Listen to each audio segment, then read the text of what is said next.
All right, folks, welcome to another First Alert Nights. We're going to be tracking a lot of storms. Right, Kevin? Yes. Too many things. I'm already not paying attention or paying attention to too many things. So this is just kind of an initial heads up that you can find us here all night long. So, you know, it's time to let your friends, family know that we've got information coming out. You get us on all of your streaming apps. You get us on NewsChannel10.com, Facebook, YouTube, and other apps that you're used to getting News Channel 10 on. So we'll be providing information right here all night long. Kevin and I are holding down the studio, doing radar and cut-ins and all that. But we also have the rest of our team out in the field. We'll go to them every now and then. Should something come up, you know, that we get a tornado warning that we need to get the entire TV audience involved, we'll do that. We'll be breaking into TV, but even that you can see right here. Absolutely. It's relatively quiet so far. And that's not a surprise. We're kind of waiting for some energy to come out of southeastern Colorado and get into the Oklahoma Panhandle and then eventually the northeastern parts of the Texas Panhandle. We got a couple of watches in effect, and those will go until 9 and 10 o'clock tonight. I'll let you kind of showcase that, Kevin. I'll be doing the 5 o'clock news here in about 15 minutes. If you're going to be watching on TV, that's where you can find me. But we'll have this continuous stream going just all night, like I said. So no matter what, you'll know where to find us. So okay. Take it away there, Kevin. Here we go.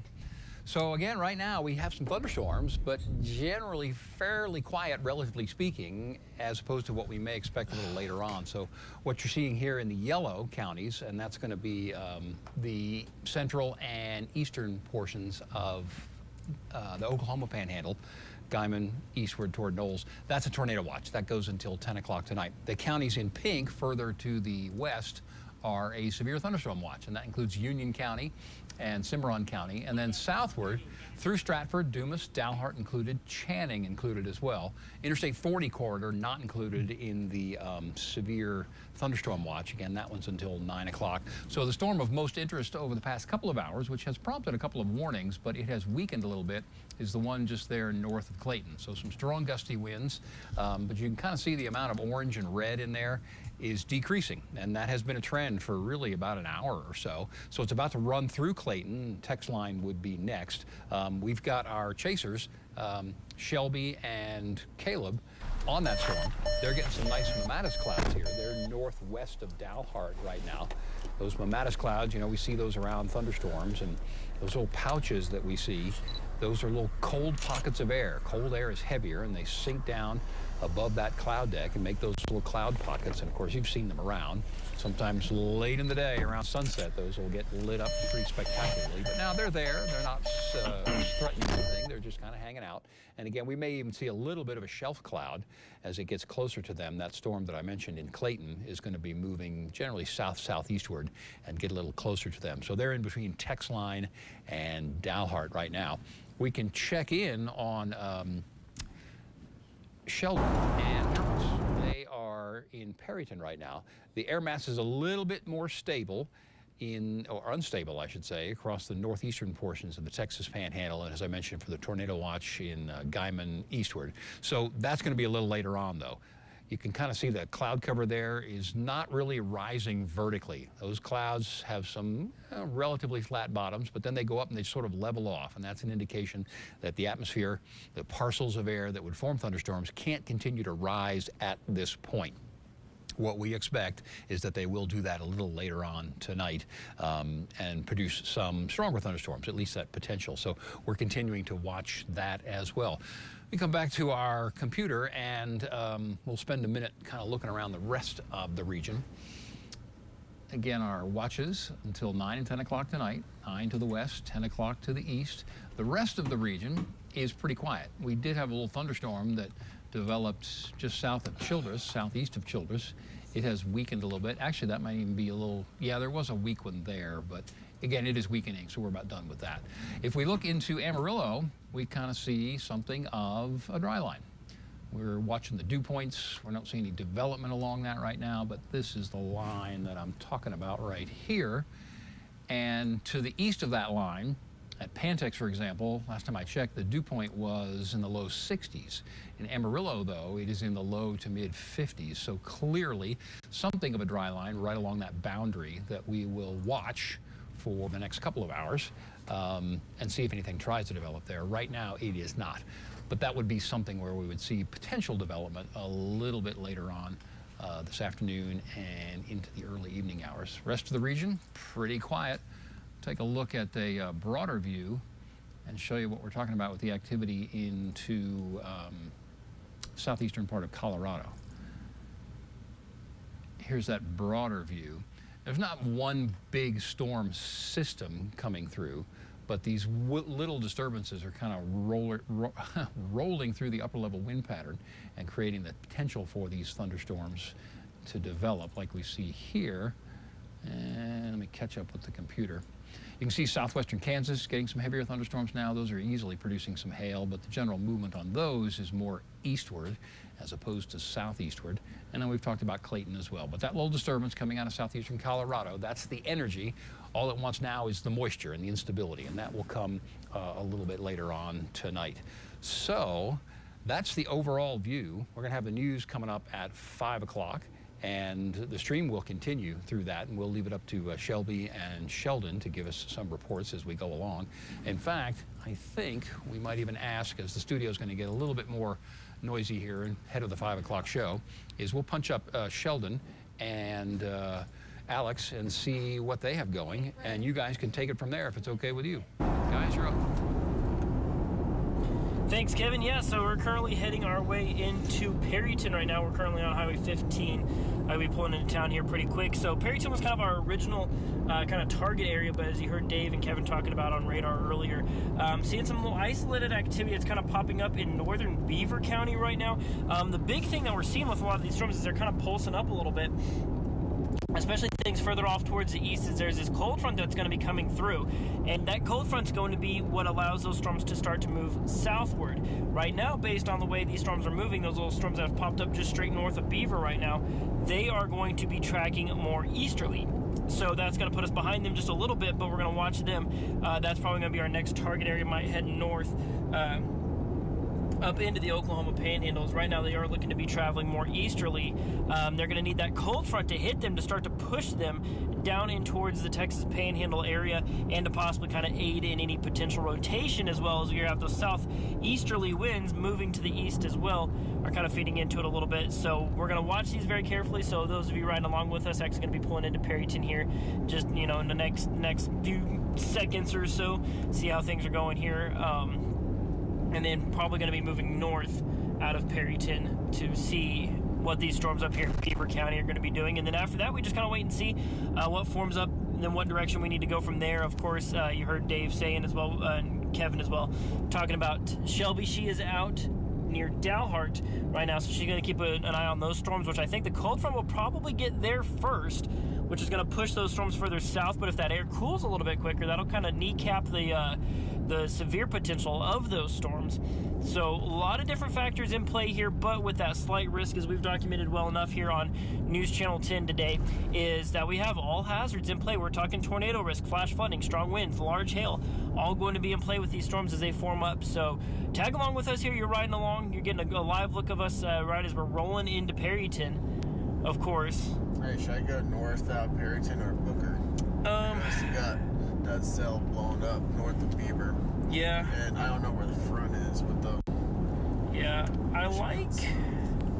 let's go north out of Booker. Let's go straight through Perryton here.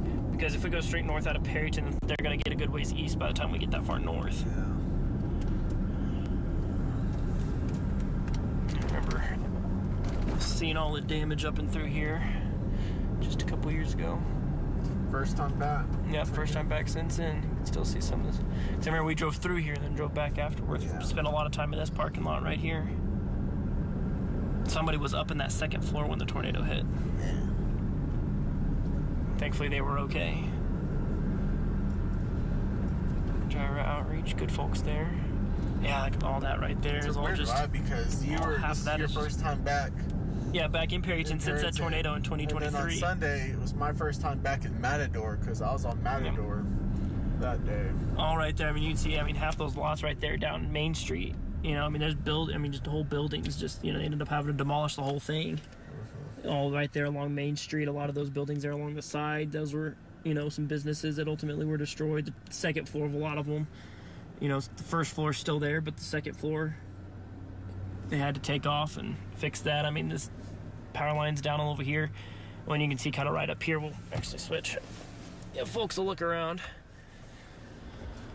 So yeah, so our Perryton footage actually started right here on 15 as we were tracking our way kind of east out of town. And then when we came back in is where we saw a lot of the damage. And it was these buildings right here when we saw that unfortunately Perryton had a pretty hard hit. That was the first building we saw where it really started to kind of hit us how much of a direct hit Perryton had taken. But one thing I am seeing as we drive through town is just how much the town has recovered from it, and that's awesome to see. I mean, of course, as we well documented a couple years ago, is how much the community came together to help folks out. Of course, you know, who were affected by that tornado. I see it blowing up straight ahead of us. Yeah, kind of heading more northeasterly. This is going to take us straight into Booker. Okay.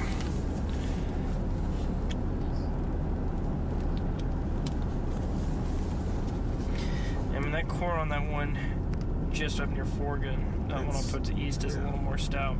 I mean, that's the thing. That's one thing that could bring it further south a little bit quicker is if it does start rotating. Let me open up Oklahoma Mesonet and see what the observations are like there.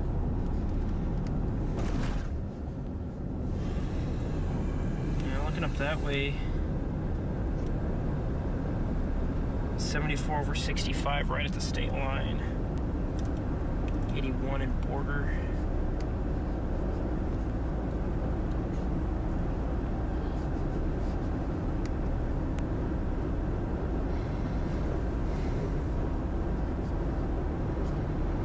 Still, you got southeasterlies. Yeah. Right there, Texas, or Still southeastern. Beaver County.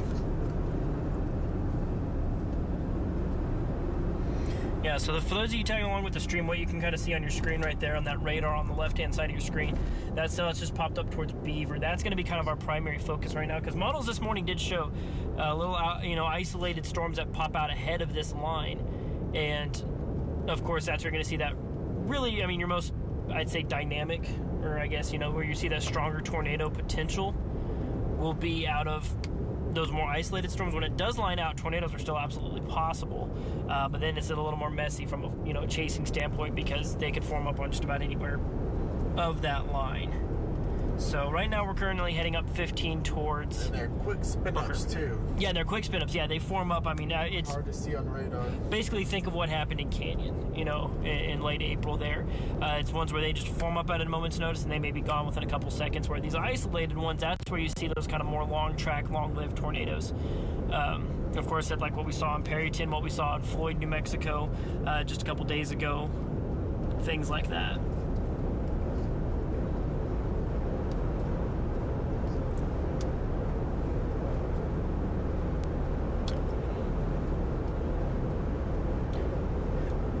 Hey, Dave, can you hear me right now? Is it doing something with the lock on Max? What is it saying exactly?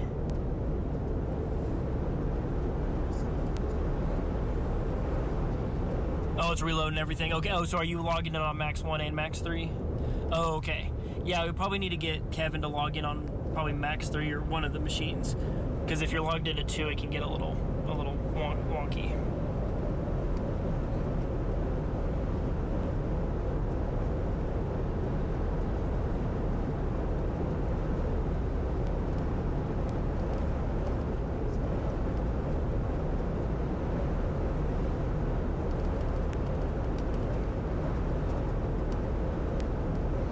Also, folks watching on the stream, you can drop some questions in the comments. I'll be trying to get to those. Of course, I'll be monitoring Facebook and YouTube. So if you have some questions about the forecast, where we're at, what we're doing. Of course, if you want to know where we're at, you can see really specifics right there at the bottom of your screen. It says we're in Perryton.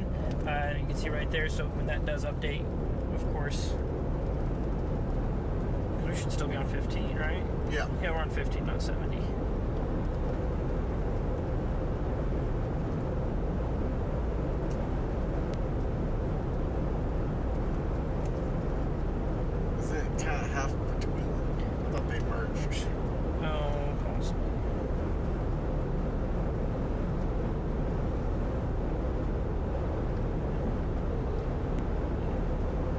does say we're moving northeast outside of Perryton. That much is true.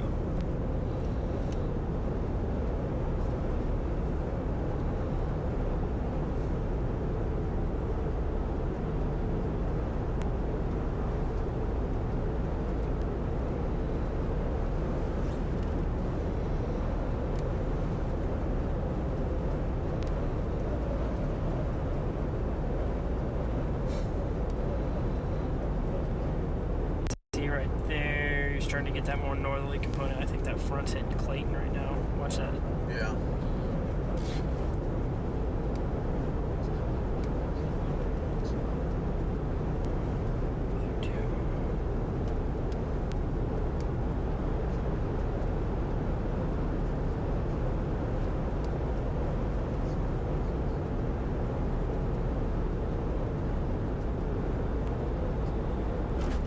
That working without a lock is weird. That's something I've never seen before, that working without a lock.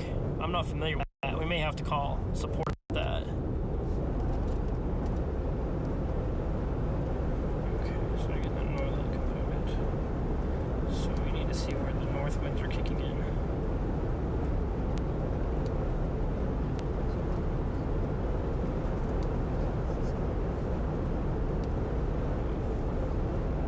Oof. Max one's been giving them fits.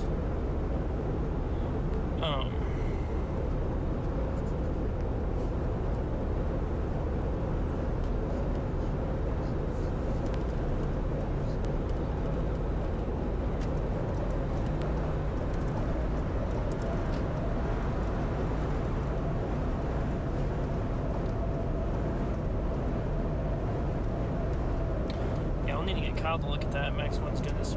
Do you want to work without a lock? I don't even know what that even means. Okay, so right now, I mean, you got the surface lows moving over, so you can go up into just southeastern Colorado. You got winds out of the southeast, but in Clayton, winds are out of the northwest. So that front's just right there. Winds out of the southeast still.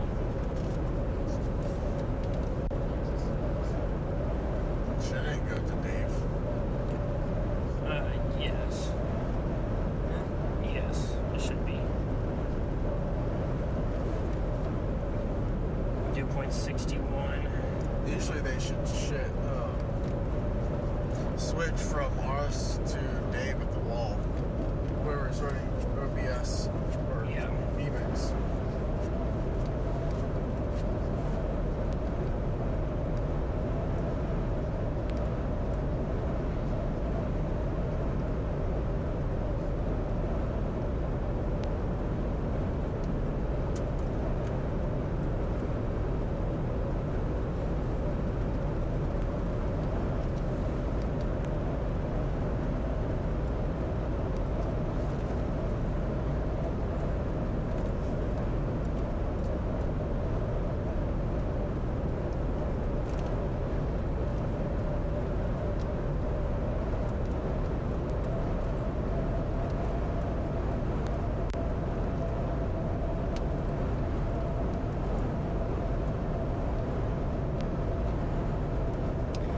Greg here in the YouTube comments asking, will the watch be extended further south and east?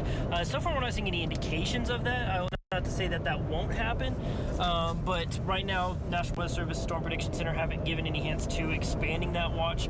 Right now, so far, the tornado watch does stop at the Oklahoma Panhandle. Meanwhile, the severe watch does extend into the northwest Texas Panhandle, which, I mean, as we're seeing it right now, is still largely verifying with rain showers working their way into Clayton right now. So far, no, the watch is not being extended that direction, but that's not to say it won't. It just currently isn't. That's some weird looking. Yeah, it is kind of messy.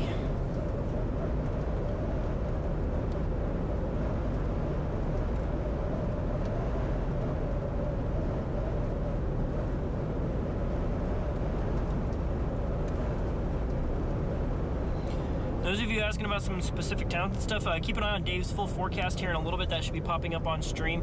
Of course, Dave will be talking about what's on radar right now, and of course, he'll be diving into model runs. And you'll see, of course, Kevin and Dave just kind of popping on periodically in the stream to talk about where storms may be headed.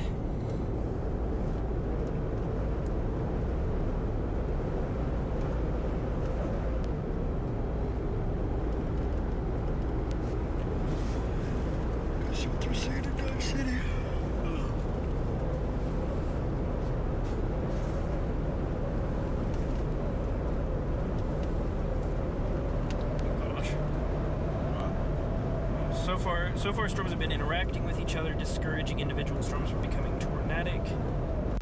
To which a emergency manager replied with, "Let's hear it for the bust."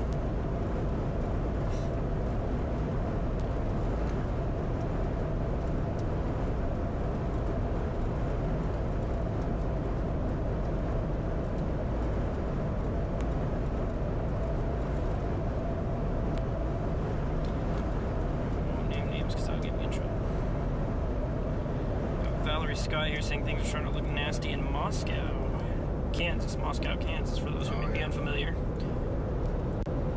It's been since 2020 since I've been there. Been a few years. That was a nasty storm. This is May 21st, 2020.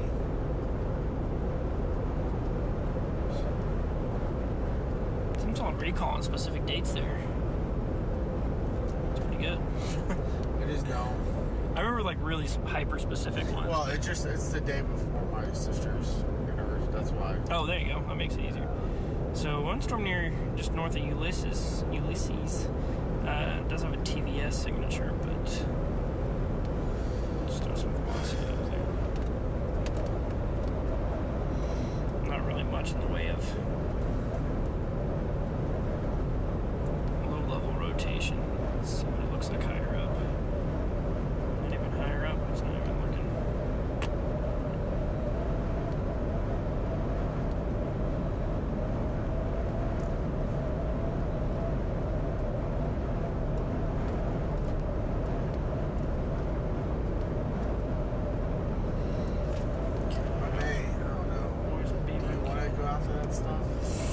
I don't know. I'd say part of me,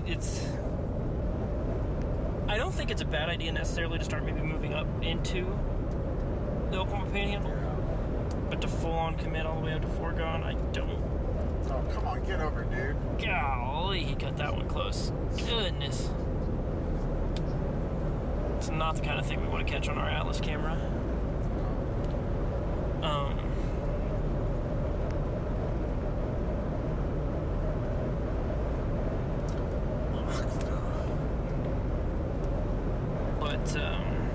Yeah, I don't really know. I'm not sure if those are going to maintain, or let's go see if latest HRRR is trying to, if it's hitting on anything. Because HRRR did pretty good on that squall line Monday night. Only problem with it is it didn't go as far south as. Well, it was also 2 hours sooner than. Yeah, I suppose that's true. It was like showing it coming in at midnight when it was like 2 o'clock. Well, it's weird because it has this bad habit of like early in the morning it'll show something, and then by like right around like early afternoon it'll shift away from it, but the early morning stuff will be what verifies. Okay, so it has that frontal stuff coming in from the northwest.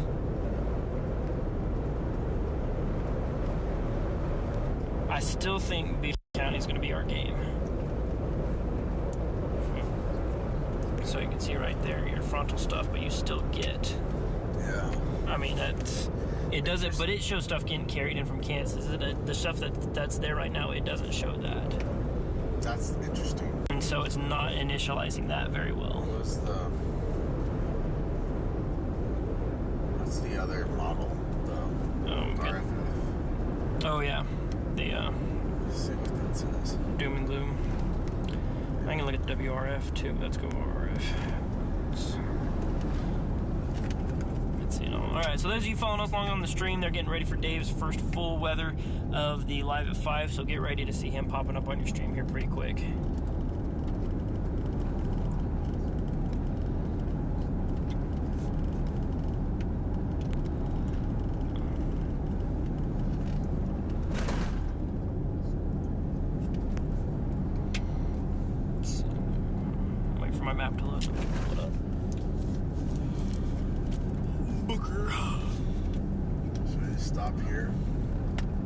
What's up? Should I just stop here? Or? Do you need to stop? Anything? Or do we want to stop and wait and see what it's going to do? Yeah, let me at least fill up. Yeah. All right, Kevin, Dave, if y'all can hear me, we're taking a little pit stop in Booker, so.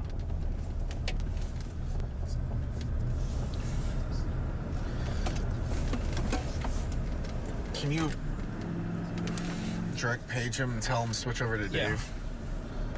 Yeah. Okay. Hey, Kevin, don't forget to switch the stream over to Dave at the Wall, please.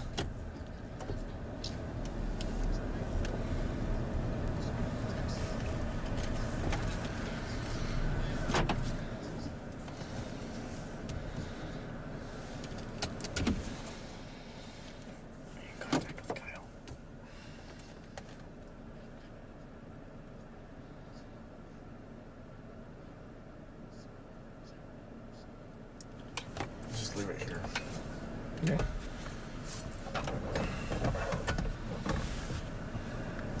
Sorry. I'm gonna take a bathroom break while we're... Yeah, do your thing. Yep.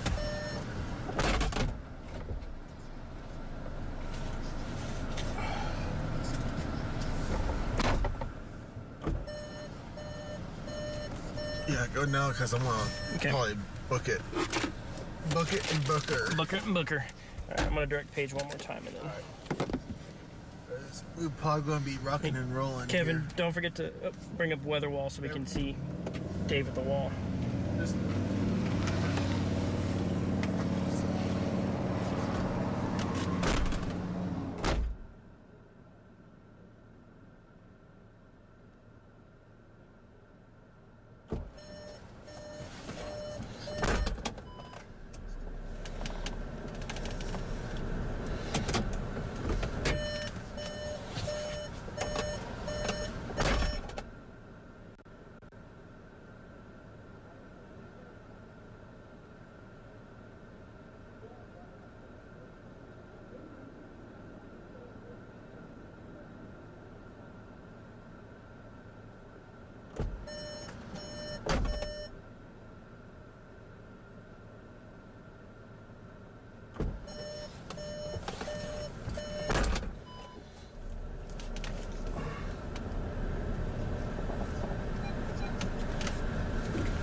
Towards about 10, 11 p.m., we got storms kind of kicking in around Amarillo up towards Lake Meredith, around Canadian, and then in time they move off to the east and they weaken.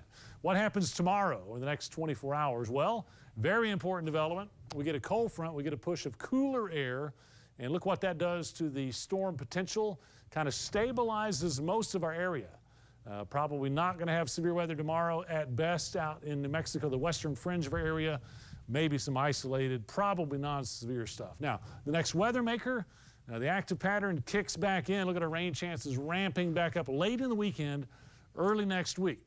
Extended models here are showing more storms. They'll probably stay just outside of the area for the weekend, but we get to Sunday and then Monday, I think the storms will probably kick back up in coverage and maybe intensity. Right now, we don't have first alert stamped on there yet, but the details that will give us an idea of whether or not needs to happen will come in line by the time we get there. Just know it's an active pattern. Anytime it gets rough, we'll let you know, and we'll update our severe weather here into the show. Back to news. Let's just shoot, Just shoot north and see what we get. yeah, and if we need a blast off, we can. I mean, pretty much everything has stuff firing up around that region, then after that you line out, so... I mean, it's just that or just sitting around not doing anything, so let's just go do it. Let's do it. Do the dang thing. All right. We got a good little... Shelby and them got some good structure. We got the police. Let's see where my road is.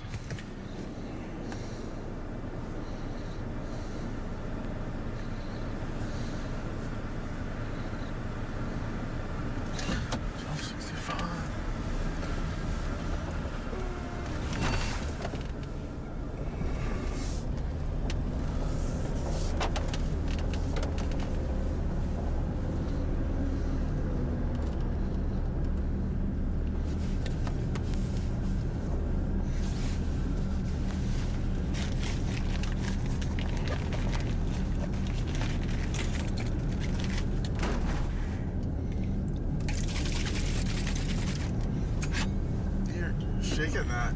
Yeah. I guess it doesn't spew. No, it's not carbonated. Oh man. So, yeah, I always shake them first. I don't know if it actually does anything or not, but it's more of like a juice than a what's it called? Like a straight up Coke. It's the time to party.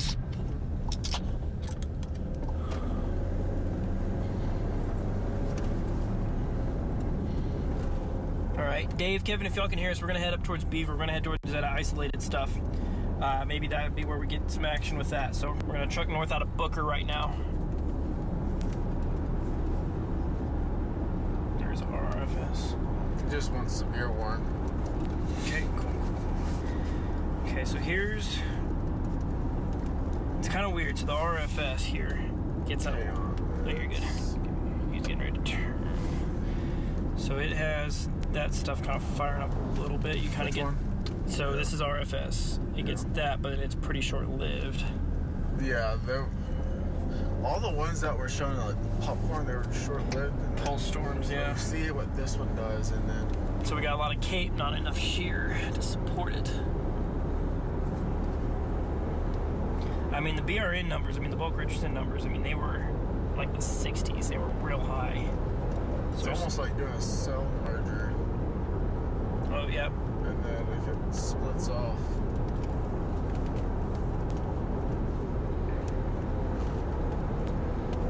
Alright, so they're going for 60 and inch and a quarter size tail.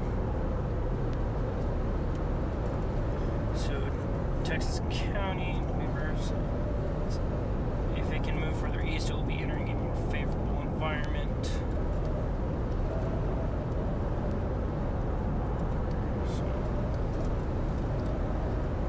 See the front starting to take shape. That stuff around Hugoton starting to point more southeast. It's got the radar. Yeah, okay. Yeah, so that's our target area there. Yeah, so stuff at Hugoton starting to kind of take more of a southeasterly turn, which would support that the front's getting there. Well, the models are showing like a doomsday supercell up there, and just nosediving south. Right.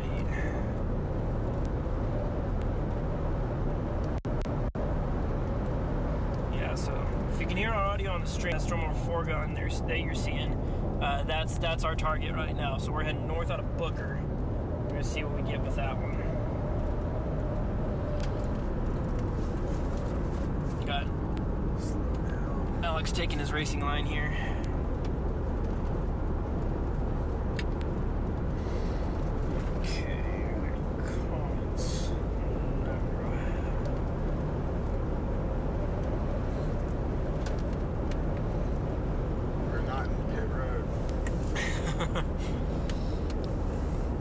Watched the Coke 600 on Sunday.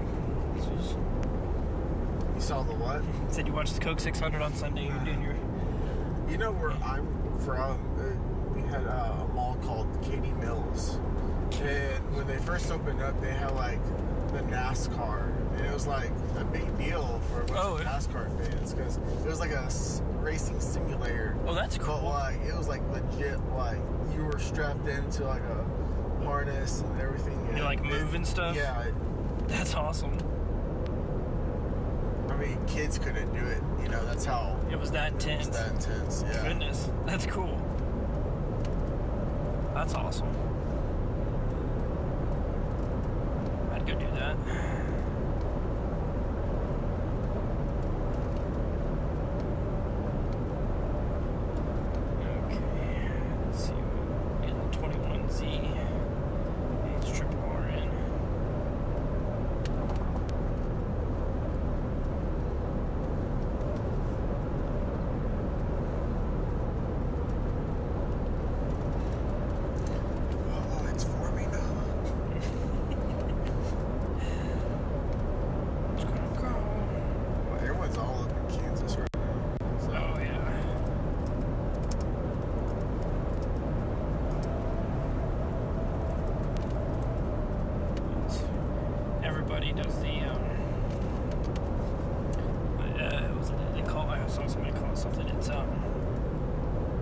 SPC chasing.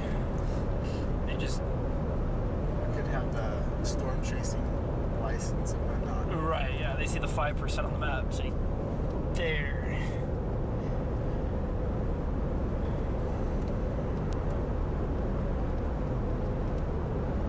Because basically I was doing some reading on that license thing in Oklahoma.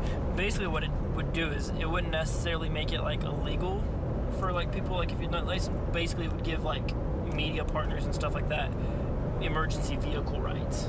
Code 3 response. Like, yeah. Going through lights and stuff. You get the lights, you can, And have red and... Is that the base to it? It's hard to see, it's dark. Right there.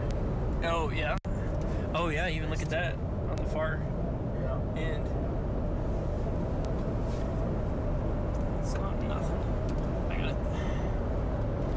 Yeah, so what we're looking at here, what Alex is pointing out, maybe seeing the base of this storm here. Let's see. Pardon me, it's about to get a little wobbly in here because it's going to be zooming way in, but right there, you can kind of make it out a little bit. Not really anything noteworthy as of yet, but that is the base of what we're looking at. So we're going to see if maybe that can't do something, but not, let's see here. Because the further east you got, the lower the ceilings were.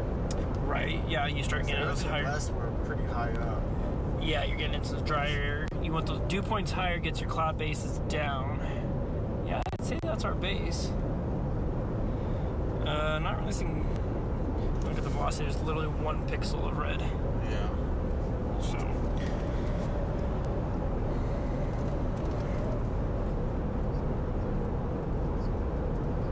Okay, so right now what we got here is we have. It's a severe thunderstorm warning on this one. It's currently moving east at 15 miles an hour, golf ball sized tail, 60 mile an hour winds. And that little base right there, I'd say, is going to be kind of what we're looking at as we get closer. It's kind of a windy road, so it may take the... Yeah, I can adjust with it as we go. Or just me. Yeah, it's a little beaver tail action there. No. Sorry to our motion sick viewers.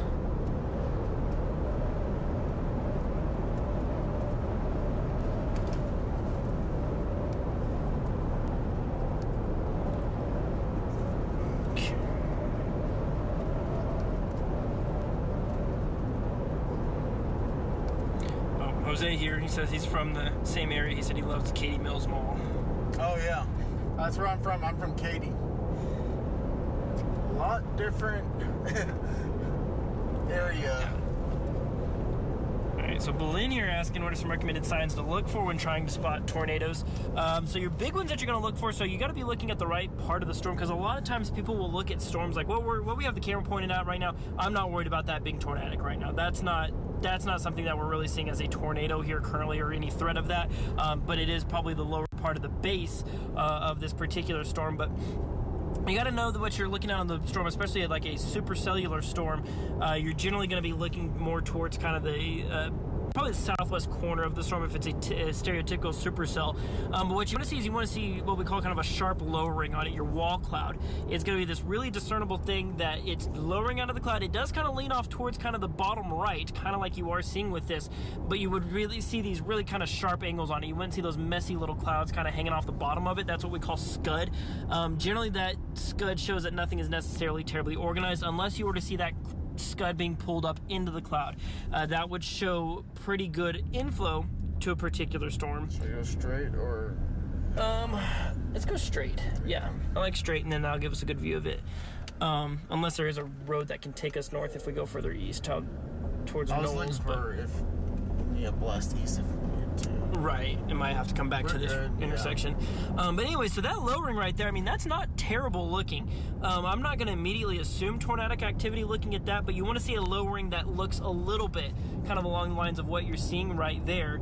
And then you look for signs of rotations. If, you know, we can't really see the storm structure on this one very well, but you see what we call striations, where, you know, you think of when you see something spinning, kind of almost that drill bit type look to it. And then what you would look for with this particular, let's say hypothetically, that what we're looking at right there is a wall cloud.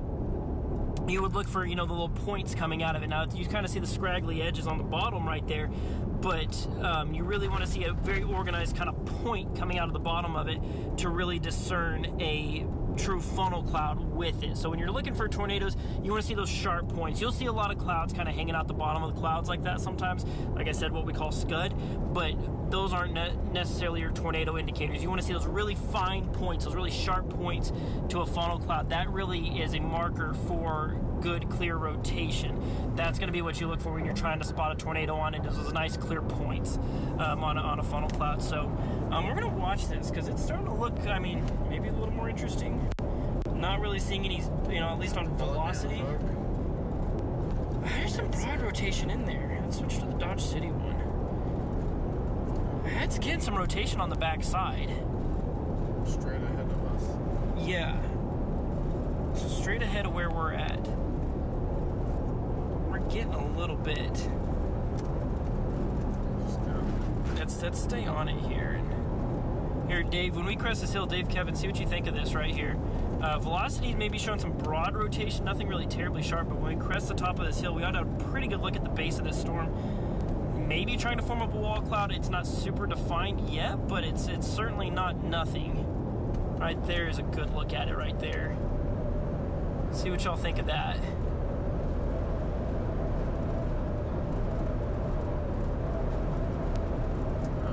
Say that again. It's definitely eye-catching for sure, yeah.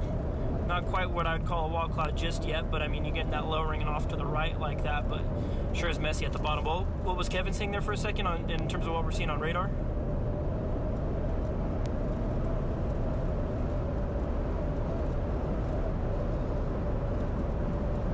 Side lobe. Oh, that side lobe. Well, there's some in the middle between that. Yeah, you got the one Northwest. east northeast of that. You're kind of getting a little bit of a cell merger going on, but What's up? huh? What's up? Oh, nothing. I'm gonna put my laptop away for the time being and go just radar scope on my phone. The laptop's more useful when you're looking at stuff ahead of time. Now we're getting into some more action per se.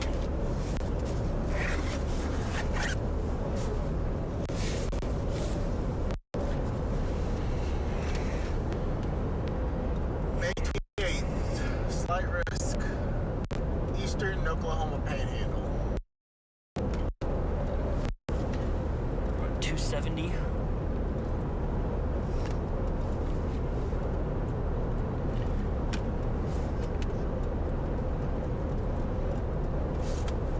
Okay. Look at the structure. Oh yeah, there we go. Yeah, I can see some. There you go. Look at that structure there, guys. Zoom out. There we go. Yeah, we're getting real close to the base of this thing. Here, zoom out. Go. Like- Yeah, like that. Oh yeah, there we go. Yeah. Yeah. Yeah. I really don't like doing that, but it looks really good. It's good structure. Yeah. No, it's good to give perspective, especially since we don't really have That's any. very interesting. That's worth watching for sure.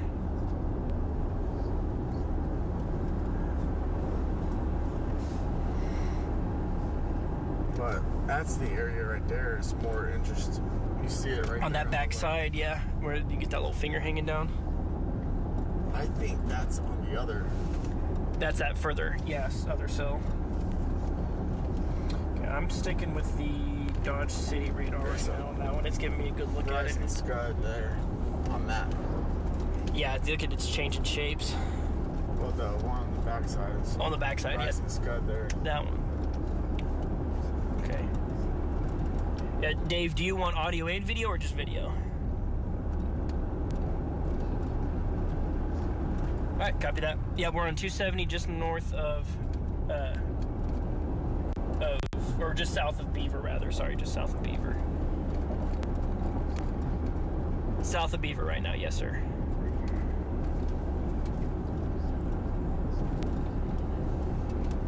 Yeah, buddy. phenomenal structure.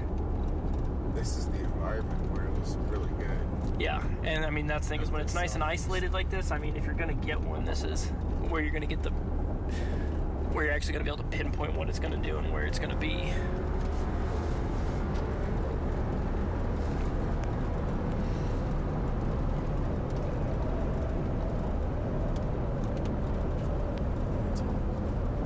There you go.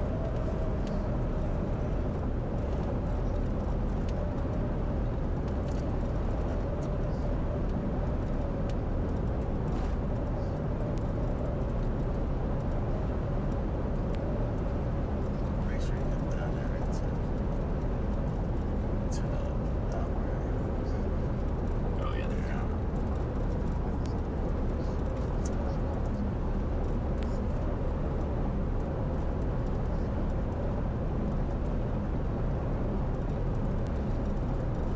I like that lowering over there. It's very high based, but Yeah.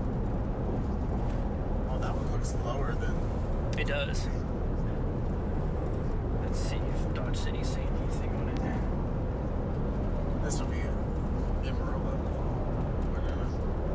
Oh yeah, you're right. It would be Amarillo. You're correct. Just got an MD for something.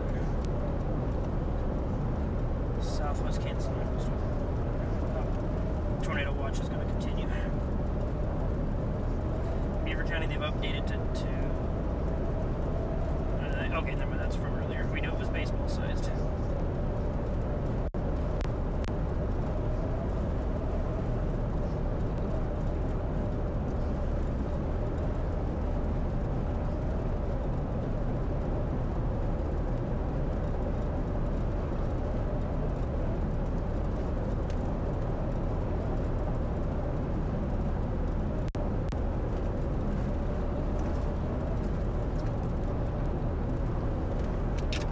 Alright.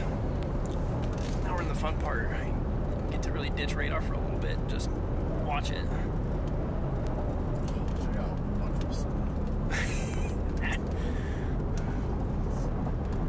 You're starting to lose it.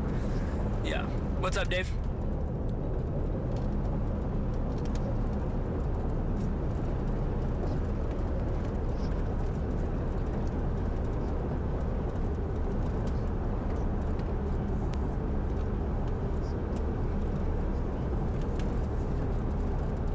Okay, sounds great. Thanks, Dave. Yeah, so Dave just wrapped up live.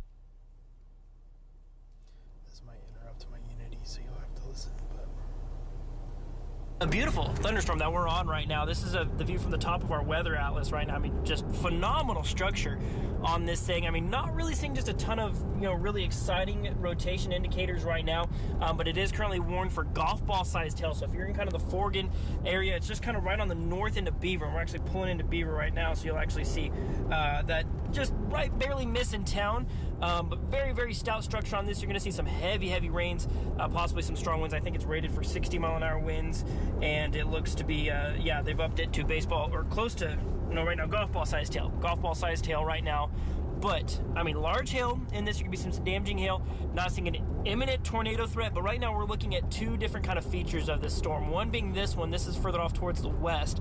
Kind of got this lowering forming up. And then we were watching one off towards the east, but the rain is kind of wrapping it up a little bit. Kind of harder to see and really discern the shape of it right now. But those are kind of the two areas that we're watching. But not really seeing an imminent tornado threat. That's the good news on this, is we're currently heading up 270. We're going to be pulling into Beaver here right now, and then kind of weighing our options of what direction we go after that. But as you can see, just some phenomenal structure on this storm right now. As we're rolling in, we're kind of about to pull up underneath it. But not seeing an imminent tornado threat, that's the good news. But if you are in the foreground area, you're under kind of the heaviest part of it right now. Kind of getting ready to get on the, well, actually, if you're in Forgan right now, you're kind of on the back side of it. Looks like that hail core's kind of passed over. But still, I mean, seeing indicators of some large hail in it. Really looks like, at least if there is any broad rotation, it's going to be on that far western side. My only east option's right here, but dips down south and backtracks me, so. Yeah, I honestly. 64. I mean, what do you think? To Forgan, I might as well go north. I think go north to Forgan, yeah, because if that's where we're seeing any rotation, which would fit of where it would be in most situations, that'll keep us just right on the back side of it. So we're gonna keep trucking north, yeah. I mean, because that right there. but not really seeing any tornadic activity. I mean, we're in Beaver right now, so the good news is, obviously, if you're in Beaver, it's quiet here right now, not even raining on us right now. And this storm is generally moving off towards the east. If it starts to take more of a dive to the southeast, obviously, that'll still keep it away from Beaver. Seeing rain showers getting going in Knowles right now. Let's see.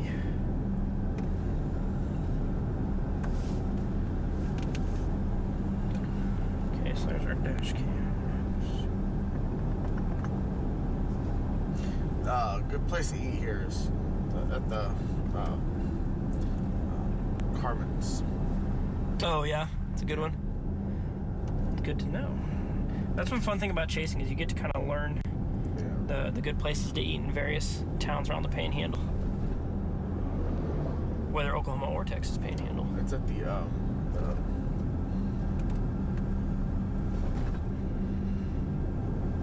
I'm blanking. Stockyards. Oh, okay. It's over by their fairgrounds.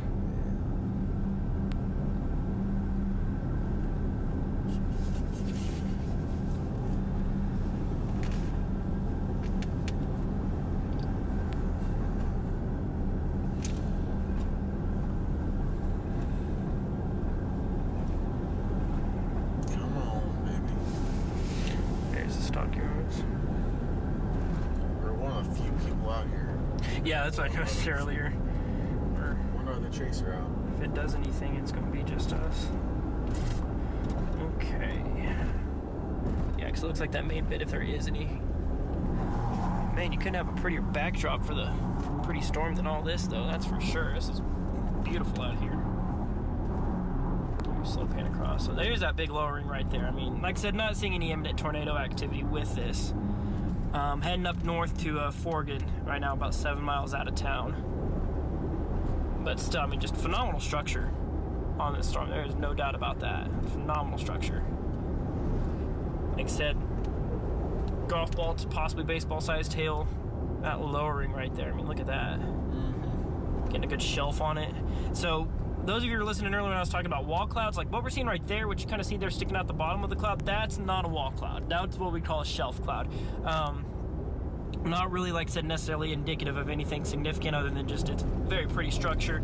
Might be, you know, basically picking up that air as it's moving into it, causing those clouds to condense and, you know, condensate, form those clouds up on the leading edge of the storm. But like I said, those are not. The wall cloud would be a much smaller, more isolated, localized feature at the bottom of it, where, as you can see, this shelf right here is spanning, you know, many, many miles across. So, if those of you who were listening to my rambling about wall clouds earlier, this is not what we're seeing. That's not a wall cloud that we're identifying right now. That's a good, solid shelf cloud. Beautiful one at that.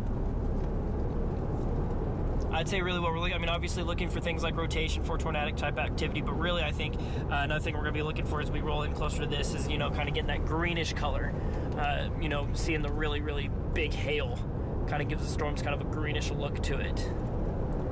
Not really seeing that too much just yet. It's one of those pretty unmistakable things, you know, when you see. It's definitely getting more mature on the backside, so you see Definitely. here on the scan. It really, yeah, hail cores formed up on it. It's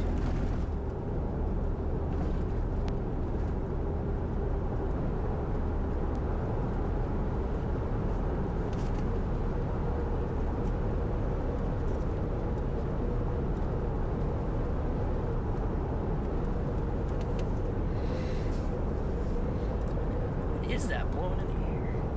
You see that? It's like cotton or something. Something like cotton blowing around or something. That's bizarre.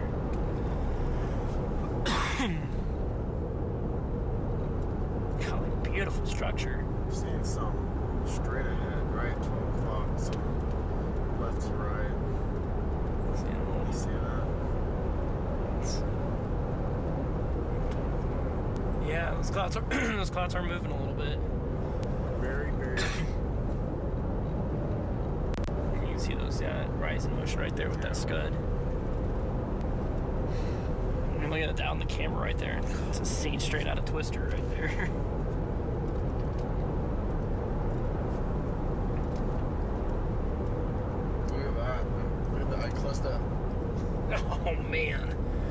Golly. That structure is phenomenal. Tornadic or not, that is just something else. Almost feel like stopping up. That's honestly, I was gonna say, if you can find a road that splits off to road's right up here. perfect. 64 takes me east. Like that. Right there. Is that say there was a road back there? There was a Caliche I want road. to get up a little bit ahead. Okay. Yeah, there's like even a Caliche road that splits off that direction. We're not getting rained on right now. Should I just pull off here? Go a little bit further. I think, see where these trees are in this house? There might be like a county road or something. Let me look and see. I would assume. Because we're right on top of this thing. Yeah. I'd say that road back there was really good. But there's one, if there's one that goes west, just right up here.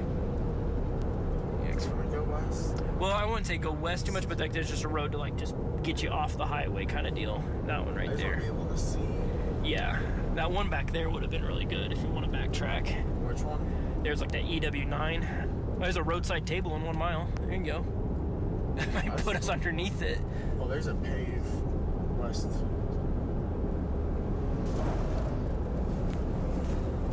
All right, sounds good, Dave. We're getting some just, mind-blowing structure. I mean, look at this. This is just phenomenal. We're about to put ourselves underneath it. Golly, if it dropped right there. Yeah, that's what. Yeah, we're looking for a place to stop right up here, Dave. We're gonna stop and just kind of start documenting and see what it does. We're getting into some sprinkles here, but nothing too wild. Okay, yeah, so we came all the way up to the road here. That's okay. Getting some good rising motion out of it. It's cold. Stop right there. Yeah.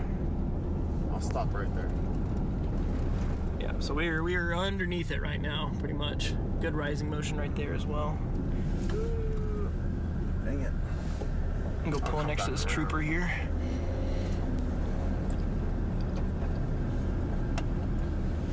Oh, it's Sheriff.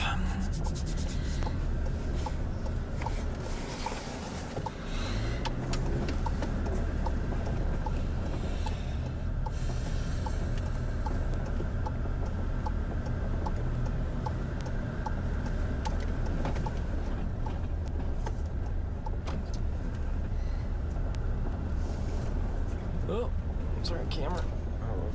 Come up and around. Yeah.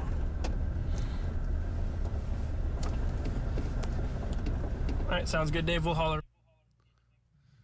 All right, friends, Doppler Dave here back. Just going to do a quick radar tour around the area.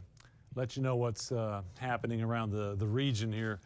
You've been watching the storm up in the Oklahoma Panhandle that Sheldon is taking a look at. And we'll be able to show you that also.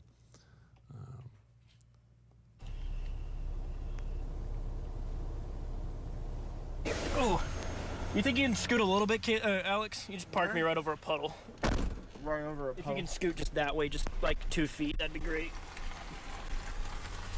You parked me over a lake. Just where Sheldon You're is, good. right Thank you. there, just not too far from Forgan, Oklahoma.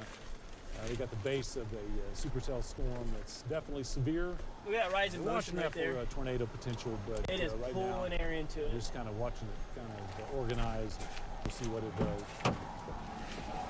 Other storms going on, though. Let me take you up to that.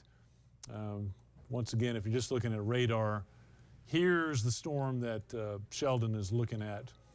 So you see Forgan, Oklahoma, Knowles. It's just kind of in the northeast part now of Beaver County. So if you're in the city of Beaver, that's going to be well off to your northeast and moving away from you. Our main threat there is going to be a lot of hail. In fact, it's warned for at least golf ball size hail as that moves on off to the northeast. Good news is that Sheldon's got a great. So that's the shot that you see associated with the radar that I've got just back to the west there. So again, moving away from Beaver, moving away from Forgan, if you're out around Knowles and Gate, out closer to the county border, that's where it'll be very soon. The motion is So insane. Sheldon, be on standby. We'll be coming back to you on that storm sometime soon. We got a few minutes before we get the 6 o'clock news and Kevin does his thing. I'll zoom out just a little bit. We'll come back to the west. I mentioned around Tyrone and Liberal. That's our next warning there. We got hail. Looks like it's trying to stay north of Tyrone, but probably approaching Liberal. So even though we don't consider, the Kansas counties directly in the News Channel 10 viewing area, close enough. And we know we have some folks there that like to follow us. And if not, even not on TV, we do this continuous stream that anybody can find anywhere. So if you're around Liberal and you're looking for information, definitely looks like we may have some quartered ping pong ball size hail knocking on your door. If you're around Tyrone, Hooker, or Turpin, or Guyman, that's probably staying off to your northeast. We're keeping an eye on that. Let's zoom out a little further. We got the storms that popped up around Clayton, text line in Boise City. Looks like these guys are struggling a little bit. They were severe early, but it looks like they have come down a little bit in intensity. I think they're a little moisture starved right in there, but we've got Shelby standing by taking a look at that storm. Shelby, you want to give us an update on where you guys are and what you're looking at? Yeah, Dave, so we are northwest of Dalhart. We are on FM 1879. We are looking at these storms. We're looking north at these storms that moved into the Texas Panhandle just a little while ago. But as Dave said, they were severe warned in the beginning. They're not so much anymore. We did have some beautiful Mamanis clouds earlier, and we've got some pretty good shots of some nice clouds, but we are not seeing much in the way of rotation or anything like that. We're going to be monitoring these pretty closely, but as of right now, just some pretty picturesque shots across the viewing area and across this little area on this road, but not seeing anything in the way of severe storms. There might be some hail in these, but again, they're not severe thunderstorm warned, so it does look like, as Dave mentioned, they are having a hard time keeping their moisture and keeping alive as they move into the Texas Panhandle. So as of right now, just really pretty picturesque shots out here near Dalhart, Dave. Yeah, thanks, Shelby. Let's take a look, see what Sheldon has back over in Beaver County. Stay safe. Pretty robust storm there, and they're watching a little bit of rotation there. So I'm going to take you in closer to their storm. Yeah. That's going to be this guy right there off to the northeast of Beaver. Yeah, Dave, we're pushing just a smidge east here to try to clear up your shot, but the rotation is really getting with it now on radar. Okay, we're taking you now. This early. Might be a little boggy. Sheldon, we're on you here. But don't go too far east. Let us know. I just showed the radar there northeast of Forgan. Looks like it's got a little bit of appendage back on the back end. Let's not go too far east here. We're underneath it right now. I know. All right, thanks, Dave. Yeah, so we're trying to get just a clear shot of some things here, moving just a smidge east right now. Trying not to get too far right underneath it, but trying just to get a good view of it. We're basically right underneath that appendage on the back side here, so really trying to give ourselves, just a good front row seat for anything that could be rotating with it. Like I said, really it's kind of this bit right here that we're watching for potential rotation right now. We're sitting on 64, looking straight east. We're just straight east of Forgan right now.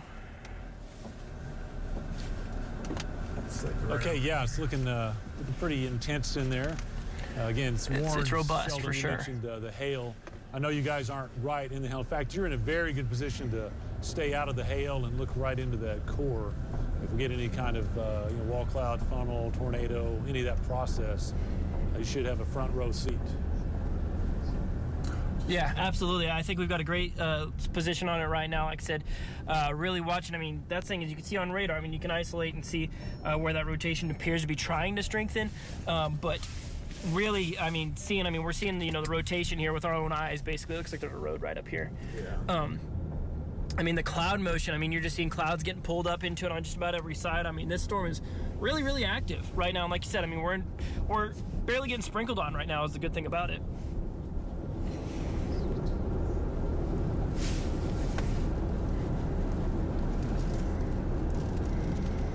That's a go. Okay. Got it. Thank you. Yeah, but are they? Who's?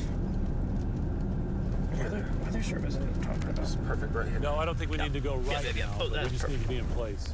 Yeah. Be ready just in case it does. Yeah, because there's no word from the. If you're tagging along with us on stream, you can kind of see some of that greenish color right there.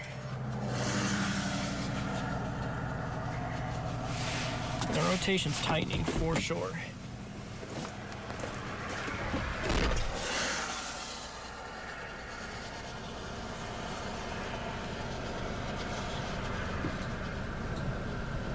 It's still coming up. Yeah.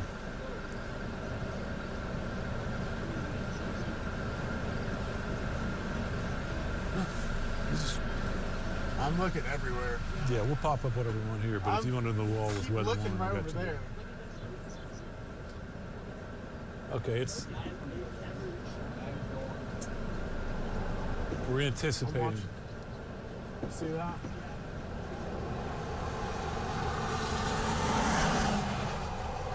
Okay, let's see. We're looking at a shot there that Sheldon and Alex already have up in Beaver County.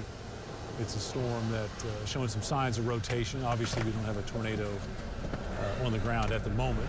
We've got good eyes right in there with Sheldon and in the Weather Atlas. So you can see on the radar showing, a couplet there of velocity. So no official tornado warning yet. Here it is. The motion is unreal. Activity.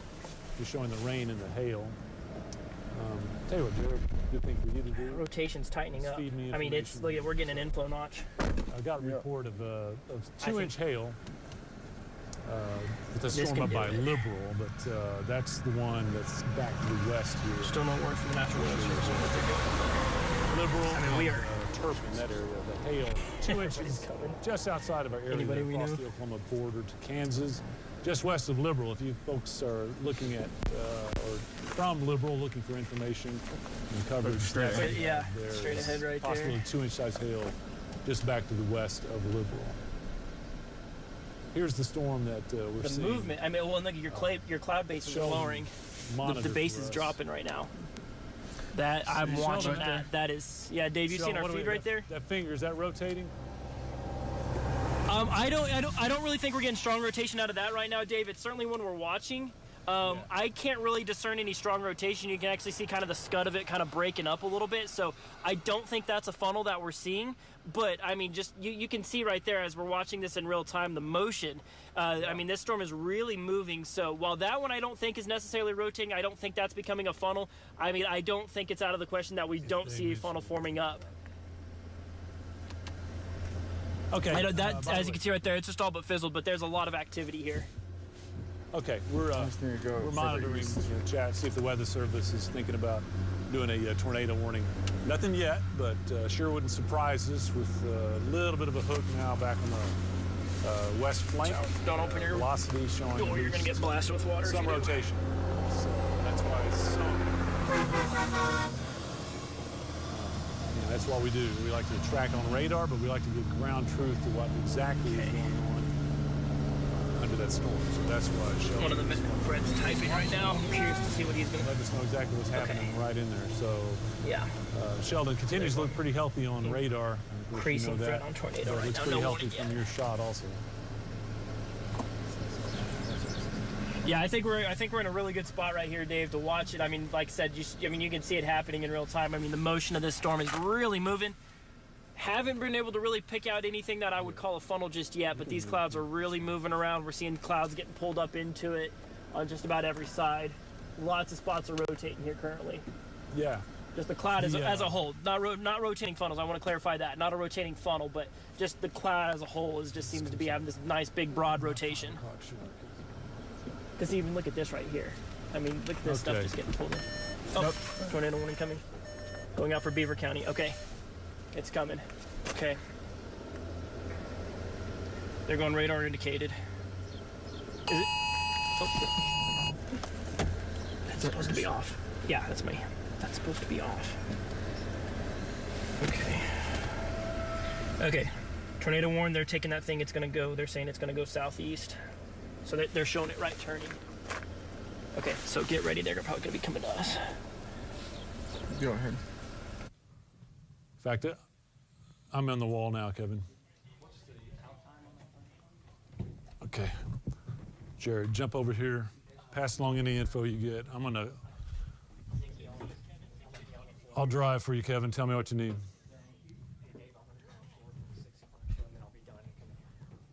Okay. Right. We're just getting your tornado warning. County, the far northeastern portion of the region. This is just to the east of Forgan. On the control room now, we're going to take Sheldon's feed live here in just a second with a new tornado warning about 4 or 5 miles east of Forgan. That's the inflow notch right there. The Weather Service has just pulled the trigger on that tornado warning. So that's just east of Forgan. In Forgan proper, you are not included in this. Beaver, you are not included as well. Knowles, this storm is just to the west of you.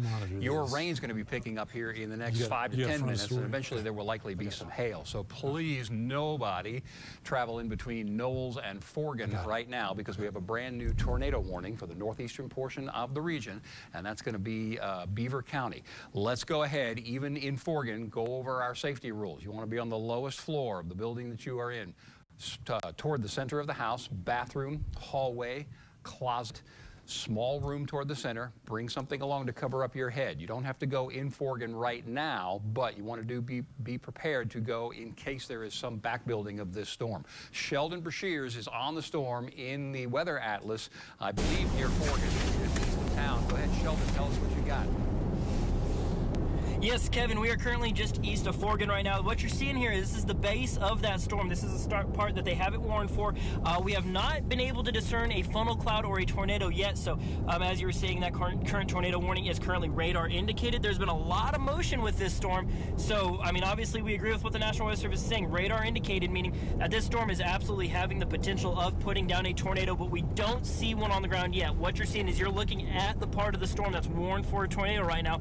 You're seeing right there lots of kind of messy clouds hanging out the bottom of it. This is going to be where we kind of start to look for the formation of a funnel and or of course a tornado stretching down. You're seeing little bits of just kind of the what we call scud kind of hanging out the bottom of the cloud.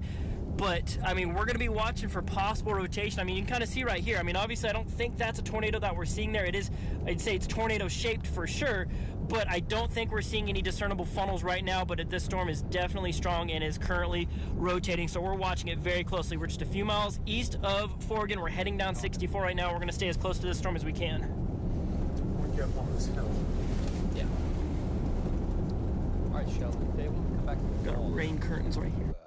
Look at this thing here. Okay, again, tornado warning currently in effect until 6:30 for Beaver County. The tornado portion of that storm is east of town, just by really 3 or 4 miles or so. We had this inflow notch a minute ago indicating the strong inflow or moisture, fuel for the thunderstorm, going up in there. It looks like it has weakened a little bit, and based on Sheldon's pictures, that verifies. So he doesn't see rotation at the ground, but there is still some possible rotation a little higher in the storm. So once again, tornado warning until 6:30 for Beaver County in the extreme northeastern portion of the region. Dave, you want to get on Max 1 maybe, and we'll just get a better idea of the rest of the panhandles. Again, tornado warning 6:30 for Beaver County until 6:30, and we'll look back further to the west. Let's go to that one just northeast of Guyman and south of Liberal. We can go ahead and zoom down on that one if you want. That's a severe thunderstorm warned storm that is coming by Hooker right now. This is not tornado warned, but it is strong, heavy rain, likely at least some dime to nickel size hailstones, a couple of quarter size hailstones, not out of the question in the next couple of minutes for Tyrone. That will be moving eastward up toward Liberal. Same story. The heavy rain will pick up in the next 5 to 10 minutes for you. In Baker and Turpin, heavy rain is going to pick up in your area, a little bit of small hail as well. Let's go a little further west if we can. We had some thunderstorms move through Clayton. Those have largely weakened. Shelby's watching those storms, but you can see a little bit here of a line of storms that continues to develop southward toward, well, eventually toward Dalhart and eventually toward Stratford as well. This line of storms around Clayton had strengthened a little earlier. It has now weakened, but it is going to be moving into a more unstable atmosphere a little later on, within the next hour or so. So Stratford and then southward to eventually toward Dumas, that line of storms will be watched very carefully for re-strengthening as we get through the next couple of hours. Let's go back and check on our new storm, the tornado warned storm, if we can. And then we'll talk about the severe warnings, or the watches that are in effect. Again, there's still a little notch there. Sheldon's got it. We'll go back to him in just a second. But in Knowles, I want you to start to prepare now. It's still probably 10 to 12 miles to your west, but west on 64 from Knowles, that storm has the potential to drop a tornado right along or either side of the highway. Again, we're northeast of Beaver. You are not included in this. Forgan, you may have any of your devices going off, but that storm has moved to the east of you. you at this point. So be prepared to take cover if you feel threatened, but at this point I don't see that storm moving back toward you. Let's go ahead and check on Sheldon if we can. He's on that storm. Sheldon, what do you got? Yeah, Kevin, so we're currently repositioning a little bit. Like I said, still just a few miles east of Forgan. We're going to head kind of south towards Beaver so we can keep a better look at the heaviest rotating part of this storm.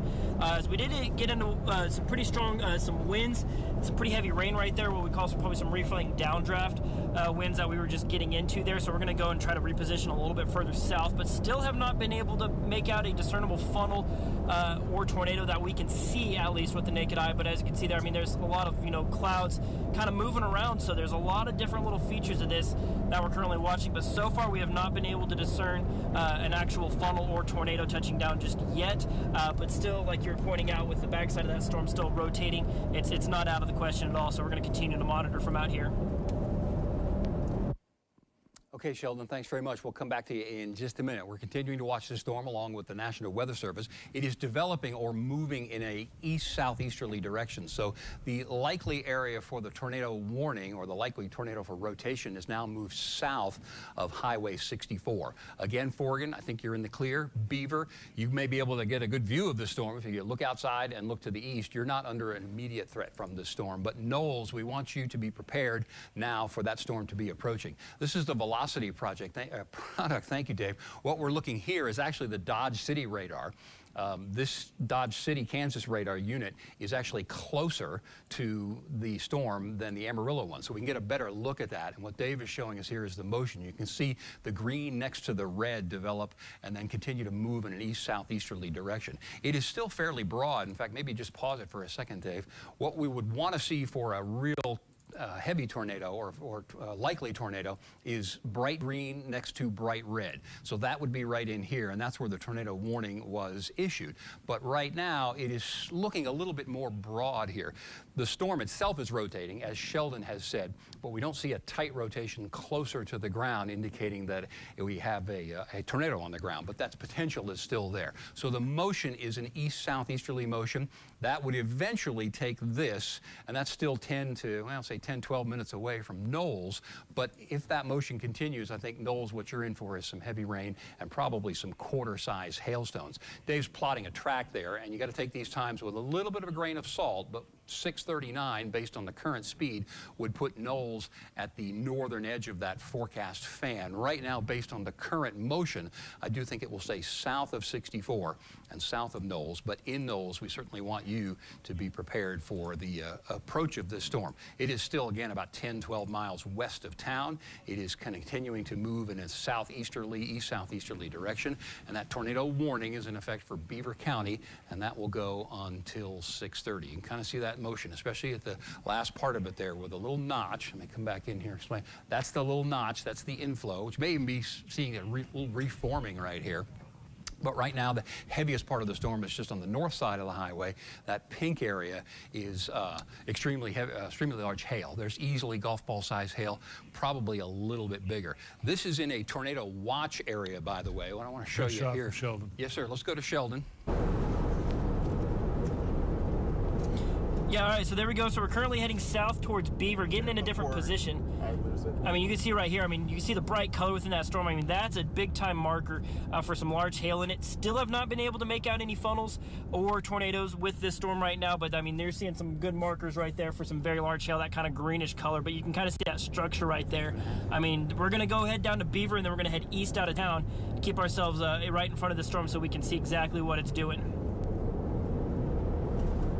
Okay, Sheldon, thanks very much. What he's talking about is staying away from the hail core, but still giving us a good view of the storm. And this is the kind of thing that everybody's watching, including the National Weather Service. They keep an eye on the streams as well. The further you get away from the radar, the higher the beam is, and you can see rotation in the storm, but not necessarily a tornado. So those pictures that he is sending are extremely valuable. Let's talk about a tornado watch that's in effect. All of the Texas Panhandle clear from a tornado watch, but until later on tonight, till 10 o'clock from Guyman eastward, that's going to be a Texas and Beaver counties. The tornado watch is until 10 o'clock tonight. More unstable atmosphere there. The orange areas are severe thunderstorm warnings, and this is obviously our tornado warning in the northeastern portion of Beaver County.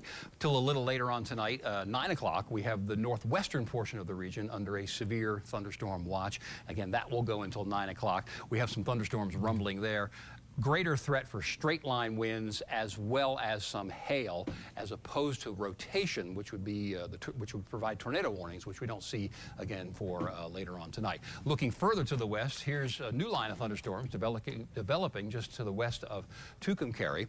The general idea is there's some upper level energy coming from central northern portions of New Mexico into the southeastern portions of Colorado and Kansas, and the whole thing is going to shift southeastward as we go through the late night and the overnight period tonight. So back on our tornado warned storm for a check on radar. It is really developing pretty quickly now to the southeast of Highway 64, which again is good news, especially for Knowles. You may still get, especially west of town, right in here, you may still get some heavy rain and hail. That pink color is a pretty good indication.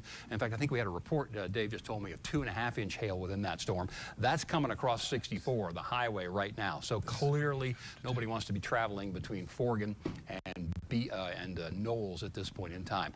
The southeastward motion is for Knowles. There'll be a little bit more of an eastward motion as well for that tornado warning. Again, Beaver County until 6:30. Getting great pictures from Sheldon. We can check in with him and see what's going on there, Sheldon. Hey, thanks, Kevin. Yeah, that's right. So still just keeping an eye on this storm as we're heading south towards Beaver. We're going to head east out of town a little bit. Basically just keep ourselves in front of this storm to keep a good eye on it. Like you were saying, we're going to try to stay out of the hail core of it. Looks like... yeah, I got sirens sounding in Beaver right now. We do have sirens sounding in Beaver. So right now, like I said, like you've been well documenting on radar, Kevin, not seeing an imminent threat to the city of Beaver right now. That's a good news. But the storm is taking some southeasterly directional turns. So we're still going to be monitoring it and letting the folks know of Beaver know what they need to be expecting. But right now, east-southeasterly direction with this storm. Have still not actually been able to see a funnel or a tornado with this one, but you will notice there's a lot of rain falling out of the bottom of it, so it's not to say that there isn't a tornado, so we still want folks to definitely take this seriously. Okay, Sheldon, thanks very much. We're going to continue to watch it with you. The development of this storm to the south is pretty interesting. Again, it started right here just to the east of Forgan, but what we're watching here is really a southward movement or southward development. It's kind of what we call running toward the moisture. It's looking for the fuel, the high dew point, high humidity air to feed on. We heard the sirens, obviously, in Beaver, as Sheldon was talking about. Beaver, you're not officially in the tornado warning. The polygon goes just 2, maybe 3 miles just to the east, the western portion of it. That's the red box right there. So in Beaver, if you're hearing the sirens going off, wondering what's going on, it's obviously this tornado warning. I would love for you to be able to prepare at this moment to go to your safe spot. I don't think you need to do it right now. If we see that thing developing back toward the west, we'll of course let you know, but it's a good time to review our safety plan. Tornado shelter, if you have one, you want to be prepared, go there, and then you want to be on the first floor, the lowest floor of the building that you are in a small room toward the center of the house, bathroom, hallway, closet with no windows in it. Grab something to cover up your head. Couch cushions are fine, pillows are fine, helmets are much, much, much better.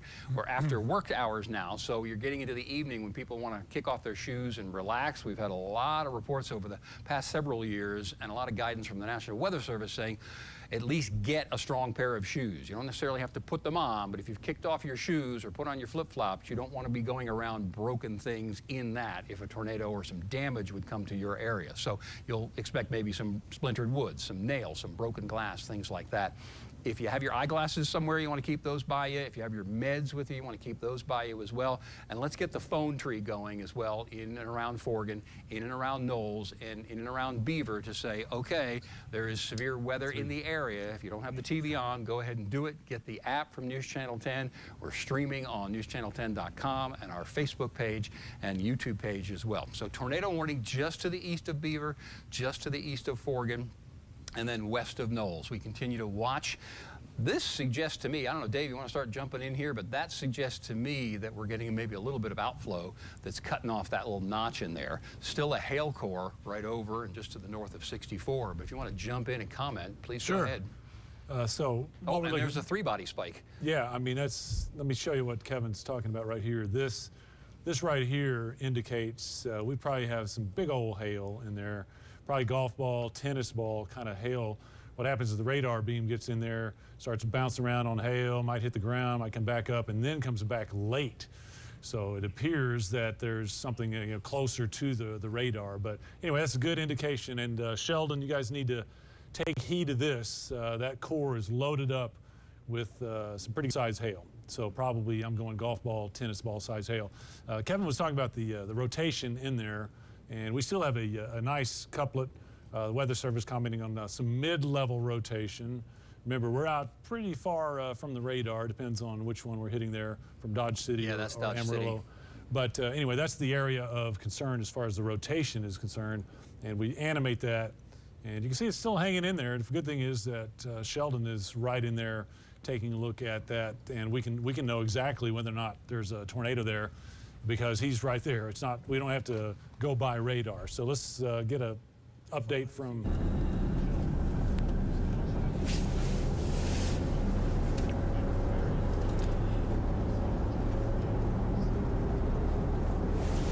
Right, Dave. So right there, I think we might possibly. Yep, we got a funnel right here. Yep. Funnel. That looks to be a funnel right there. That's stretching downwards. This is looking straight north outside of Beaver. There we go. Yep, that looks like a funnel. Weather Service. Yep, that looks like we got a funnel right there. This is looking straight north from Beaver right now. That is a funnel taking shape right now. Waiting to see if it's going to be making contact with the ground.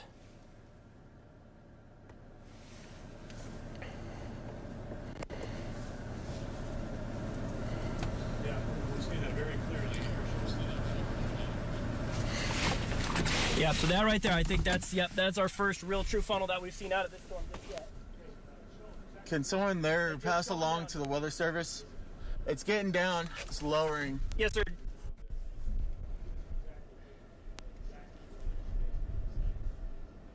Okay, so right now what we're looking at, Dave, that's about 6 miles to our northeast right now. 6 miles to our northeast, that is just about, let's see right here. That main part of that rotation is about 4 to 5 miles east of Beaver and Forgan right now. Still would be appearing to be tracking it towards the southeast. So that would have Beaver and Forgan clear of it. But clear condensated funnel right there.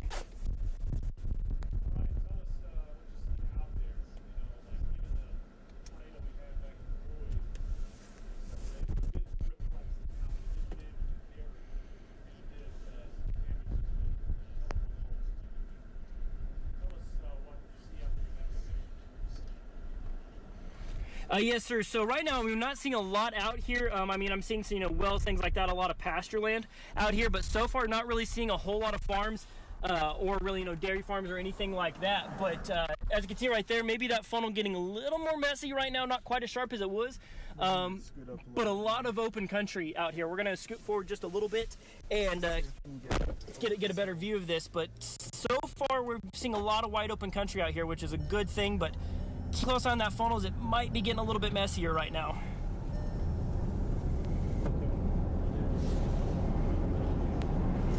Did you pass along the Weather Service? Yep.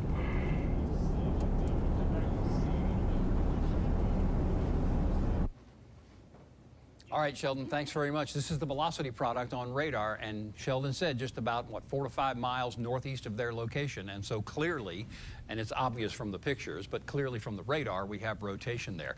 Thankfully, it is east of Beaver by a couple of miles. Forgan, you're still in the clear here, and Knowles, you got rain, heavy rain, possibly some hail. But the general development on this is a southeasterly, or we can call it south-southeasterly development, meaning that it is out in open country. So again, tornado warning for the northeastern portion of the Panhandle. That's going to be Beaver County until 6:30 tonight. We're continuing to watch it. Here's the reflectivity product. We'll continue to watch right in this area for that persistent development and that new development or the continued development. Now, it's a little interesting. I'm going to back up to the west here just a bit and see an approaching storm cell or storm cluster. I don't know that this is going to catch up immediately, but this might actually help or make things even more chaotic with this cluster of storms that is now east of Hooker. That one seems to have a little bit faster eastward motion. So in Turpin, you are going to pick up some hail or some rain and some dime to maybe nickel-size hail here in the next couple of minutes. But the overall motion of this, if it catches up with that one, two things can happen. It can disrupt the flow or the organization of this storm, which would be good, or it can add to the chaos and add to the instability and then make for possibly even a stronger storm and then possibly even more likely tornadic activity. Dave, why don't we pan out to the whole view, so if we haven't checked people joining for the news.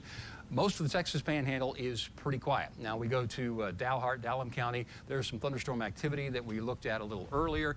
That had been fairly strong in and around Clayton, weakened a little bit. But now, as it is moving to the east and southeast, it's going to find some new ability there and possibly strengthen a little bit as it gets closer to Dalhart. I'm going to try and jump ahead on the computer and also talk very quickly. Tucumcari, Logan, there are storms to your west. That's still a half hour, 45 minutes away from Tucumcari, but know that those are out there. You're not officially in a watch area, but do know that those storms are out there. All right, we had some great pictures. Let's check on Sheldon, see what's happening. These things just develop over the next couple of minutes.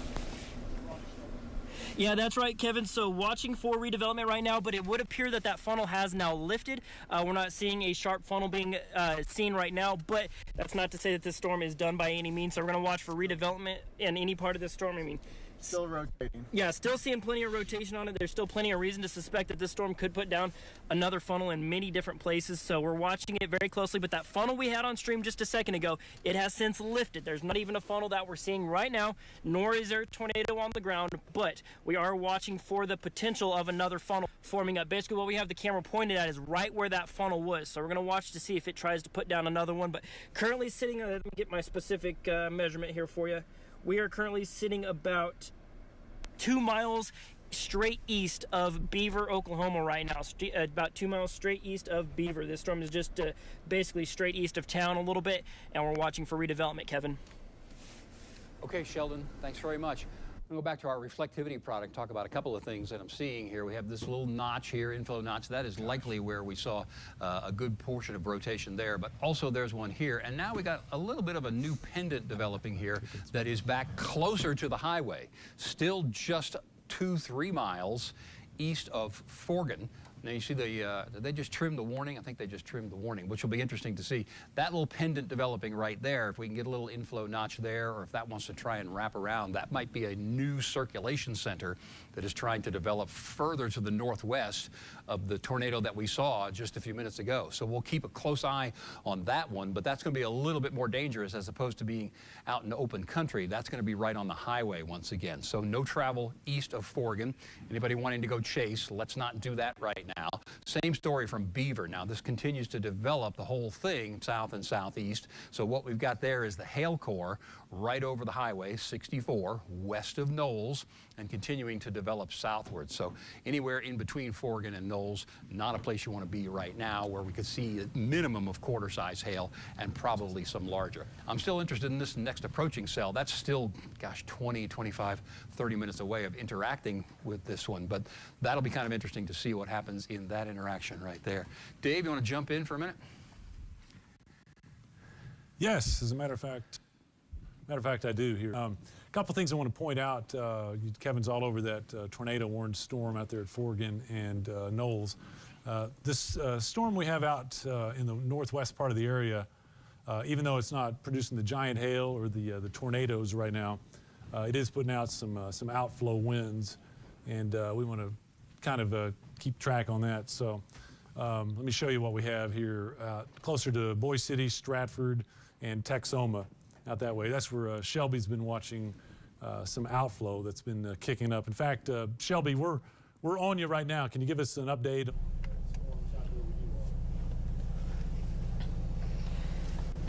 Yeah, Dave, so the outflow over here has picked up pretty quickly. We were over A little bit further to the northwest, we have turned around and come back a little bit closer towards Dalhart. These storms have started to develop a little bit more.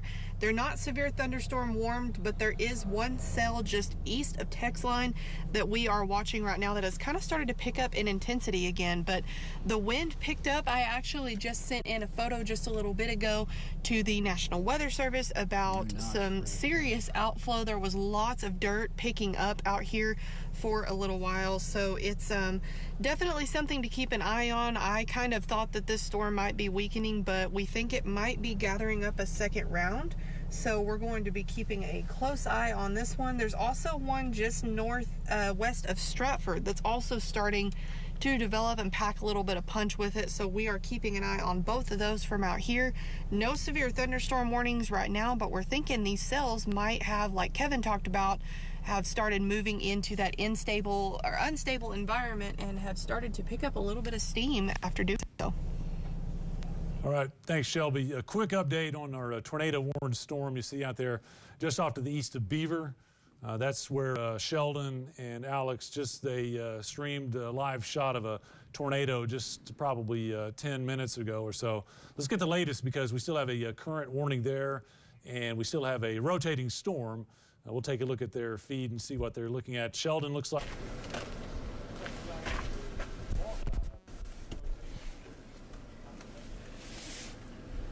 I don't think we're necessarily seeing the rotation tighten up just yet, but we are certainly seeing, you know, some strong rotation in this storm. You can spot where the rotation is. We're panning the camera around a little bit further.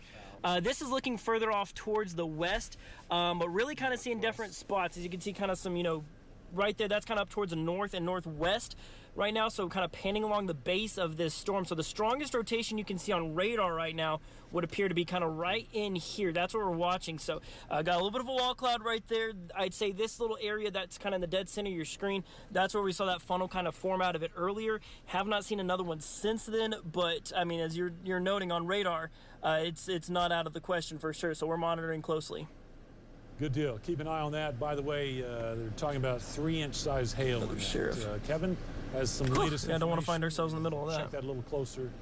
Let's take a look at the latest on the storm there, Kevin. Okay, continuing to watch this tornado-warned storm in Beaver County. We got a little while to go, about 10 minutes to go, and the Weather Service will make a decision either to cancel or continue this. But now I'm actually interested in this little notch right here. That may be a new rotation center forming probably just to the south of where Sheldon is looking. They're looking at radar as well, and they will position themselves to keep an eye on that. But this little notch may yet be a new, what we call inflow notch. And we probably got a little 3-body spike there too. This is the hail that Dave was just mentioning, which is now reported to be up to 3 inches. Okay, thank you, Sheldon. He says that's the one that they're looking at, so perfect. Okay, so the hail, 3-inch hail now being reported on Highway 64 in between Forgan and Knowles, and that is taking a pounding right there. 3-inch hail is big, big stuff. That will continue to develop southward as well. Let me go to the velocity product here and see what we can see as far as new development there. We're still on Dodge City, so right in there may be a new... we're looking for what we call gate-to-gate shear. That's basically where we see a tight rotation there. This is the broader rotation, but right in there, Sheldon's got the best view of it, obviously. As I mentioned a little earlier, the further away from the radar site that you get, the higher the beam is because the Earth is curving away from it. And so we're looking up into the middle of the storm. We can see that rotation, but it's so valuable to have eyes on the ground where Sheldon is, because then he can see the wall cloud, he can see the funnel cloud, and see if he sees a dust or debris cloud. And that means, obviously, that the thing has gotten down and he's in contact with the ground. So new circulation center may be developing there. That little notch, these radar images are coming in every couple of minutes, and so thankfully, again, out in open country in Beaver County, this storm cell, severe thunderstorm warned cell, closing in on Turpin.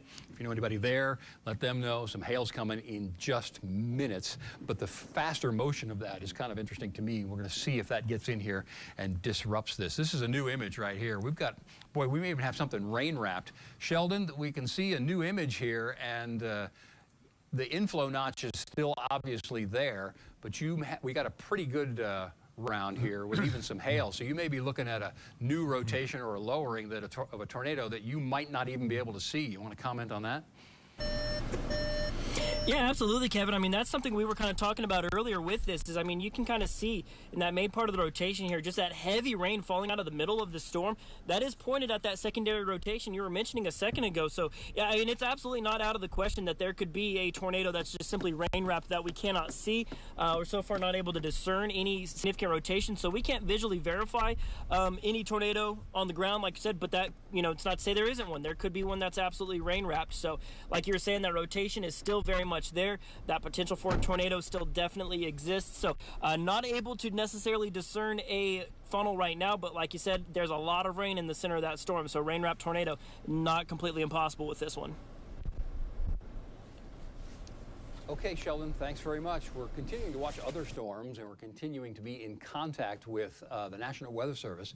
They're giving us an update on a storm near Stratford that now has half-dollar size hail and 60-mile-an-hour winds. So that's going to be this one right here. Not tornado warned at this point, but north of Stratford, right over Carrick. That is got some half-dollar size hail, again, 60-mile-an-hour winds. It is moving in a east-southeasterly direction, so that's toward Highway 54, and it looks like it's wanting to develop closer to Stratford as well. That almost is going to try and take on the shape of a little pendant there. So in Stratford now, let me just pause this and do a little measurement and see. Oh, there's a new severe thunderstorm warning for that storm. That was the orange box that just popped on. But I want to do a little measurement and get you an idea. So that's about 10 miles from you to the northwest in Stratford. But it does really look like it is wanting to, build to the south. Let me come back there, I'm sorry. It is wanting to build a little further to the south-southeast. So Stratford, a new severe thunderstorm warning for you until 7:30. That's Cimarron, Dallam, and Sherman counties. But that storm there is going to be developing towards Stratford and again the Highway 54 corridor.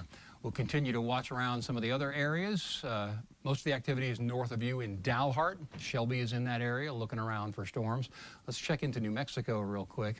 And we see a line of thunderstorms, not severe, but just to the west of Tucumcari, moving eastward. And so Logan, that's, I said maybe that was 40 minutes a little while ago. That's probably 30 minutes from you, Tucumcari, maybe 30 to 40 minutes from Logan. So knows that those storms are approaching you. Not severe at this point. Actually, kind of don't expect them to be, but still some sail approaching you on that storm. Yes, sir, Dave? Shelby's got a lot of blowing dust. You want to take a look at that? Oh, by all means. Okay, Shelby, we're on you. We see a lot of, tell me where you are, where you're picking up that outflow. Yes, Dave, so we're on our way back towards Dalhart. We're making a beeline for that storm that is just northwest of Stratford. It has started to pick up in intensity pretty quick, and we have felt the wind pick up. I can feel Caleb kind of having to fight it a little bit as he's driving. Lots of blowing dust, so the outflow and the strong winds with this has really started to pick up as this storm, just after you guys started talking about that severe thunderstorm warning, we felt the wind start gusting against the car, and we've had off and on blowing dust. It kind of depends on if we're near a pasture or if we're near a little bit more of a dirt-filled area.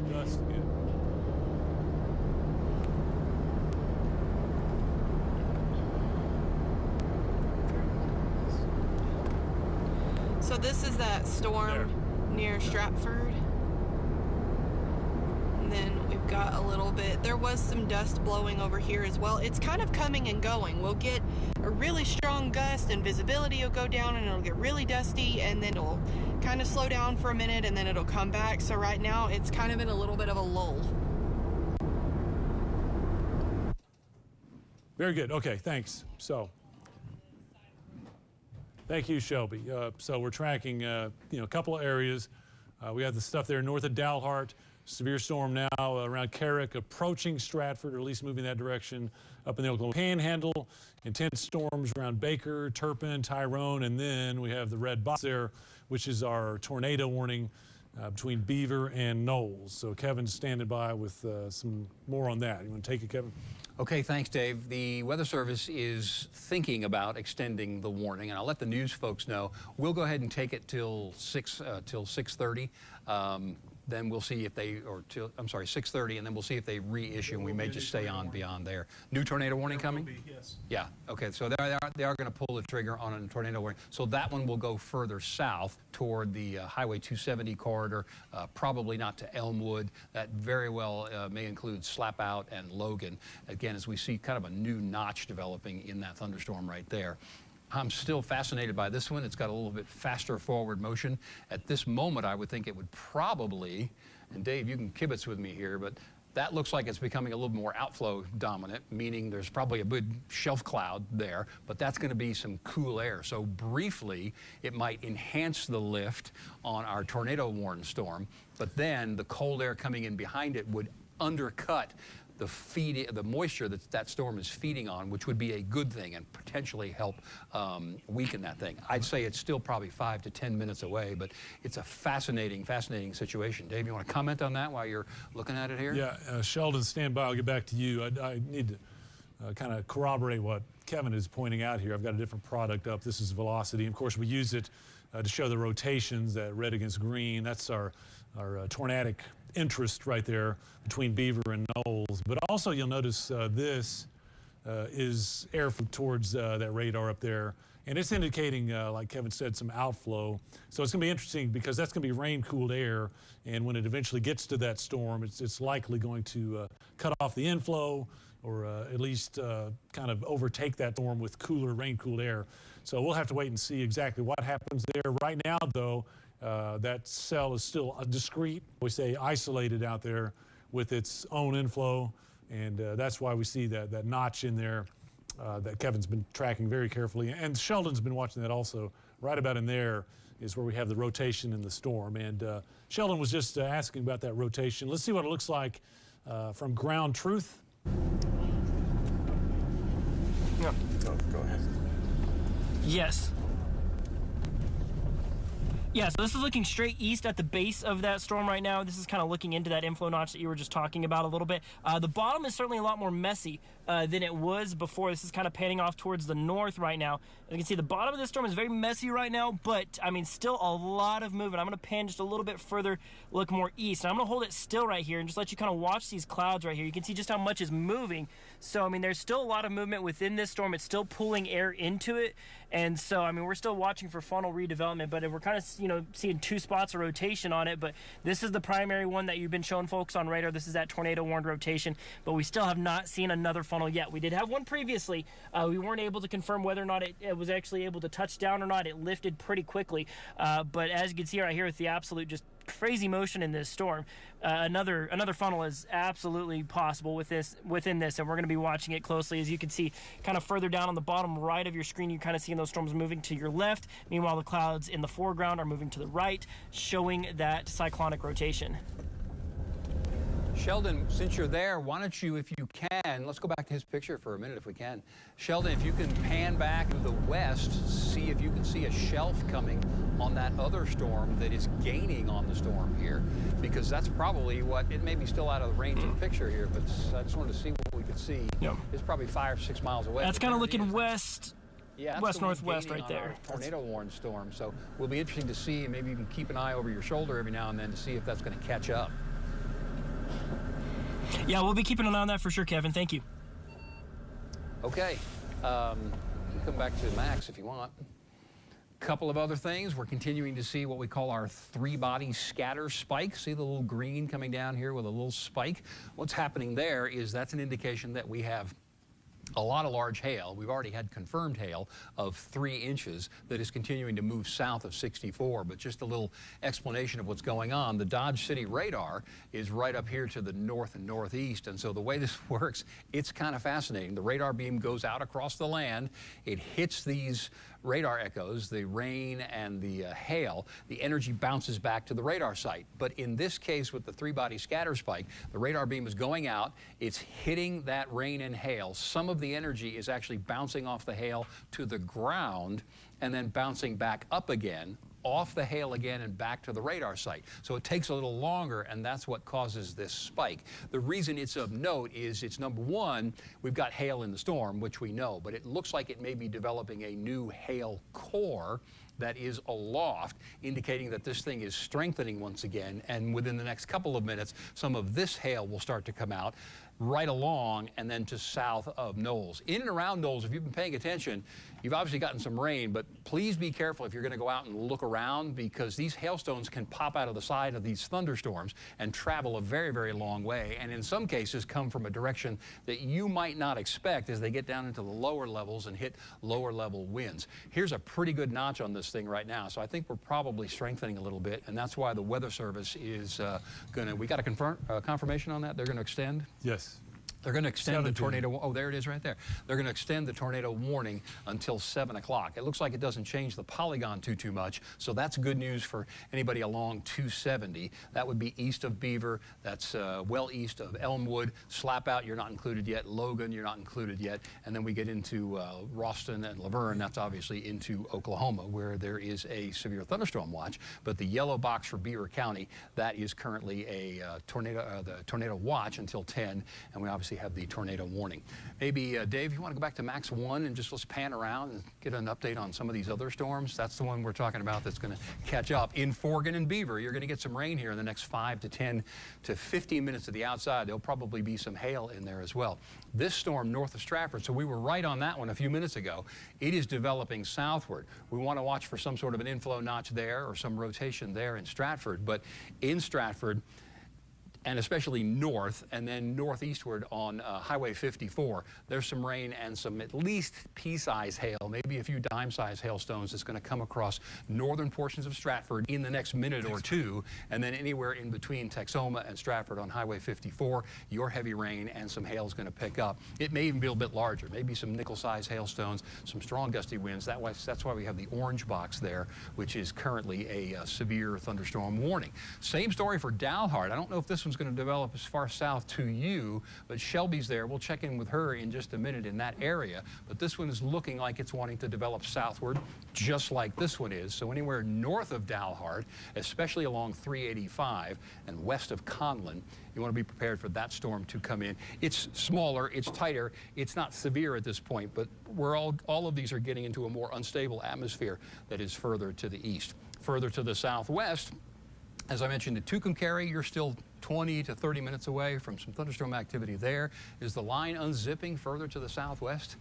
Okay, not too far yet, but anywhere from Tucumcari westward, again, that line of thunderstorms, non-severe at this point, is moving in on your area. So we got a new notch on our tornado warning storm. Let's check with Sheldon, and then we'll go back and check with Shelby as well. Sheldon, go ahead. It's a pretty dynamic situation. Absolutely, Kevin. I mean, we're seeing some really wild motion out of this storm right now. I mean, this is kind of looking right at that new inflow notch. I mean, this storm is really moving. I mean, we're really seeing these clouds move around. I mean, the best thing that I can use to illustrate it right here, I'm going to pull this up. So if you look at the clouds kind of higher up and in the background, you'll see them moving to the left side of the screen. Meanwhile, these clouds in the foreground are currently moving it to the right-hand side of your screen. You put that all together, you see cyclonic rotation. Still no discernible funnel right now, but an absolutely insane amount of motion with this storm. We're starting to see some heavy rain just to our northeast right now. Cooler air kind of coming out of this backside, which would start to kind of indicate some outflow possible, or rear flank downdraft. Could be either one of the two. But cooler air kind of coming out of the backside of this storm. Still no funnels right now, but I mean, we're still absolutely seeing the signs of that rotation. So that's the one, I mean, a lot of movement with this storm right now. Okay, Sheldon, thanks very much. Let's see what Shelby's up to. Shelby, tell us where you are. What are you all looking at now? So we did shift our path a little bit, Kevin. We just came through Dalhart. We are now heading northeast on Highway 54 towards Stratford. We do have that one cell to the northwest of Dalhart that will be tracking almost behind us in a way, and then we have this rotation, we do see some slight rotation in that storm just north of Stratford. So since that one looks to be the stronger one, that is the one that we are currently on the way towards. See if we can get a better visual on that one, since it seems to be intensifying a little bit faster than these storms around Clayton were, but right here on Highway 54, we've got a pretty good vantage point where we can see both of these storms. One is to our northwest and the other is to our northeast. So that's what we're keeping an eye on as of right now.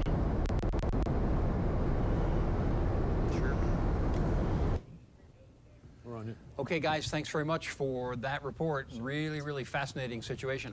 Meteorologically, I'm just really intrigued with this next approaching storm, and we'll get a look from Sheldon, the shelf cloud, the outflow boundary on that one. But I do think it's going to try and interrupt this one, which you can see is really not moving. In fact, the red polygon there, you can see, in fact, let me just take that off for just a second. We can get a better idea of the actual... Okay. There we go. So Knowles westward, you're in the tornado warning. It does not go to 250, to Highway 270 rather, pardon me, but south of 64. But the slow motion on that storm, the Weather Service didn't really change the polygon because it is nearly stationary at this point, which is good news since it's sort of out in the open. But the new tornado warning for people who may be just joining us goes now until 7 o'clock tonight for that storm. I'll put the radar back on. Dave, yes, sir, go ahead. Quick update, just something else going on, Kevin. The Weather Service is really concerned about the flood potential and hail accumulation up in the northern part of Beaver County. So you can see here on this wider screen there, that storm just has not moved too much at all. So we're talking about this area right up in here. It's been raining for a couple hours now, and indications are, we haven't seen any video of the hail. We're trying to keep Sheldon out of that, but plenty of hail that could be accumulating. Bottom line is that we really need to be watching the water crossings up that way, you know, the low areas that fill with water, the farm fields that fill and then spill over roadways. So if you're in Beaver County, pretty much anywhere in Beaver County, but especially there northeast of the city of Beaver, around Knowles and Forgan, where it's just been coming down copious amounts, watch out for a flood advisory or a flash flood warning that's likely to be issued. While we're on here, Dave, they're watching the storm in eastern Texas County, showing some signs of mid-level rotation, watching really close. Yep, that's the one you're Turpin. Okay, so yeah, we're getting indications are, and I'll come in a little bit closer, this storm around Turpin, and that's the one that's starting to see some signs of rotation.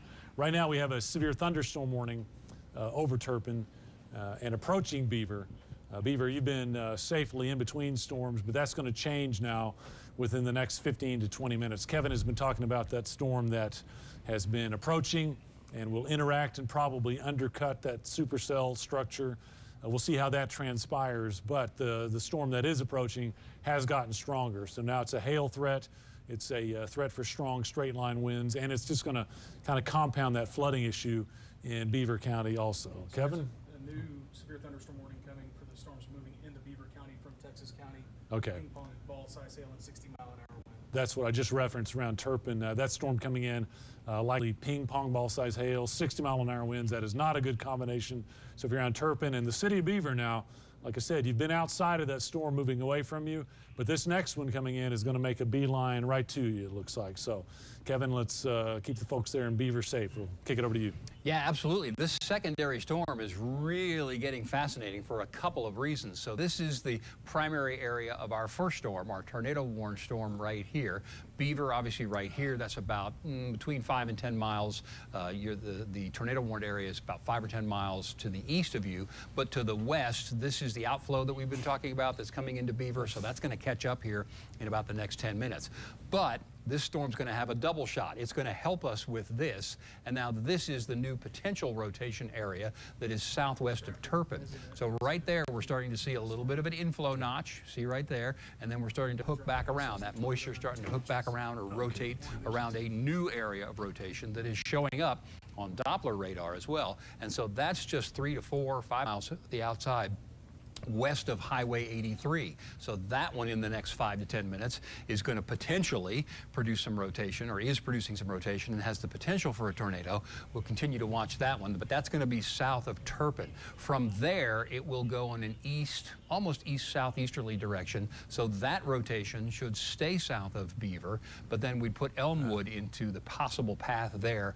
That would be still a little ways away. That's going to be 20, 25 minutes to the west of you. Kevin, so Beaver, Sheldon's got you're going to have some good, rain picking up in just a couple of minutes. Sheldon's got some good pictures right here. Go ahead. Oh, good. That's the approaching one. Yeah, Dave, right now we just got done getting just absolutely just blasted by some straight line winds. Still sitting here just east of Beaver. Still a lot of storm motion here. But as y'all have been, well documenting, I mean, this is that shelf cloud. This is the leading edge of that storm. It's currently tracking this direction. And I mean, really once it hits, I mean, straight line wind, very heavy rains, not far to our north right now. But I really think that's going to really, hinder the possible development of tornadic storms. I'm going to kind of point things back here. We're going to point at the top of the cloud here and just kind of pan around to the leading edge of that inflow notch, that stronger rotation. This is kind of that leading edge right now. You'll notice it's really messy. Not to say that a funnel wouldn't form out of it, but the rotation's gotten a lot messier, and we're getting some really cold winds out of that line of storms right there. And, as we know, cold winds aren't going to be feeding these storms at all. Go ahead, Dave. I'm going to look at this. Yeah, thank you for that. We've been wondering how that interaction was going to play out, and that's kind of what we anticipated. Rain, cooled air getting in there. Now, it might intensify some updrafts or start new ones that produce hail and strong straight line winds. But we'll keep an eye on that. Thank you, Sheldon. I did want to point out the storm you see coming into Stratford. That's going to be our Sherman County severe thunderstorm. We have had some verified winds in excess of 50 miles per hour. So, folks in Stratford, you're getting blasted there. Still the likelihood of maybe some quarter to ping pong ball size hail in that. So we're keeping a close watch on that. We'll back it off to the west a little bit, and we'll take a look at the storm that Shelby is on. In fact, I believe she's on that storm coming into Stratford. Let's see what her picture looks like and see if we have an update there. Shelby, we got reports of phenomenal winds. We had all that rolling dust. What's the latest on your Over to AMA. There was some rain folding. Highway 54, we are continuing to head towards Stratford. We're just a few miles from Conlin. Yes, the wind has been blowing pretty good. We did pass a construction zone a little bit ago, and a lot of that dust was blowing around from those areas. We are starting to get into a little bit of rain. We've got quite a rain curtain off this way. Let's see if I can zoom in there. We've got lots of rain off just on, there we go. Let's see, that is to our northwest. Yes, so there is, we kind of got a little bit, it's easier to see here in person. There's a good little rain curtain off to the northwest. That wind has been gusting off and on, kind of shaking us around on the road a little bit, but we're continuing to head towards Stratford and toward that storm that is developing. And honestly, Gotcha, Shelby. Thank you. I'm showing on radar what you see out your windshield there. So, folks in Stratford, quick blasts of wind and rain. Then that'll move off Highway 15. Good news there is that we're not looking at tornadic rotations there. Then we have the big storm that's been in Beaver County, off to the east of Beaver and Forgan. Very interesting in there. That's where Sheldon is watching two storms come together. Now, I think Kevin wants to update us on that, and then we'll take a look at what Sheldon is seeing out there. Kevin, what you got there? Yeah, I think all the short-term things that we've been forecasting here are pretty much right on. Sheldon talked about that cold air coming from this storm, and I think it is going to start to cut under this storm that's tornado warned. In fact, it is showing some signs now of dropping that hail core. Remember, we talked about the three-body scatter spike a few minutes ago. That hail is falling out, and one of the things that it does is sort of diminish in coverage or the look of it on radar, because now it gets below the radar beam. But that means it is coming down and filling up whatever low spots and right on the highway there with hail and heavy, heavy rain. There's still a pretty good notch there, but I think that's going to be disrupted pretty quickly. So the next thing we want to turn to is that's a developing pendant, we can call it. There's a little bit of an inflow notch. That may be the next one. Again, it's coming past Highway 83 in the next, I'd say, well, 5 minutes, maybe 10 at the outside, but obviously you don't want to travel south out of Turpin or north toward Turpin. The bad news for that part of that storm with regard to its potential development is there's nothing in the way of it. It's going to suck up a lot of warm, moist, humid air with a southeast inflow that is going to feed that storm and further destabilize it. make a point about this yellow area here. That's for Beaver and Cimarron counties. That's the severe thunderstorm watch that had been in effect until 9 o'clock. But now we see the pink counties over here further. I'm sorry, that's the tornado watch for Beaver County. I apologize for that. That's the tornado watch. So what we're talking about is this storm cell is moving into a much more unstable atmosphere, and nothing to the south of Elmwood or Logan or on toward Booker is going to interrupt that inflow. So if it wants to, it's going to have plenty of juice to develop a new mesocyclone. That's what we call the rotation in the thunderstorm, and we'll see if it tightens up and comes down further closer to the ground, eventually wall cloud, funnel clouds, something like that. Don't see it right now, don't see it on radar, but everybody is watching that. Dave, you want to weigh in? Yeah, thanks, Kevin. I got a different product up here to kind of support what you were saying. This is what's left of the rotation that's off to the east of Forgan and Beaver right in there. It's not looking nearly as tight or strong or ominous as it did earlier. But what Kevin was mentioning is now we have this inflow that's down to the south of Turpin in Beaver, this area. So now we're concerned about just south of the city of Turpin, we have this area that, showing some weak rotation.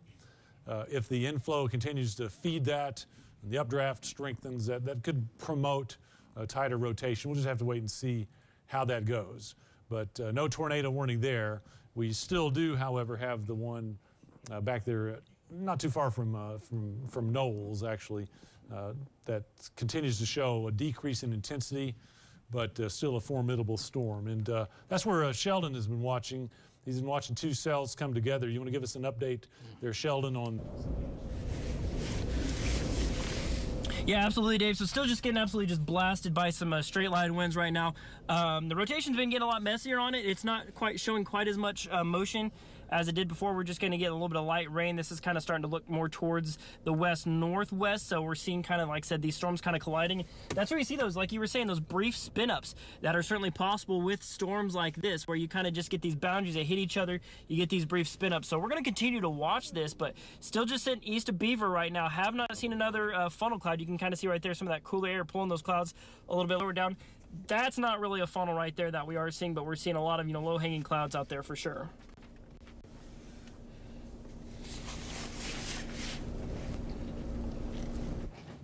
Okay, thanks. We're getting the information that the tornado watch is going to be expanded across our area.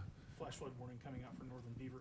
And we also have a flash flood warning for northern Beaver County. That's what I have on the screen right now. That area there, you see purple. Around Highway 64 and north of there, it's just been raining torrentially last couple of hours. You've been watching Kevin with all the tornado warnings in there. At the same time, there's been very heavy rain and hail. I would really expect to see some hail accumulations across roadways there, farm fields, or anywhere up there.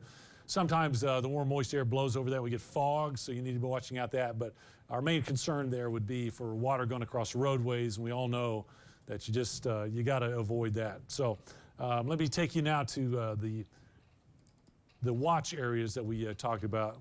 We have had severe thunderstorm watch for the northwest part of the area, tornado watch for the northeastern part of the area, but it looks like we're going to get 2 counties involved. I believe you say down to Hutchinson County? Including from Hutchinson to Hemphill and further north. Okay, so this area right in here will be included in a new tornado watch that will be extended for a longer period of time. I'd say probably past midnight. That still keeps it north of Amarillo, north of I-40.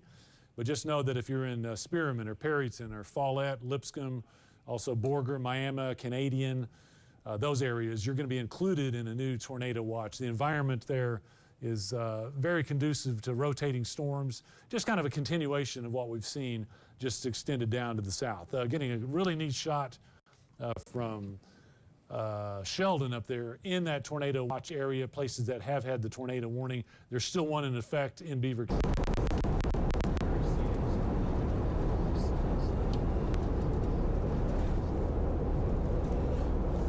Yeah, Dave, not really seeing a wall cloud right now. What we are seeing, just got some beautiful images out here right now. You can kind of see some of the color. I'm going to zoom out and kind of show you guys what we're seeing off the nose of our car here. not seeing a funnel cloud, not even really seeing a discernible wall cloud anymore. Still, this storm absolutely, I mean, still a lot of motion with it, seeing a lot of those straight line winds. I think that other storm has actually gotten close enough to us now that we're not really seeing necessarily any of the shelf cloud of that other line of storms getting ready to move in anymore, but you will see some of that kind of greenish color in there because of that hail that's in the storm. Continue to spin this around. So now we're currently heading south, but this is looking back towards west a little bit. You can kind of see the core of that other storm where we're seeing probably some of that large hail. But now with a lot of it, like you're seeing rotation markers within this storm, but we can kind of verify from here on the ground. With all that rain embedded in it, it's going to make it really hard to spot any more funnels that do drop out of this storm. Okay, thanks, Sheldon. I'm showing the storms coming together right there in Beaver County. You see what's left of the rotation southwest of Knowles, but man, it looks like it's rapidly being overtaken by the other storm. Kevin's standing by with an update for that. It's all yours, Kevin. Yeah, Dave, I've been watching the velocity product to show us the rotation on this, and I think once again what we had been suggesting, short-term forecasting, is happening. We got this storm interrupting this one, and the rotation that we have been watching very closely is right there. But we also warned about the possibility of some brief or temporary chaos as the two come together. And I do see some indication of that over Beaver right now. You are not in a tornado warning, but this is a situation where these two boundaries or storms come together. It can easily create some very, very quick funnels. They can come down very, very quickly. They can go back up very quickly. So they're extremely hard to warn for. And so we may not see a warning come out for it. But if you are out looking around, and I don't suggest you do that right now in Beaver or Forgan, because the velocity product is showing that there may be some brief rotations there that could produce a fairly weak tornado, something that would come in contact with the ground. Not a super strong one, not lasting a long time, but certainly enough to do some damage, to pick some things up, to throw them around. So in and around Beaver, you're not in the warning, the tornado warning right now. You're under a severe thunderstorm warning, but the velocity product again is showing that there's some chaos there. The winds are very, very much swirling, and there could just be a brief spin up, a brief touchdown in and around Beaver. So please stay in your safe place or get ready to go there very, very quickly. We're watching the inflow notch 2 on the one south of Turpin. It's northwest of Balco. I think on this motion now, we probably are going to start talking a little bit more about Elmwood, and that's the intersection of Highway 270 there and 23. So this is still a good, probably 5 to 10 miles away. There's Dave going to do a cone for us. So the forward motion on that storm moving southeastward, that would bring it to Elmwood at about 6:52. We got a little timing problem on that. Yes, sir. Yeah, golf ball size hail reported 5 miles southwest of Knowles. Southwest of Knowles. Okay, golf ball size hail. That's down. That's what we talked about when we lost the purple a little bit. So a confirmation there of what softball size? Golf ball size hail. So that was a confirmation of that purple core right there. As it fell down, as that came down, we got some golf balls right along 64 and just to the west and southwest of Knowles. Still a little inflow notch there, which is prompting the tornado warning. But now we'll watch this area. I was going to mention Elmwood. That's still 5 to 10 miles away from you, so easily 20 minutes or so. But I think you would be the next one to want to start paying attention. You're not officially in a severe thunderstorm warning box just to the north, and certainly no tornado warning there, but that's the one that we're going to watch next, as we're still in a pretty unstable atmosphere there all across that region. But this cell merger is fascinating, going on right now, causing all this chaos and maybe some brief spin-ups. We're getting some great pictures from Sheldon, so let's check back in with him, see what he's looking at. Tell us where you are exactly. Yeah, so we're just continuing to go our way southeast of Beaver right now. 270. Yeah, we're going to 270 right now. Currently tracking our way east, but right now that main part of that rotation, that's what we're kind of keeping an eye on. This is what we're watching. I'll kind of give you a look around here. This is looking almost straight up from where we're at. This is that main part of that rotation of that storm, right on that leading edge. I mean, you can see where it stops here.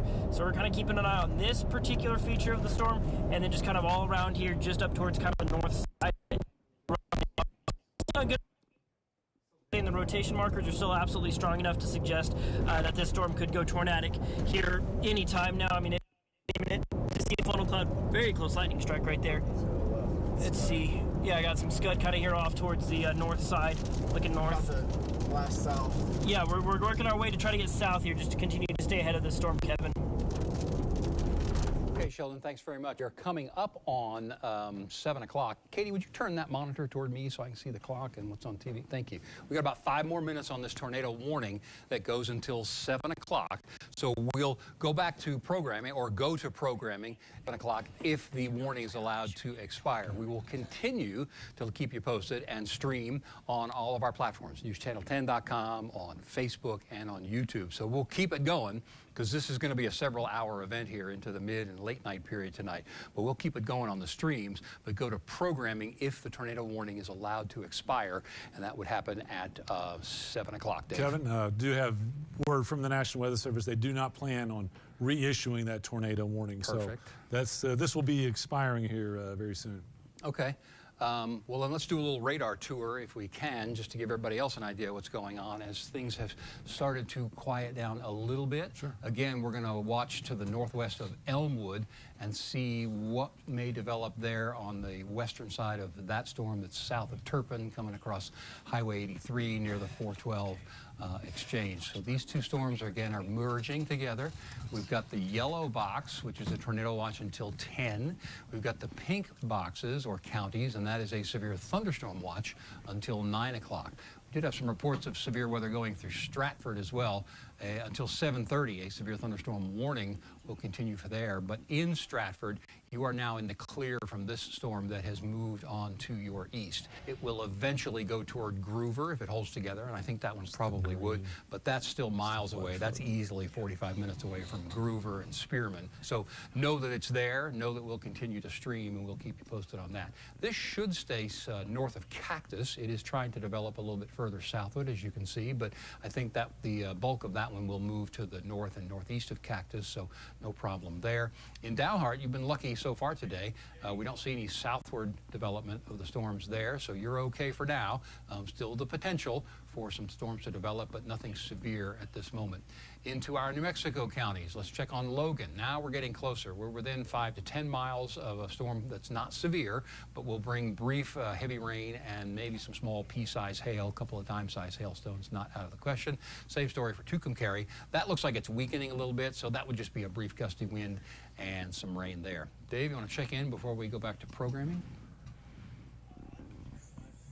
Yes, I do. One quick update here also for Beaver County.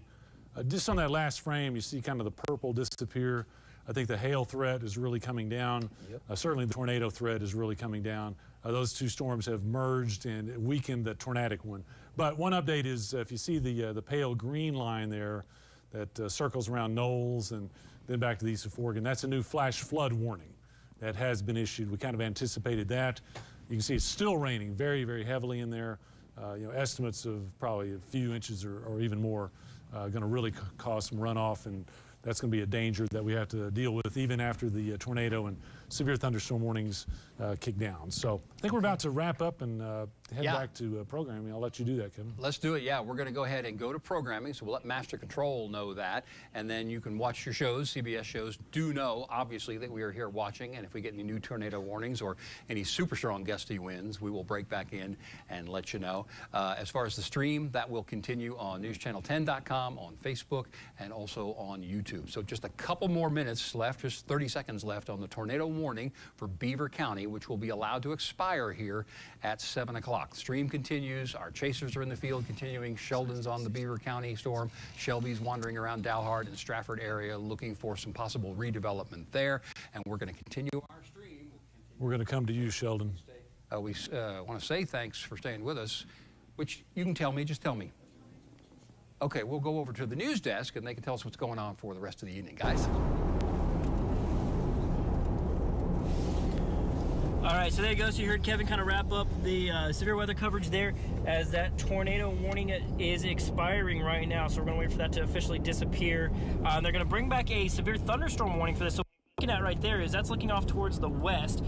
Still not completely say the tornado threat is gone, but it is really drastically diminished. So that's some good news there. I'm going to pan around to the north. You can see just that heavy rain in it right now. We're going to continue to just pan all the way around until we're pointing off towards the east. Yeah, keep going and then kind of tilt up. I mean, you can kind of see the bottom of this cloud right here. I mean, all the way zoomed out. Yeah. I mean, you can kind of see right there. I mean, the leading edge of this storm lot of heavy rain in. Okay, so there we go. So the tornado warning is now officially expired. That's officially gone. But this is that storm still. They're going to issue a severe thunderstorm warning for the whole complex of storms that Dave and Kevin have been tracking from there in studio, looking at ping pong ball sized tail and 60-mile-an-hour winds with this particular storm. But I mean, as you can see, I mean, just look at that. Yeah, it's just stop right here. No, you're good. Yeah, we're just going to give you a look at this because, I mean, this is a Come here and look. very photogenic storm right here. So I'll give you a quick look at that, but the tornado warning has expired. That's the good news. Wow, unbelievable.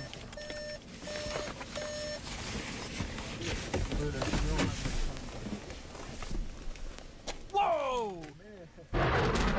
Golly! Did y'all see that? Wow, please tell me y'all saw that. Wow. We didn't see it. We heard it, though. Holy Oh, smokes. man. That was, I mean, That was close. holy moly. Yeah, I'm going to just dip my head out real quick. Hopefully it doesn't get knocked off by some lightning. But that was cannon blast range for sure. I was recording.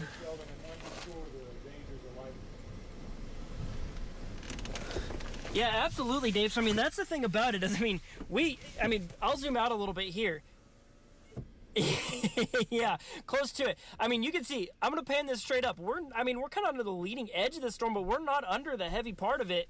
But that lightning strike was very, very close. So even if you're not directly underneath the storm, that doesn't mean that you're completely in the clear, as lightning can strike several miles away from the leading edge of a storm. But, I mean, that was very, very close. Yeah, I mean, let's go ahead. I want to measure it.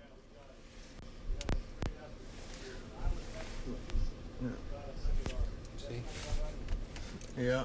Absolutely, yes. I mean, and it sounded, I mean, it was, like I said, you always think about, the count to 5 rule for lightning. I mean, you thought about counting to 1, and then the cannon blast hit, for sure. So very, very close on that one. So that's what I was saying is, that lightning kills more people than tornadoes. So it's not something to take lightly.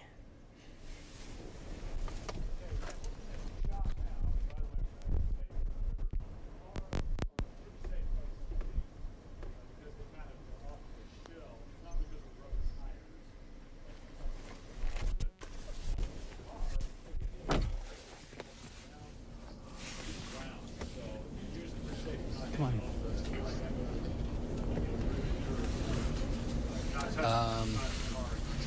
Continue on.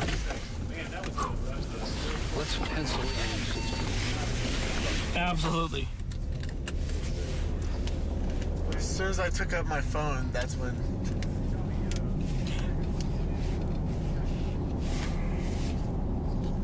Yeah, so we're in the middle of repositioning right now, Dave. This is currently... yeah, we're on a county road. We're heading south right now. So the shot that you're seeing right now, this is looking north. Our weather atlas, we're currently traveling south. We're traveling straight south right now, just trying to stay out ahead of the leading edge of this. Like I said, I think we're on a county road. I'm trying to get... Yeah, we're trying to get to 270, which is a west-east road. Yeah, so what we got right here, based on Apple Maps here, is NS 148 Road, is what it's called that we're on right now. We're currently heading south towards 270.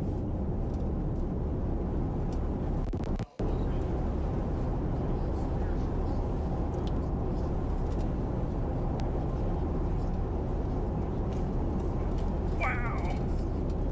Did you get it? Scotty Vanderford.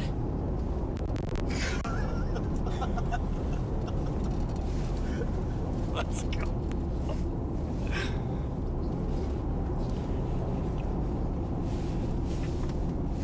In fact, he's got your lightning strike that we were able to capture. We'll share that with some folks. But I'm going to tour some radars right now. And this is what we see from Lake Meredith, kind of looking off to the northwest, dark cloud bank. Most activity is well to the north right now. We'll take a look at Bushland. That'll be one that we watch in Amarillo, kind of like last night when that big Arcus moved across the area.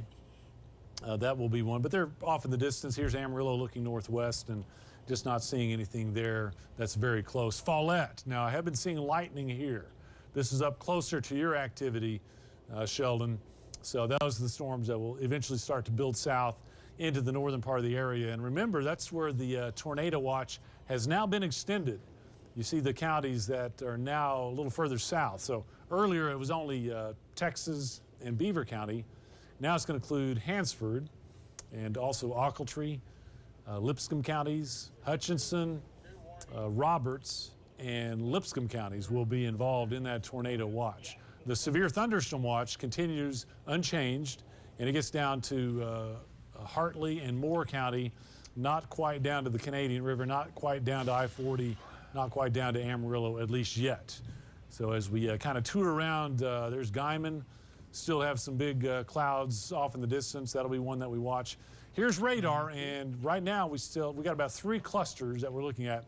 We have the one in Beaver County, that's where Sheldon is reporting from. We have the one around Stratford there north of Dumas, that's where Shelby is reporting from.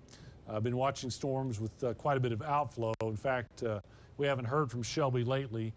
Shelby's standing by to give us a quick update on where you are and what's coming your way. Yeah, Dave, so we are currently in Stratford. We are on, is this County Highway 15? I think it's Highway 15. Yes. We are on Highway 15 just to the southeast of Stratford. We have been watching this storm, but I feel like as it starts tracking east, we're having a hard time keeping up with it. So we're discussing the possibility of refocusing and going back to look at those storms just to the northwest of Dalhart, since those have been intensifying pretty quickly. So that's kind of our plan for right now. We're kind of deciding whether or not to continue after the Stratford storm or to start refocusing on these near Dalhart.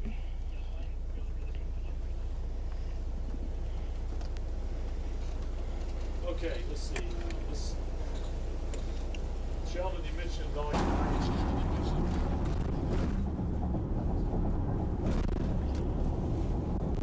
Yeah, we're getting lots of lightning right now. Lots of CGs, a lot of cloud-to-ground lightning strikes right now. This is kind of looking off towards the west. We're currently traveling east right now.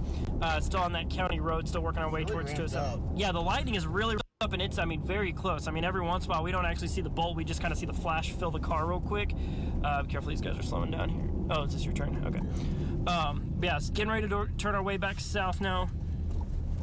You can still see that kind of greenish color in the middle of this just cluster of storms right now. Next one.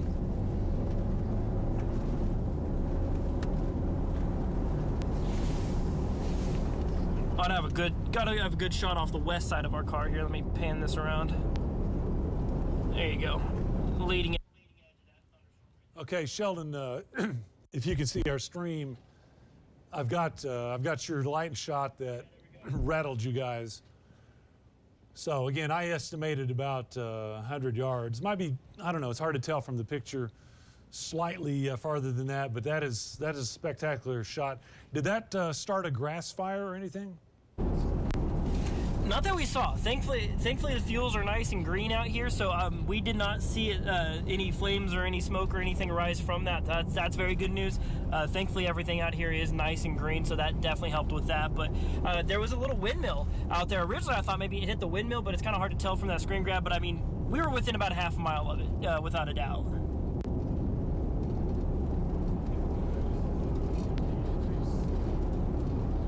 Danger that we talk about, we get really, focused, as we should, on tornadoes and giant hail and flash flooding and straight line winds, but it doesn't take any of that to still have a deadly element. Any thunderstorm, any storm that has lightning in it is a potential killer. So that's why we really have to remind folks. You want to step out and look at storms, and you want to be out and see them approaching, but if you're in an area where there's lightning, you really got to use your common sense. You really got to use, just intelligence to get people in. If you're in a house, if you're in a building, you're 99% safe right there. If you're in your car, you're great.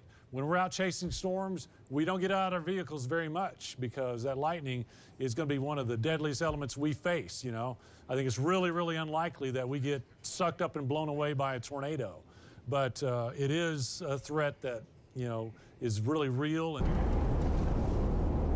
probably east, so I can go back down towards Texas, I guess. You think east?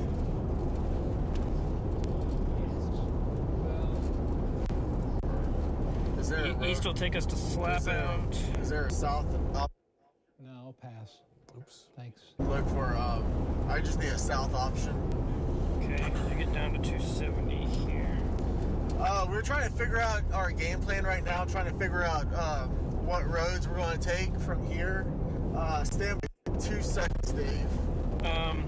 There is a road, but it's probably not a major. I'd say your best shot is either, I think, probably go west to Elmwood. If you West go Elmwood? Okay. That'll take us right back into Booker. That'll just take us back the way Dave we was came. pointing out, Dave. Yeah. So, yeah, sitting out here right now, so we're currently tracking south. We're going to work our way back towards Elmwood and Booker.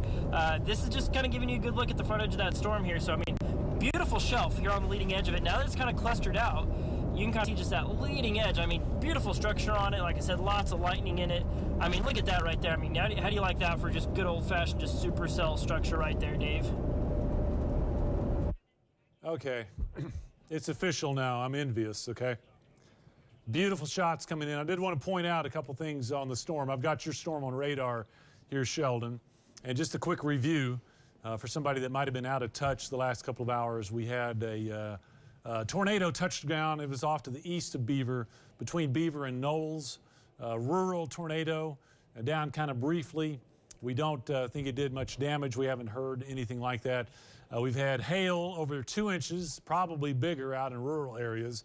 And we have a flash flood warning there around Knowles and back to the west and north. So all of that is going on. But also we've had reports of 60-mile-an-hour straight winds from the Beaver Maisonette, and maybe even stronger a little further out, closer to where Sheldon is. Sheldon, I'd like to know what highway you're on, where that Arcus cloud is, which is, I mean, that's textbook stuff, very scenic. But give us your specific location. We need to let folks around Balco, Elmwood, Logan, and Slap Out. On NS 151, but we're about to pull up to Highway 270. Basically in between Elmwood and Slap Out is where we're about to be. So we're about to get onto 270 right up here, straight between, like I said, Elmwood and Slap Out, working our way back towards the Texas Panhandle. Like straight. basically just trying to. Yeah, this looks paved, so let's stay on it. But I mean, as you can see right here, Dave, like you're talking about, I mean, it is just textbook structure on this storm right here. So we're going to try and stay out ahead of it, stay out because we're not in the, we're outside of the precip right now. It's dry where we're at. But I mean, just absolutely just textbook, phenomenal looking structure on this storm right here. So heading straight south, we're still on NS 151, working our way towards, not towards Slap Out, we're going to work our way towards Derazette. About to pass through a tour group storm chase. Okay, tell you what, we're starting to get interested in the storm a little further back to the west. 70-mile-an-hour winds for the Beaver Sounding? Okay. Yeah, the storm you're on, Sheldon, giving us indications of 70-mile-an-hour winds out that way, so you need to watch out for that. Now, the storm that Shelby is on, we need to look at that.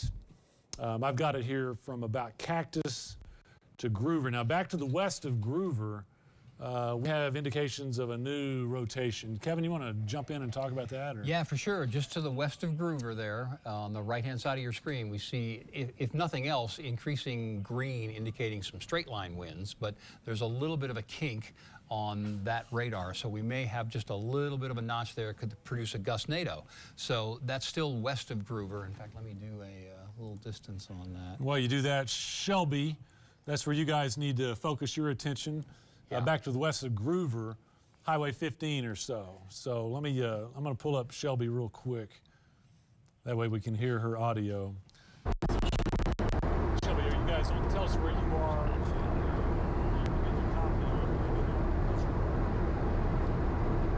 Yes.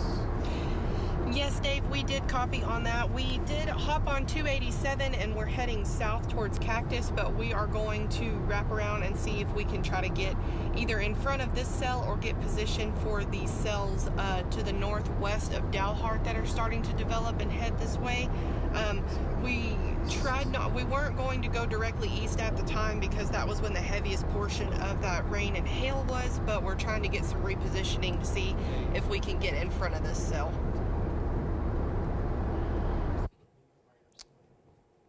Okay, thank you, Shelby. Heading off to the east out ahead of that storm will be a good idea. Of course, it's kicking down to the southeast, starting to gain a little strength. But you notice there back to the southwest of Groover now.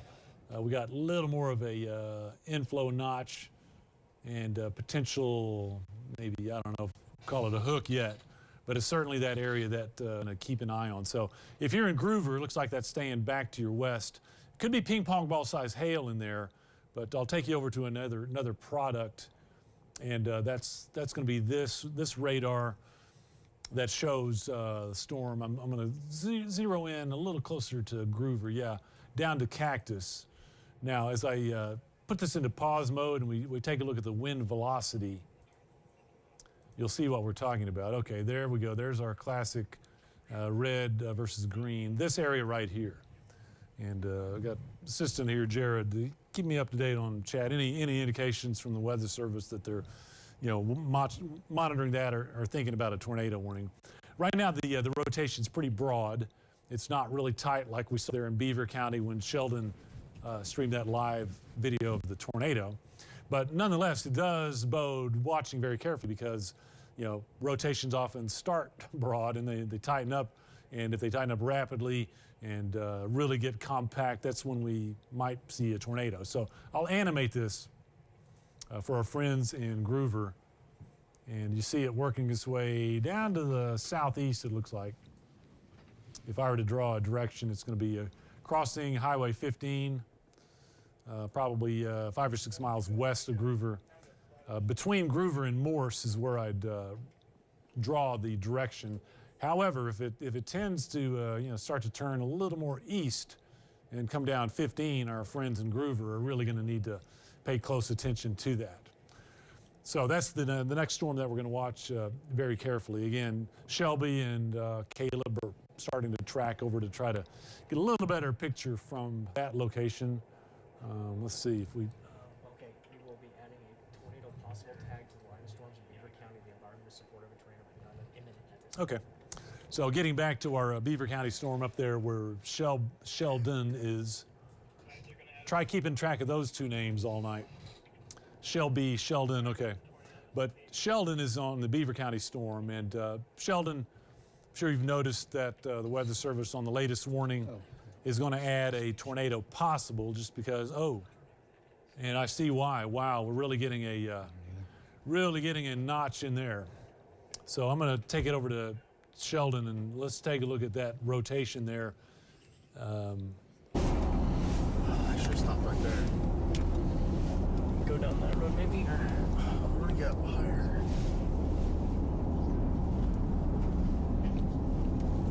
That's it, right there. Yeah, that's right, Dave. We're currently still heading south, 151, trying to find a good place to pull off right here to give you guys the best look at this. Like you were saying, I mean, yeah, there is a new discernible notch on it. I mean, and as you can see, I mean, just the structure of that is, I mean, you look at textbook supercell, and I mean, and that's what you got right here. I mean, this thing is really just a stout storm right here. So we're really watching for the development of any funnels, anything like that.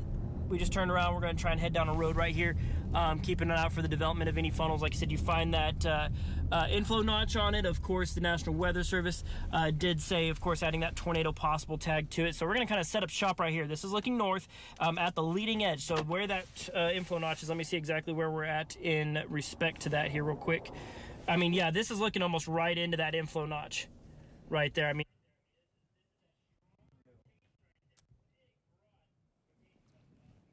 Okay, cool. Tell you what, Sheldon, we're also seeing some pretty spectacular imagery.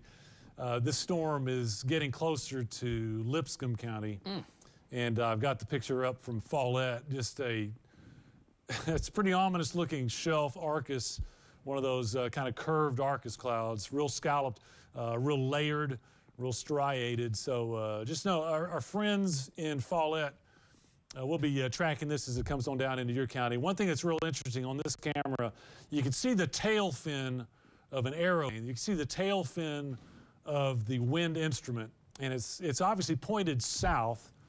We're getting inflow in from the south. When that thing blows through, we'll see that flip around like nobody's business. So we'll track that for you. Kevin is standing by with an update on the notch, that inflow, the circulation in Beaver County. So give us the latest on that, Kevin. Sure, Dave. The Weather Service is concerned that there could be a brief tornado, very, very brief tornado, here north of Logan and south of Knowles. Now, this is out largely in open country here, which is good news. And here is the Texas-Oklahoma border there. And this thing has been slow all day, but its eastward movement should eventually take it out across the border into Oklahoma. But in this notch right here, north of Logan, there's just chaos going on. Winds are swirling from several different directions, and there is some mid-level rotation showing up on Doppler radar. So this is one of these situations that we talked about just a few minutes ago, where a brief tornado could pop up, drop down, try and do some damage within just a minute or two or less, and then pull back up again because of the chaotic system or the chaotic nature of this. But the good news part of it is this little bow right here at the end means that strong winds are coming in to interrupt this or take over, as opposed to the chaos winds that would create a funnel. This outflow here and this bow echo will create some very, very strong straight line winds, but the chance for some tornadic activity decreases as this bow fills in this notch. Now, that said, in Logan, just south of the highway here, this is just a minute or two, 3 to 4 minutes at the outside from you. If you've not gotten the brief wind gust yet, you are going to get that. In fact, that may be the arc that you were showing there. Was that the Follette, or is that too far away? No, oh, the Follette storm? Yeah. Yeah, here's... that camera's too far away? No, well, that's, I mean, that's the Arcus. No, that's what we're looking at right there. Yeah. It's the... So you're going to get a brief gust of wind, and then the wind will come very persistently, easily 40, 50 miles an hour or more behind this leading edge here, and there'll be some rain with it as well. I think the good news, though, and this, well, it's starting very, very slowly to condense or weaken a little bit as it heads towards the Texas-Oklahoma border. In fact, just a short time ago, our friends at the Weather Service observed one of the other things that we look at is called cloud tops. We can kind of color the cloud tops on satellite, and when we do that, we can see what the trend is the storm strengthening or weakening. And the trend is that we see maybe some very, very slow weakening of this, which is good news, but it's still got some very, very heavy rain, some strong gusty wind. Copy that, Sheldon. Thank you. Notch there, but I don't know that there's any tornadic activity there.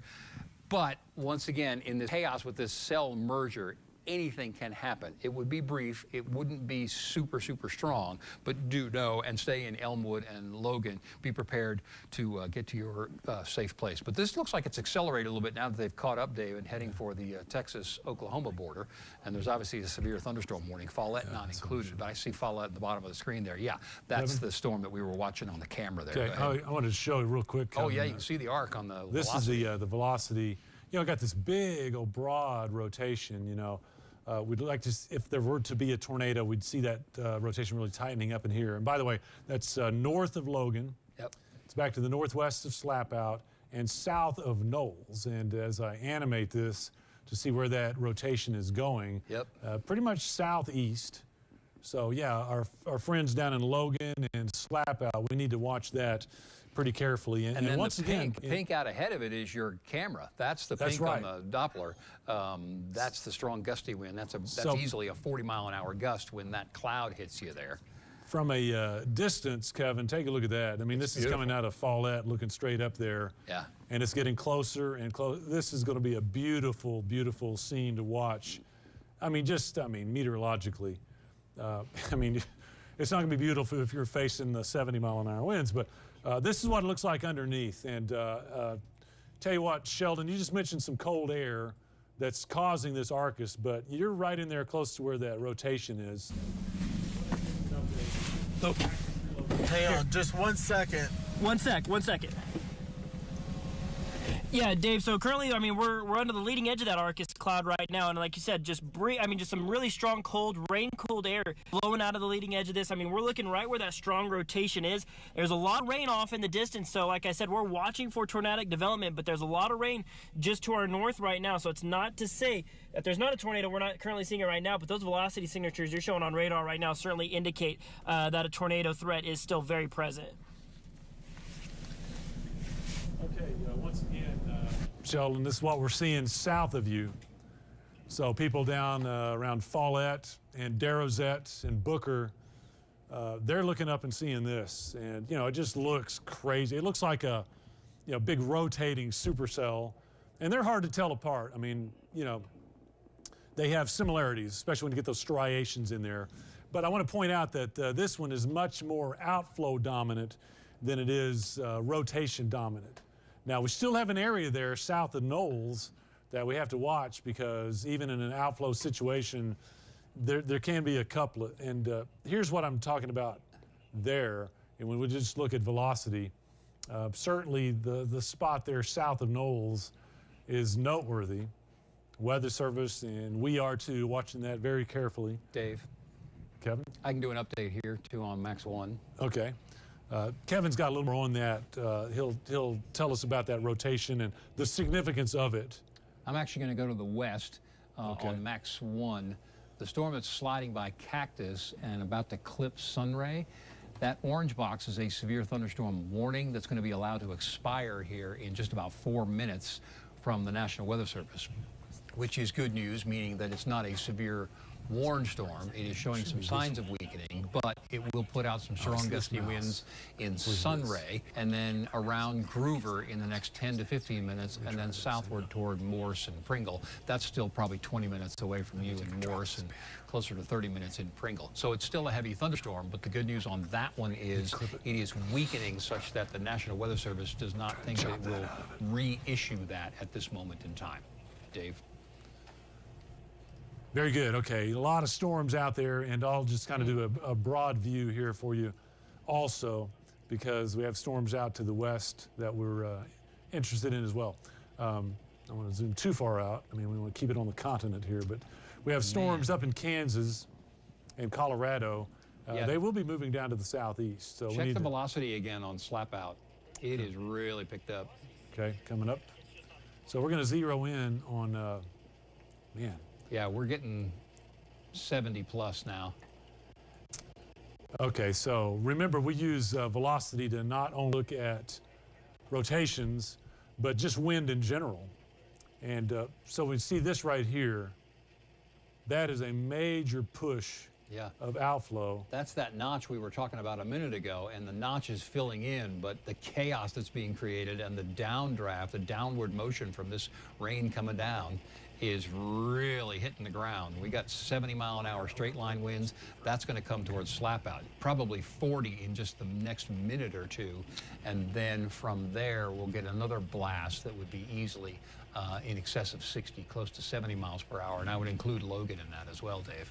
Okay, so this That's is what, minutes away. yeah, Highway 270 there. The wind is already pushing across that, and we'll be coming into Logan. And that's what we're seeing up in places like Follette, Lipscomb, Beaver, Darrozette, those areas. We're going to have to really, really watch that with that straight wind blast coming across. So I'm going to pull that up again on our camera here. Where did it go? Here's Follette.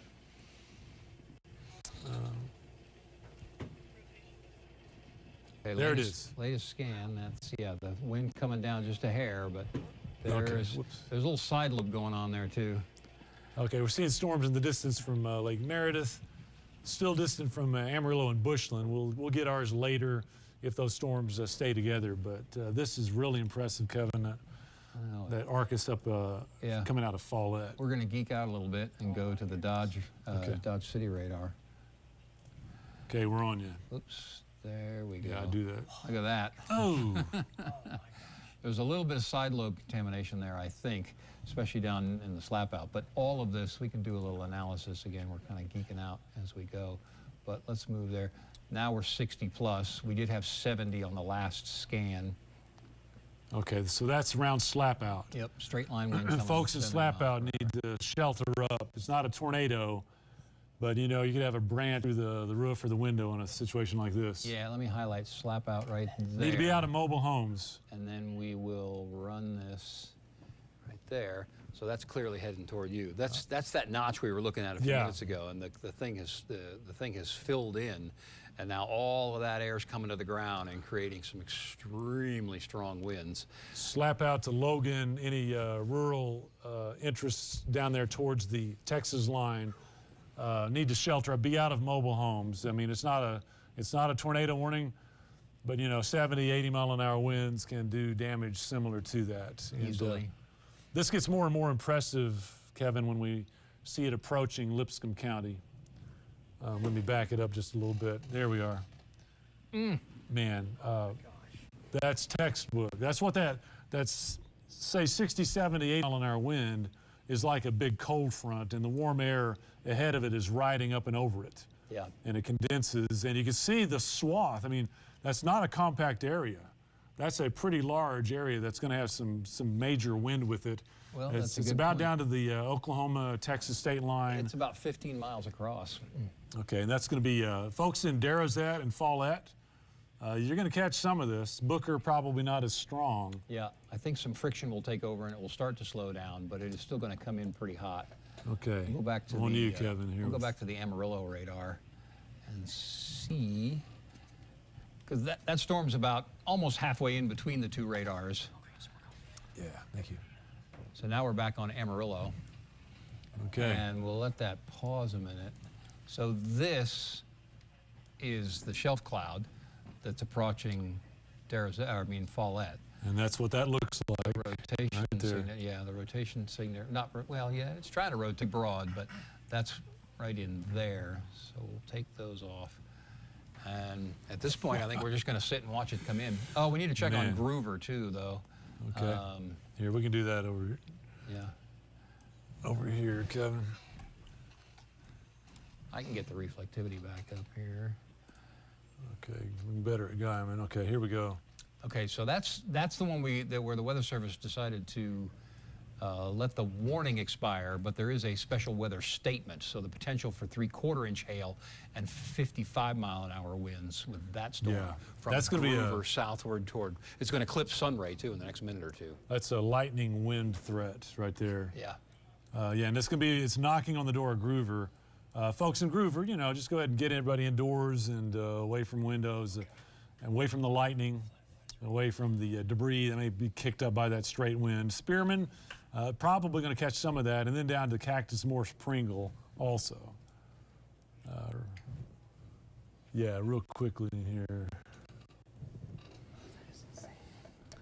Okay, Kevin, so you want to do some diagnostics on this? Sure, Groover, Morse. I'll tell you, here's something we watch for too, which is part of the reason that the Weather Service allowed the warning to expire. But if you look right here, that very thin little bit of reflectivity, see it crossing that line? That's an outflow boundary. Yep. There's probably a shelf cloud there, but what that's telling us is that it's weakening. Yeah, good point. It's weakening. Oh no, that looks like ground glitter. Okay. Yeah, I had the right idea. Yeah, you did. So. It's enhancing whatever. Is there a wind farm there? Must be. Anyway, what's happening is it's weakening, and so as that cold air comes down, hits the ground, it fans out, it spreads out ahead of it, and so the body of the storm then is trying to ingest colder air as opposed to warmer air. Now, it can create new updrafts, certainly, but right now that's the reason that the Weather Service decided to bring that one down from a severe thunderstorm warning to just a special weather statement, which is good news for Sunray and Morse and Spearman and Groover, but still a heavy thunderstorm is about to come through. Look how fast this is approaching Follette now. It's going to get more and more dramatic by the minute. It is, and you know, let's check on that rotation or what's left of it. Sheldon, what's the latest with you guys? We're almost to the state line right now, back into Texas. Yeah. We're just trying to get probably down towards 15 and probably work our way towards Follette. Yeah, with this storm, remember, we're just right on this leading edge of it. Been seeing a little bit of rain. Lots of lightning with it. The lightning has really been active, and there's just a lot of cold air coming out of the leading edge of it as well. I mean, I've been seeing some of your shots there, Dave, you've been showing there from Follette, Sky Tracker camera there. I mean, just phenomenal Arcus cloud out in front of it. And I mean, we're just basically right under that leading edge right now. So we're continuing to stay out in front of it. Still haven't seen any new funnels or anything of that sort. Yeah. Okay. Thank you, Sheldon. Wow, we're having a major nerd moment back here at the station. We're looking at. We know you're right underneath this cloud that we have. Probably back into that. So I'm seeing your picture now. You're right underneath the leading edge of this big Arcus cloud. The lightning, at least we're starting to see some. And we've been recommending that folks around Follett, Darrowsette, and Booker go ahead and wrap up the picnic and get inside, because this is gonna blast through with some of that really strong straight line wind and a lightning threat. I think the tornado issue, I think we've kind of taken care of that for the time being. This is much more outflow dominant. I mean, really, really outflow dominant.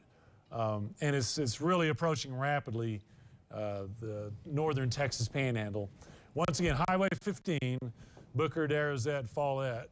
We need to be ready for a major push of some cool air. That's going to be coming soon.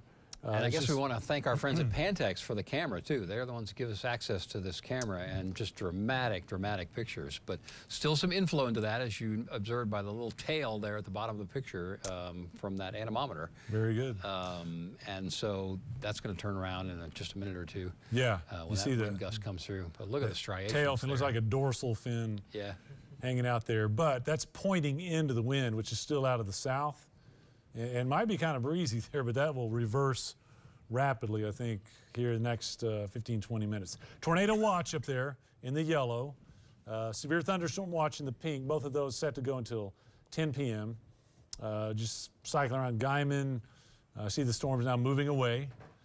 Still have about three or four clusters. Beaver County, we got the storm approaching Groover. We got some less intense activity coming towards Dalhart. And then we have more out towards Tucumcari. I need to update my sectors here, but there's our Beaver County activity. And it looks like we got a little bit of a new updraft north of Elmwood, too. Yeah, if you want Panhandle, we could let the folks know there that that's probably a whole hail core coming your way. Okay. There may be something of a notch in there, too. Okay, so yeah, that's Elmwood. Severe thunderstorm warning, but yeah, the hail potential picking up a little bit. It's going to stay north of Balco. Elmwood, you're pretty much in line. And I don't see any, there's a notch right over Elmwood. I don't see any rotation in that. That's going to be straight line winds. So we often talk about the notch. So anybody that's looking at it going, wait a minute, what's going on? We don't see rotation there right now. Groover just got a wind gust of 50 mile an hour. Okay, 50 mile an hour winds in Groover. That could go a little higher. That outflow boundary that Kevin identified a few minutes ago has now pushed through. That'll be going out to Spearman and Pringle. We think any hail is probably going to be sub-severe, but anything in there is going to be wind blown. We pick up the other line that's developed. That's going to be approaching Dalhart and Highway 54. Not quite as intense there. Nope. Tell you what, Kevin, you want to do an analysis on this radar, and it'll allow me time to update my sectors over here. By all means, let me come back to just a single pane, and we are using the Amarillo radar as opposed to Dodge City. I'm going to stop the animation and talk about this area of strengthening right there. Watch over time as we get more and more pink in there. We call these DBZs. When the DBZs get up above 60, we're talking about some hail. We get up above 7, talking about some large hail, and we'll do some analysis of it in a minute. But you can see on the animation that this is clearly moving in a southeasterly, well, actually more like this, southeasterly direction. So I do think that that hail, the bulk of it, will be to the north and northeast of Booker. Not quite as convinced for Darrowsette or Slapout right now, but that will continue to move southeastward. We'll see how long it can last. I don't know that it's going to have a lot of uninterrupted warm air in there to maintain it. So it may be sort of peaking right now. Actually, what I'll do with this, given that we're on the Amarillo radar, we will look for a 3-body spike. Not seeing it right now, but we're hearing from Sheldon that maybe he has some good pictures for us. Go ahead, Sheldon. Yes, yeah, that's right. So I'm going to pan back here towards the east. This is the leading edge of that Arcus cloud. We're currently working our way towards Follett. We're just past Darrowsette right now, working our way towards Follett. As you can see, just the leading edge of that Arcus. You know, been seeing some great shots from our Pantex cam. I'm going to pan around here so you can just see how close we're getting to that right there. really just phenomenal structure still on this storm right now as it's just continuing to work its way south. Right now you can see where the rain curtain exactly starts there on the bottom side of it. Just beautiful scenes from where we're at right now, but very powerful. Have y'all been watching?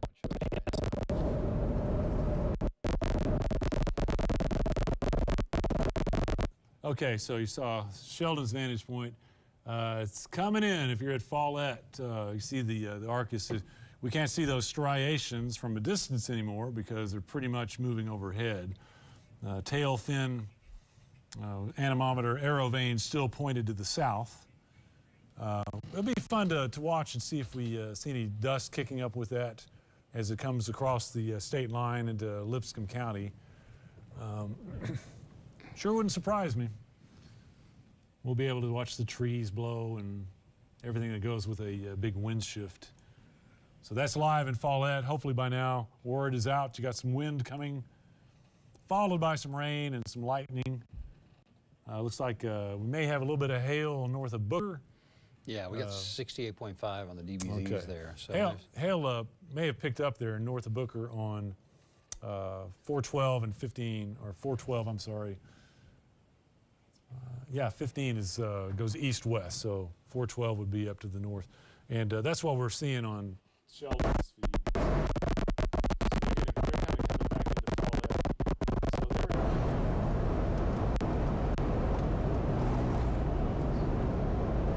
Follett. And then this is what it looks like coming into Follett. Can't tell if that's precip or dust or both coming in there. Let's check with Sheldon to see if they see any dust kicking up. Got it. Not really, Dave. Not seeing much in the way of dust right now. Just seeing some very, very heavy rain. We're gonna, of course, keeping an eye out towards like this direction here for maybe some dust getting kicked up on the back side of that. If I spin back around, it takes about 180 degrees to spin here for get to one side of the storm to the next. But I mean, you can see this discernible rain curtain here, but not really seeing any signs of dust being kicked up just yet. It's still currently on 15. We're our way towards Follett right now, but not really seeing much in the way of dust right now. Okay, there's some lightning live about to come on into Lipscomb County, so we'll be following that for you. See, quick update on watches and warnings. Amarillo, all the counties that include I-40, not included in any watch. We do have a few storms out by Tucumcari that are coming in. So far, those have been sub-severe, but we have a tornado watch in the northeast. The red you see up in Beaver County is not a tornado warning. That's a flash flood warning. Yep. It's a deeper, I think I call it blood red sometimes. Let's go in for a closer look there. I get to use my left hand to bring that down here. Sheldon loves this, he loves this. I know, the lefties are set up here. Okay. We can probably make a comment about Spearman, too, when you get ready. And you had the dew points. You still got the dew points in your show? Yeah, let's take a look at that. Because nothing's interrupting the storm west of Spearman and Morse. So that's got plenty of juice to work with.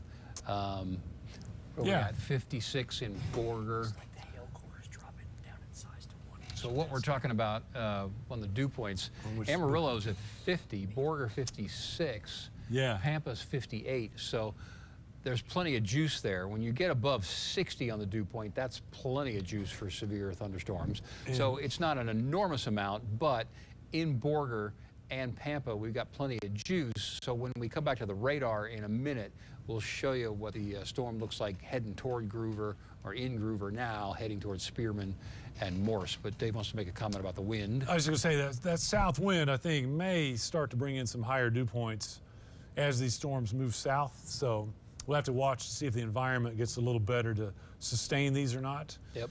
There's your Groover storm, Kevin. Yeah, so we want to drill down closer to Spearman. I'd say you got maybe 5 to 10 minutes.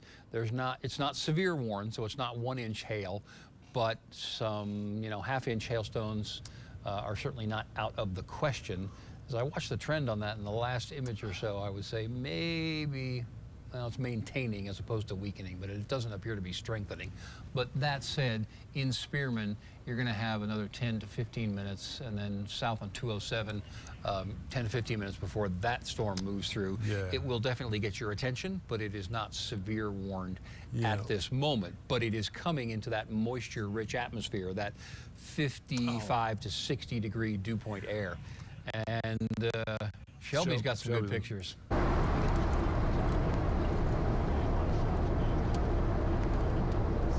lot of these storms are outflow dominant, but why don't you give us an update on where you are? Looks like you're getting rain on any hail up that way? Actually, Dave, the wind has been fairly calm compared to some of the stuff we've Yeah. seen earlier today. Not saying it's been calm by any Did I means, but it has mix up been a my little bit names, or better. did you? I thought I said Shelby. So go ahead, Shelby. Yes, yes. So yes, we're about 5 miles from Highway 136. We're on our way to Morse to get ahead of this Spearman storm that's headed into Groover and growing down towards Sunray. So we are about to come out towards Morse. We have been driving through some fairly heavy rain. We do have a pretty good shot. Let me turn on that windshield wiper. No hail though. We haven't seen any hail, but we've had quite the lightning show. Caleb and I have been seeing a lot of really good lightning over this way. So we are headed towards Morse to see if we can get set up and get a good look at that storm that's coming on into Groover.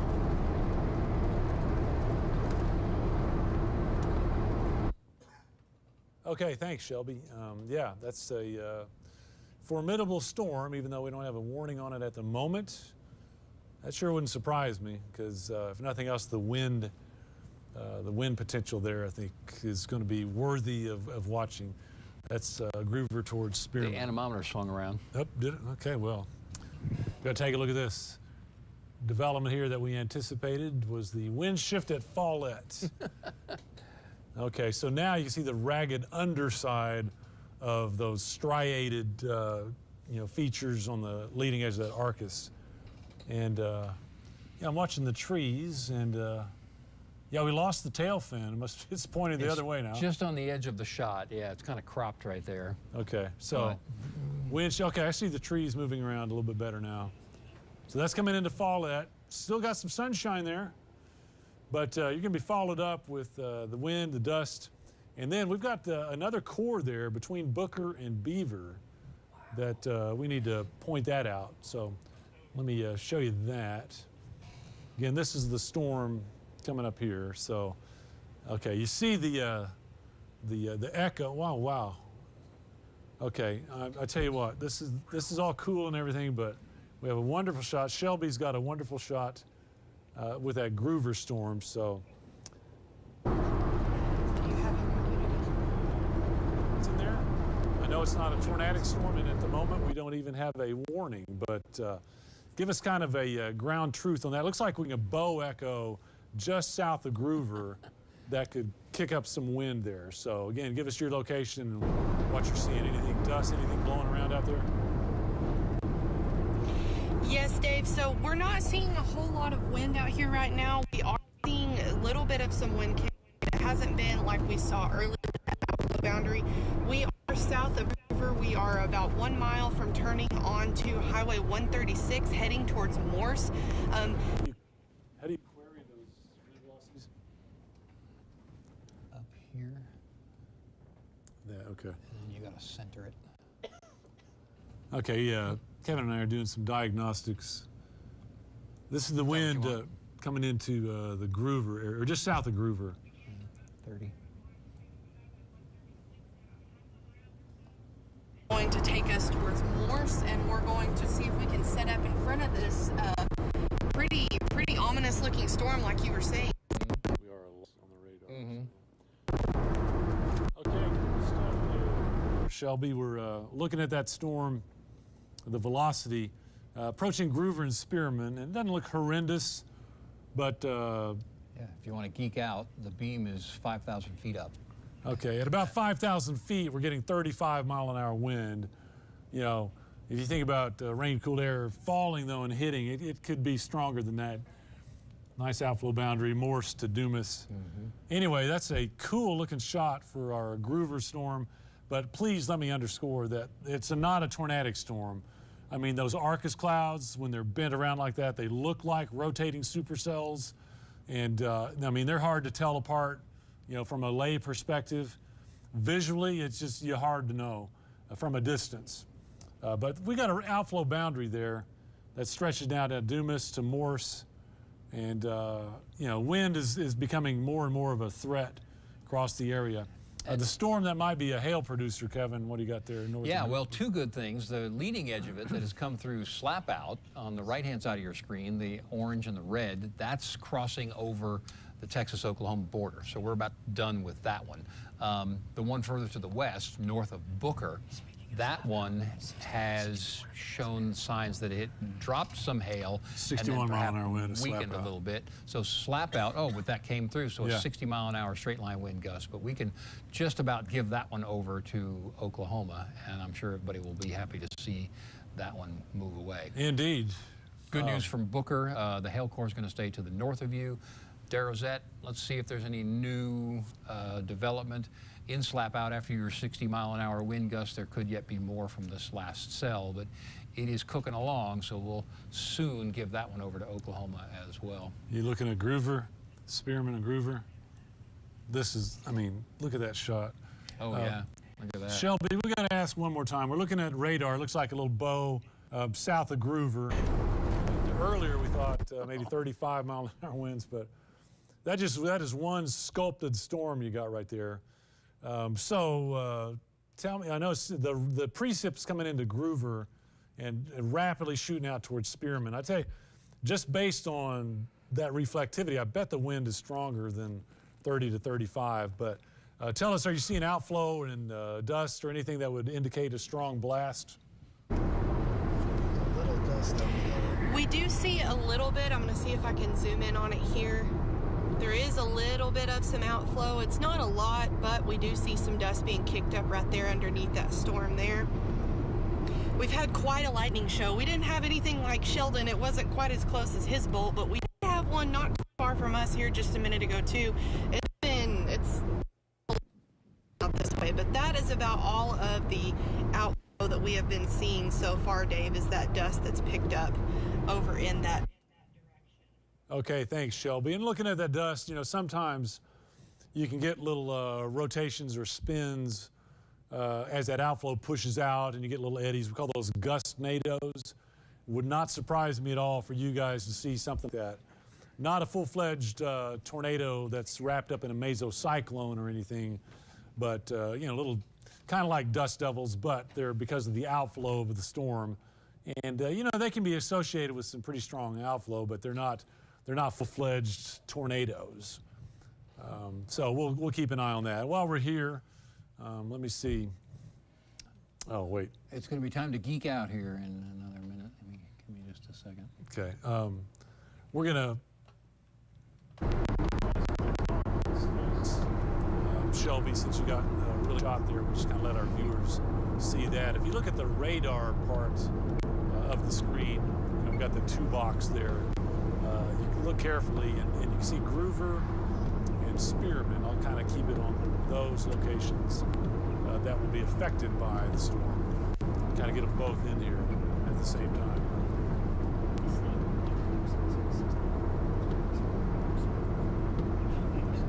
Okay, I got an update on take a look at.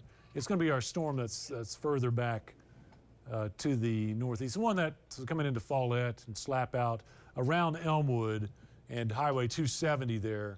What did you say, Jared?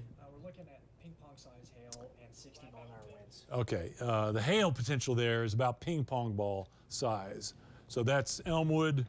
That's going to be shooting down to the southeast.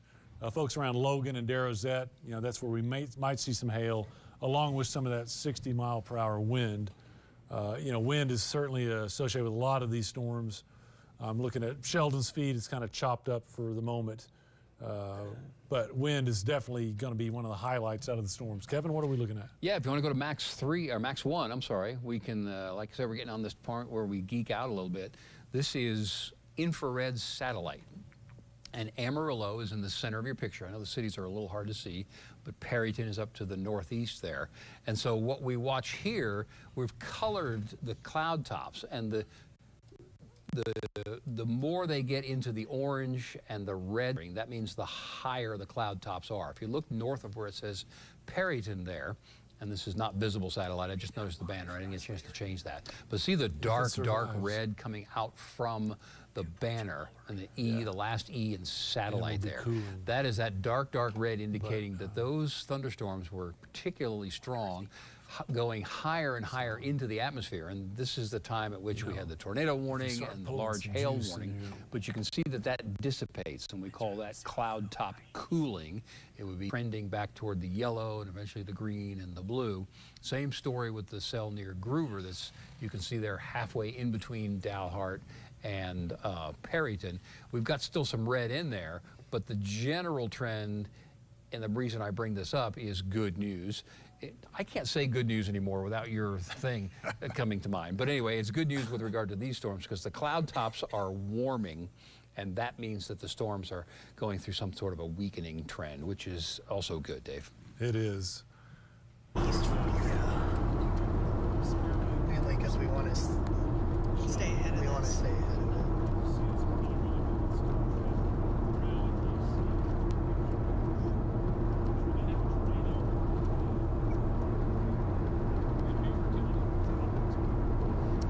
I got like the lightning strike there, yeah, Max. Okay, Yeah, if you want to take a talk look about at that for a this. minute. Sheldon, little trip down memory lane here if you're watching our stream, and that was a very close, very vivid shot. You want to give us a play-by or just kind of a relive that moment, what that was like? Yeah, sure thing, Dave. So right now we're actually looking back that direction towards that storm.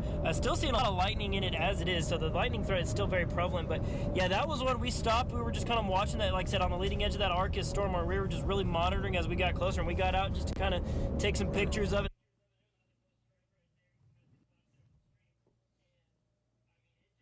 Oh, that's... I need Wall Chaser 1. Oh, the audio's lost, yeah. Got to go back to him. Their audio might not be on. All right, glad you're... Yes. Hey, Sheldon, any idea how close that strike was to you guys? Okay. Looks like God, there's so much lightning behind us. by horse, getting the outflow. Wow, yeah, Sheldon, right. we're watching your pictures there. Looks like you found some outflow.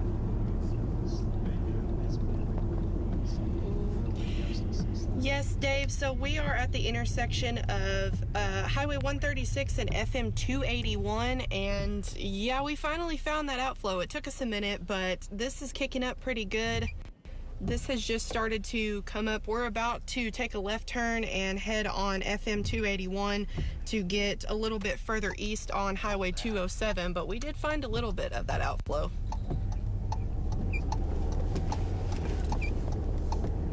Shelby, can you pan back and zoom in on that? I bet that's a... Wow, look at that thing. That is really something. See if you can zoom in on that.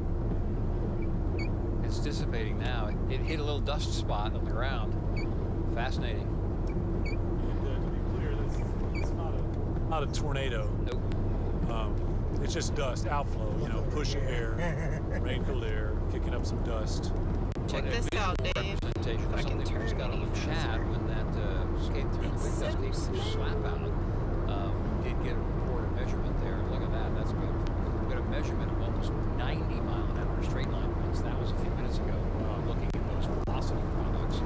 And as that storm core came down, spread out across the land, we got a wind gust of almost 90 miles per hour. And now, Shelby, tell us what you're looking at here. That's just beautiful.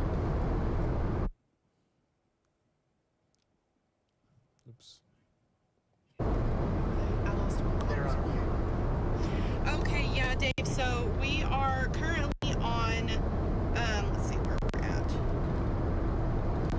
We are on, what is this, FM, I think we're on FM 281, pretty sure. We're headed east. we're on our way to Highway 207. We're trying to stay ahead of this storm so we can continue to keep this good view that we have on it. There for a while we were driving through it, and we've gotten ahead of it, so we're going to try to continue to keep going. So we are currently headed east. We're on our way to Highway 207 south of Spearman.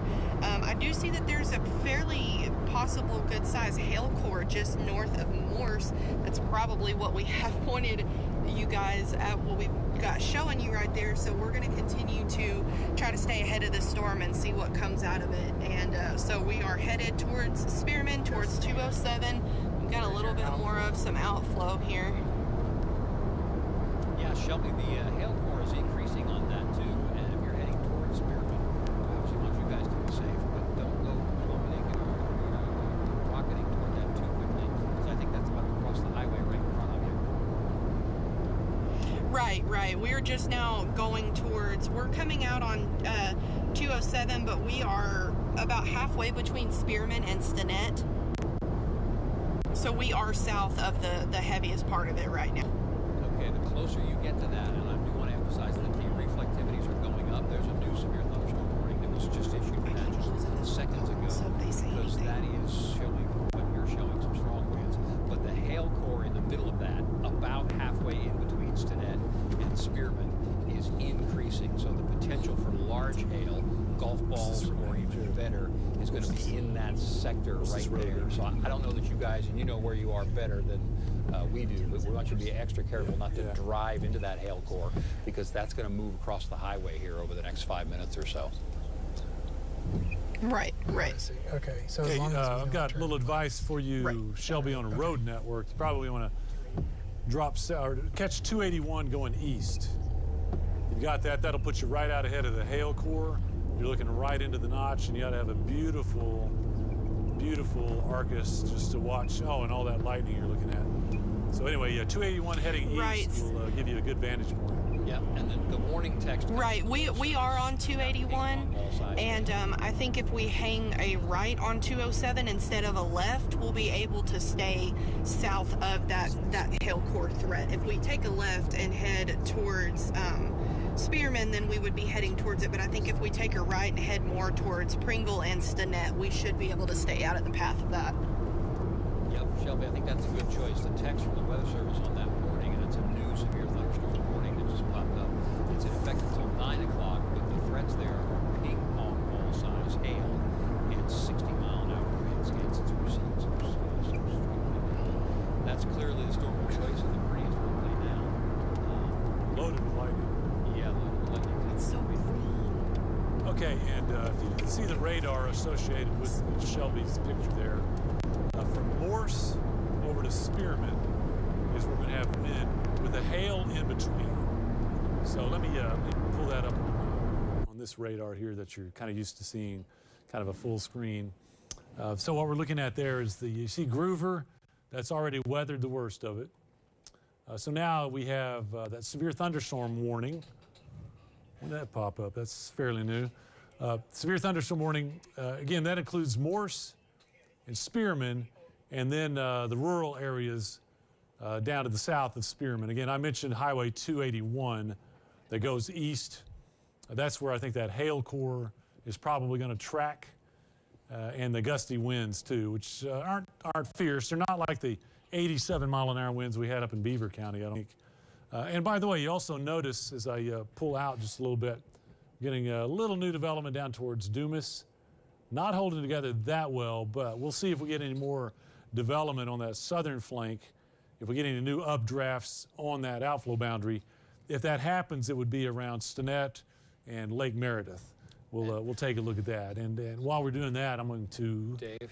Yes. I think we want to go back to our Darrozette storm as well. The DBZs are going up pretty quickly, indicating some hail, but it's also got a little bit of a notch. We'll see if it becomes outflow dominant. But in Darrozette and Follette, You want to run this? the Beaver air County. mass has not necessarily been cooled or raked over there, so there's I'm plenty of right-handed. juice for that one to There you go. live just north of Darrozette. And so I want to keep an eye on the inflow notch there. The DBZs, as I said, yeah, tell us what you got. Yeah, we're just looking north right here. We're just outside of Darrozette. just east side of Darozette right now on 15, and we're just looking at this core right now. Some beautiful lightning right now. Oh yeah. Yeah, we're looking at that. The lightning picking up those markers of clouds in there.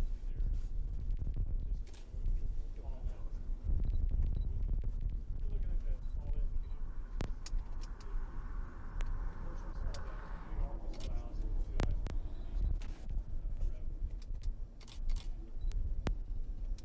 65 DBZs.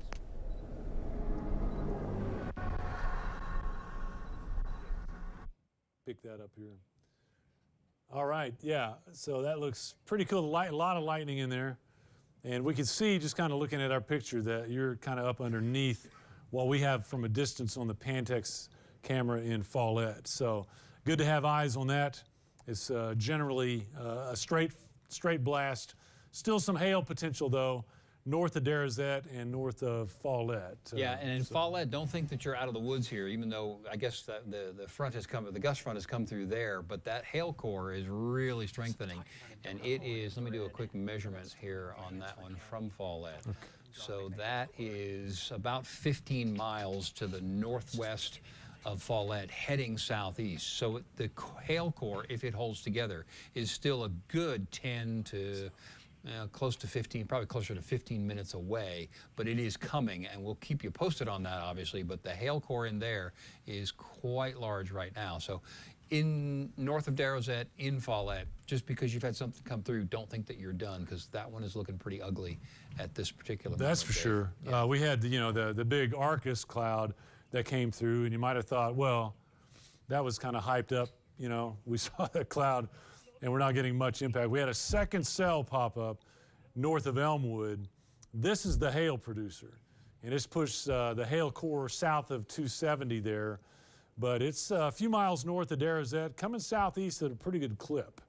So Darozette, and then Highway 15 towards Follett. We're gonna have to watch that for hail potential. Like Kevin said, I mean, you're not out of the woods at all. Also back towards, oh my goodness, look at Spearman and Groover. Let me show you this on radar. You can take us over there, Jared. Okay, and here's the severe storm that Shelby is chasing. Shelby and Caleb been in and out of these storms. Looks pretty cool there, Shelby. It's so green.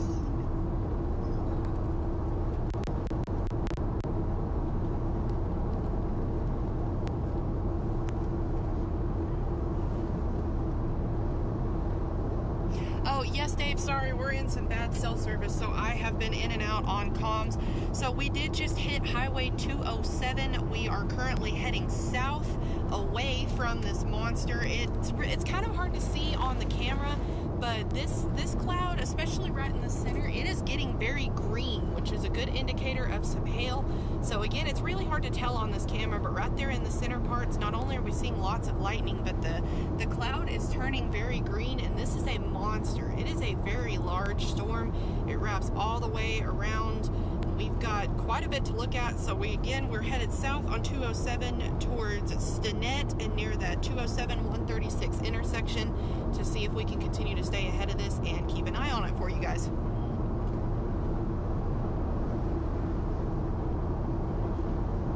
Man, I lost him again. Water like a portable, just pocket tripod. What have they got? Oh man, yeah. No, I just came over to be closer and talk about both of them. They're both beautiful and both dangerous at the same time. The leadage has gone into Oklahoma, but north of Darozette and Follett, we've got definitely some hail there. In fact, a pretty good hail core. So we definitely want to stay out of the way of that. Ping pong ball size hail at least. That has gotten Another good one right there. And notice the motion on that. Oh, south. I don't like that little last little turn for Darozette. Yep. I'm afraid, yeah. Okay, if you're in Darozette and Follett, let's keep in mind what hail can do, especially when it's wind blown. And Kevin's doing a little distance for us. 6 miles out. 6 miles out, and it's probably moving at what, 25? I think it was closer to 30. 30, okay. So hail is impending. It's imminent for Darozette and possibly fallette. So we don't anticipate tornado activity. There is some wind and there are a lot of lightning, as we've seen. Yeah, it's coming at 35 miles an hour, so that's going to come in here in next. Darozette, we do expect possibly damaging hail within 10 or 15 minutes, actually. Let's see where Sheldon is. Yeah. It's warning for 2-inch hail. Sheldon, what's your location again? Because we're really concerned about Darozette. Yeah, so actually, Alex, if you want to pan the camera to the left a little bit, I'll actually show you just exactly how close we are. We're just outside of That's Darozette. town right there. That's Darozette right there. So you can kind of see those rain curtains kind of approaching from the north side of town right now. Oh, man. Really good Beautiful lightning. CG. Really good lightning right now. But yeah, we're seeing, I mean, right now, like I said, we are just outside of Darozette. We're on the north side. Not seeing any even rainfall just yet, but like you can see, I mean, that leading edge is definitely getting closer. So we're kind of monitoring that right now. So we are just outside of Darozette, keeping a very close eye on this storm right now, but lots of lightning. It's a very active storm. Okay, we're going to let you, are you guys planning on kind of punching that and seeing what kind of hail is in it? What do you think? I mean, we definitely can. I mean, we're keeping a close eye on it right now. If anything, we might just go a little bit further west just to field a little ways. You know, I've got good experience getting punched by the core rather than punching the core myself, but you know, definitely don't want to tear up our weather atlas, so we're going to be monitoring it closely. Yeah, Sheldon, please understand that was not a suggestion. It was a question. I just wondered if you were doing that. Monitoring closely. Yeah. Darozette coming down south of Lipscomb. Yeah. Kevin brings up a good point. Let me take this radar screen here. What did you notice there, Kevin? Well, we got a new updraft and a new strengthening thunderstorm. It's not severe yet, but this is heading toward Perryton. In fact, let me bring over this other radar because the mapping is a little bit different, and we'll see that thing develop. There it is. Now you can see very clearly, and this is just a few miles west of Perryton, but it is very clearly heading east. So Perryton, you're going to be the next one in line for a strong thunderstorm there. It is strengthening, so the suggestion that it will continue is pretty good. We haven't had too much rain in Perryton, so there's probably a lot of fuel, a lot of juice for that one. So in Perryton, I think you've been largely spared for much of the day, but that's about to change. Some very heavy rain and possibly some nickel size or better hail. Dave, go ahead. Well, I just couldn't help but notice Shelby's picture from the storm that's affecting Spearman. And Shelby, it looks pretty stout there. It's an update on your location. What you got? Yeah, absolutely. Caleb and I were just joking. We were calling it the mothership because it's getting very large and very scary looking. We are still headed south on 207. We're about to the point where 207 and 136 merge together. So we are headed south and on our way to Stinnett.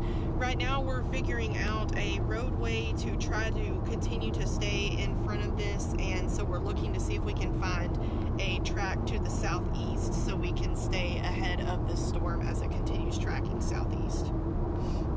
Okay, thank you, Shelby. I'm showing that storm on radar right now, and we can actually get both storms that we're most recently interested in.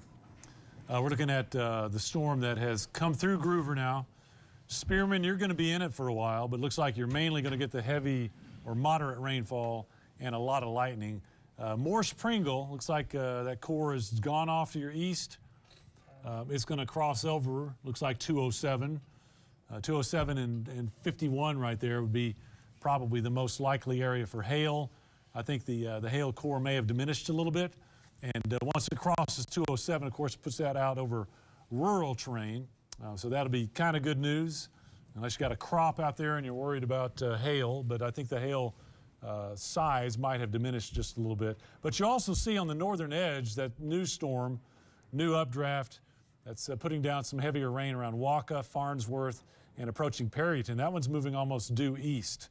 So folks around all those communities need to take heed and get in and out of the lightning. It's about 6 miles west of Perryton, so that gives us maybe 5 to 10 minutes. I don't think that one's going to weaken before it gets to Perryton, so As I've often said the last couple of days, if you want to put the car in the garage real quick in Perryton, you've got maybe 10 minutes to do that, 15 at the outside. You'll get a little bit of light to moderate rain first, and then the rain intensity will pick up fairly quickly. And again, talking about Perryton here, the rain will pick up fairly quickly, and then the potential for some maybe quarter-size hailstones, a couple of hailstones, but certainly some dime or nickel-size hailstones are becoming more of a likelihood for Perryton with the storm that's moving in there, Dave.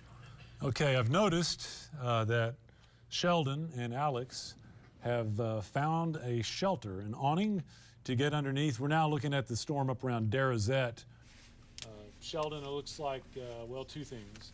It's gotten closer, and you've made a decision to ride it out under that awning. Is that correct?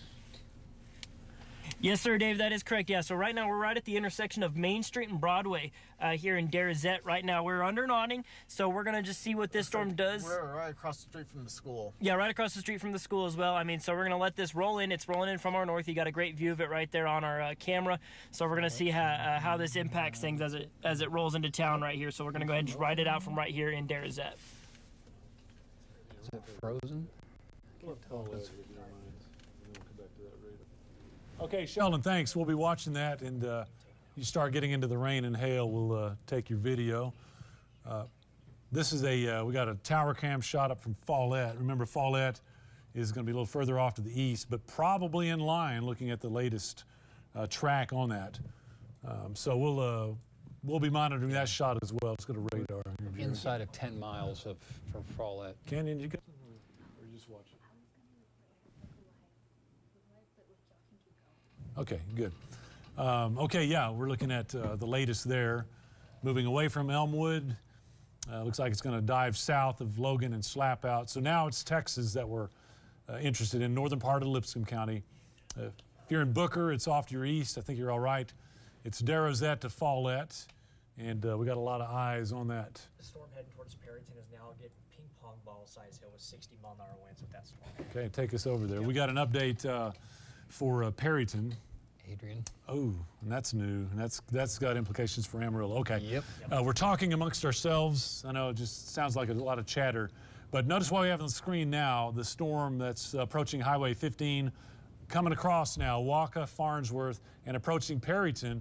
We now have indications and a statement from the Weather Service that they're looking at ping pong ball size hail. Okay. All right, so that's going to probably generate a severe warning. Do they mention that? Just as you there it is. Just like magic, just like clockwork. We chuckle here just because of the timing, but it's no laughing at our friends at Farnsworth and Perryton. Now we have a severe thunderstorm warning for Ochiltree County, and that will include up to ping pong ball size hail for Perryton. So if you're in Perryton, once again, it's shelter time, not because of a tornado. And I know we have a history in Perryton the last couple of years. I know it's ominous and it's frightening to have another storm blow in like this. Phones have probably gone off. Your weather radio is going off for a warning. But let me be very clear. We don't think there's a tornado approaching Perryton. We do think that there's going to be heavy rain, there's going to be wind, lightning, and hail that could be quarter to ping pong ball size hail. Now, that being said, we also have an update. Kevin, tell us what you've noticed out to the west. Yeah, if you want to punch up Max 3, we've got new storms developing in the western portion of the Panhandle. They're not severe. I'm sorry, Max 1. Okay. Max 1. So new updrafts there, just to the west of Adrian, west of Sims, northwest of Bootleg. Okay, tornado warning for Derazette. Tornado warning. Okay, we got to go on TV, Gabe. We've got a tornado warning for our storm that's up at Derazette. And that's where, remember, Sheldon is. We're blasting south on it. Yeah, so this is that storm that they're going to be going for a tornado on this storm. Right now, just straight that was coming into Derazette. Right now, we have not seen a funnel. We have not seen a funnel on this particular storm, but this is when they are about to issue a tornado warning for the rotation. Radar indicated right now. So right now, we're just kind of pushing south just a little bit so we can keep eyes on this storm. We're not going to let it roll over the top of us. What we're going to do is we're going to get out of the way so we can actually see what's happening. Get ready to see Kevin or Dave on your screen right now as they're going to be giving you guys an update on what we're seeing with that. But tornado warning coming for this storm right now that's just about to roll over the top of Derazette. So if you are in the Derazette area, we have not visually confirmed a tornado, but this is the time to be enacting that safety plan. This is that time to be taking shelter, as it looks like. All right. Go ahead. 3, 2, 1.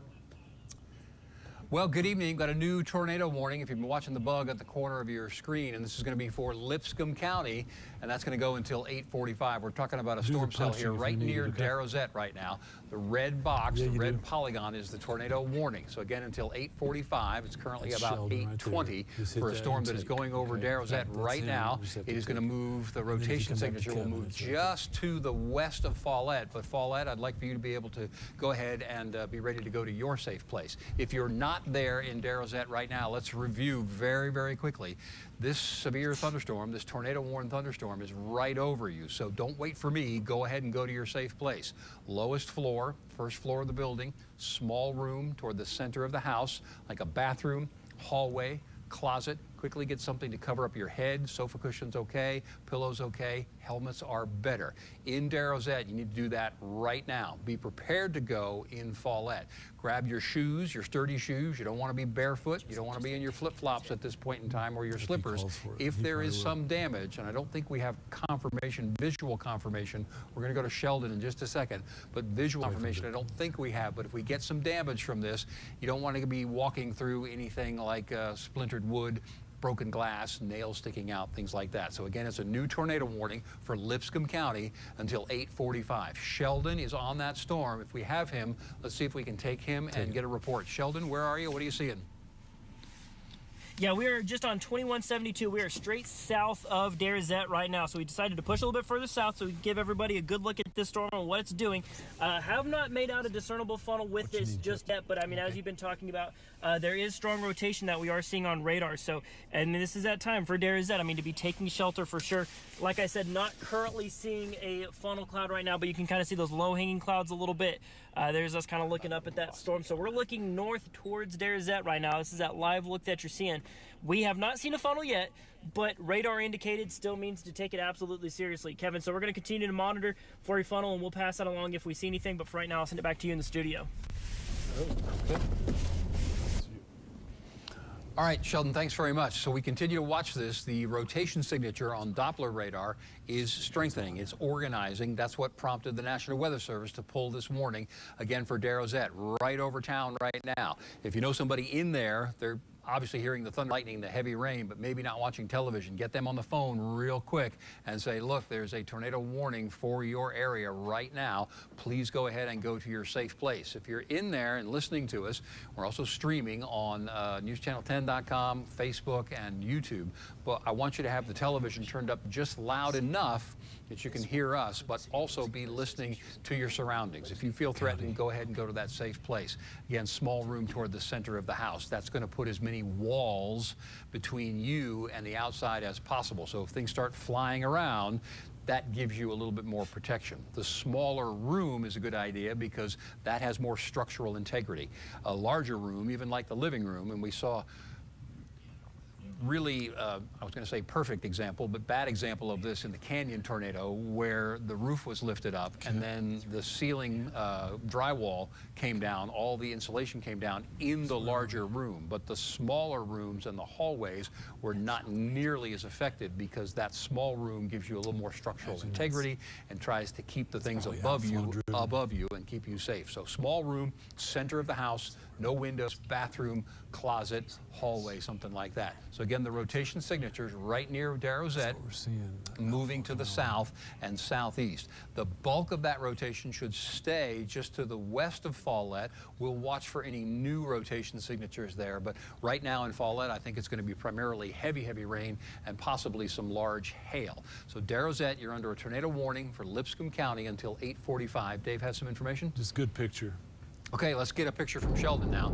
They've positioned themselves to watch this storm come in. Sheldon, if you can hear us, go ahead and give us a report. Tell us where you are, which direction you're heading, where you're looking.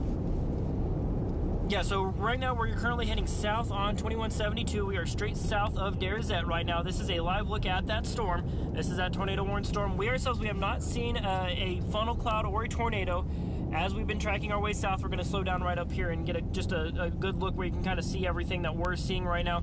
Good heavy rain with it, like you're saying. Rain, hail, the strong winds, a lot, all of that is definitely going to be a part of this. We were in Derazette as that rotation was approaching before we decided to come south a little bit to get a better look at it, but this is the main bulk of that rotation. You will notice we are not seeing any form of rotation or in terms of like a funnel cloud or a tornado on the ground right now, but we are still closely monitoring it to see if any funnels decide to form up. Okay, Sheldon, thanks very much. Sheldon perfectly positioned to stay ahead of this and watch it as he goes southward from Derazette. Lipscomb, in fact, Dave, I got this computer here. Let me talk about Lipscomb for a minute. The Weather Service is indicating that Lipscomb is not officially included in the warning.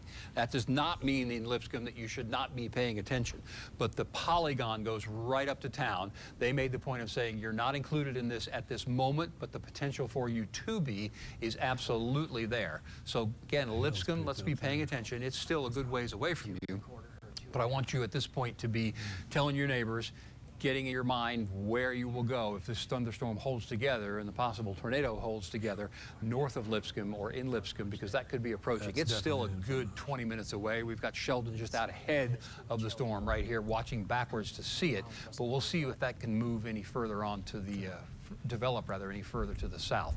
Again, for Follett, heavy rain. There'll be some hail mixed in as well. Please go ahead and stay or be prepared to go to your safe place as well. Dave. 2-inch hail west of Derazette.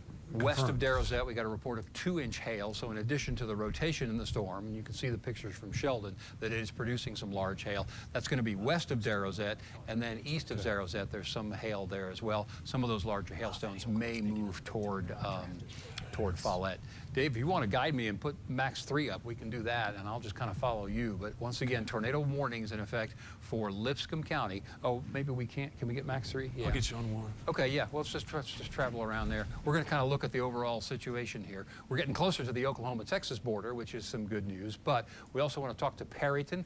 Let's go ahead and zoom down and go real close on there. We mentioned a minute ago on our stream that Perryton, you have heavy rain picking up. I don't think there's going to be significantly large hail, but easily maybe 1 or 2 dime or nickel-sized hailstones up to quarter size may be coming in this red area for you in the next 5 to 10 minutes or so. Then Wolf Creek Park would be included in that as well. Maybe if we go southwest a little bit, we've got some heavy rain obviously moving past Spearman, but let's get out ahead of that, maybe broaden the view just a little bit and look at this wider area. So that's going to be out in open country, but eventually head toward Highway 70. In Stinnett, a little brief shower, a little rumble or 2 of thunder, a brief heavy downpour. This still has the potential to strengthen a little bit. We've been talking on the stream all night that the northern and northeastern portions of the Panhandle and the Oklahoma Panhandle have had some heavy rain that has raked over or stabilized the atmosphere a little bit. This activity in between Spearman and Stinnett is going to have plenty of juice to work with, so we may see some strengthening there. We're hearing that Shelby's got some good pictures. Shelby, where are you? Tell us what you're looking at.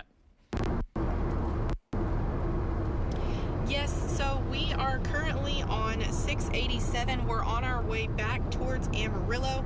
We were just in Stinnett, but we're heading on back through Amarillo, so through Sanford and Fritch and back towards the city. We are on our way back since there are some storms off to the west of Amarillo. We are on our way to watch those as they come into the area. So we are currently on our way back to Amarillo on 687. And we are going to shift our focus to these storms that are west of Amarillo, and we're going to be watching those as we come back towards town. Dave? Okay, Shelby, thanks very much for continuing to stick with a tornado warning. Lipscomb County until 8 o'clock. We've also got severe thunderstorm warnings, but Dave was just mentioning something else we're going to watch. This doesn't look like much, but this lighter green area is what we call a flow boundary. These storms have been rumbling, obviously, across the northern half of the Panhandle, the Oklahoma Panhandle, for the next couple of hours. As that big, cold, heavy air comes down, hits the ground, it spreads out and creates little miniature cold fronts. That's an outflow boundary, or a miniature cold front right there, heading towards Sanford and Fritch and coming through Masterson right now. It's in no way, shape, or form dangerous, but it is providing lift to generate new thunderstorms in an atmosphere that has not had any yet, and so we could see some develop. And in fact, these little areas where the darker green and the yellow are starting to pop up, that is an indication that maybe that outflow boundary, cold, heavy air, slid right under the warm air, started it to rising, and maybe creates some new thunderstorms. Let's go to Vega if we can, just because we get a little closer in there. And new thunderstorm cells, not severe at this point, but again, moving into an atmosphere that is somewhat unstable. Dew points there, I think, are in the 40s right now, so those will not necessarily be severe right now, but as they continue to move east from Vega toward Amarillo, eventually toward Canyon, eventually toward Hereford, nothing immediately threatening you, but the potential is going to be there for the next couple of hours. Right now, those locations that I mentioned, dew points are not really high, but they're enough to support some thunderstorm activity. If we can, maybe go back and check on our tornado warned storm that continues now. That's Lipscomb County again until 8:45. It is currently 8:30. We've got a little bit of a notch right there just to the southeast of Darrozette. So we've had 2-inch hail. We've had some strong gusty winds. We got Sheldon moving southward ahead of that and looking back and seeing what's going on. But it continues, these continue around Darrozette to sort of redevelop. There's a bit of an inflow notch there, suggesting that we may get some new rotation developing there. So I think the Weather Service will certainly keep the tornado warning going until at least 8:45, if not a little bit longer. But again, Lipscomb, you're not officially, if you're in Lipscomb, you may or may not have your app go off, or not hearing any sirens at this point in time, but do know again that that storm is just to the north of you and is heading to the south. So we'll see if that gets reissued or pushed a little further south. In Follette, we've been talking a lot about Follette. We had a beautiful shelf cloud come roaring over with some strong gusty winds. But right now, I think the primary threat is going to be some some heavy rain and maybe a few nickel or dime-sized hailstones there. Just shifting around. Okay. Follette here. Have we heard from Sheldon recently? Let's go ahead and stick with him. We've got two chasers out. I wanted to show you, Kevin. This is our live shot in Follette. And storm has obviously rolled in.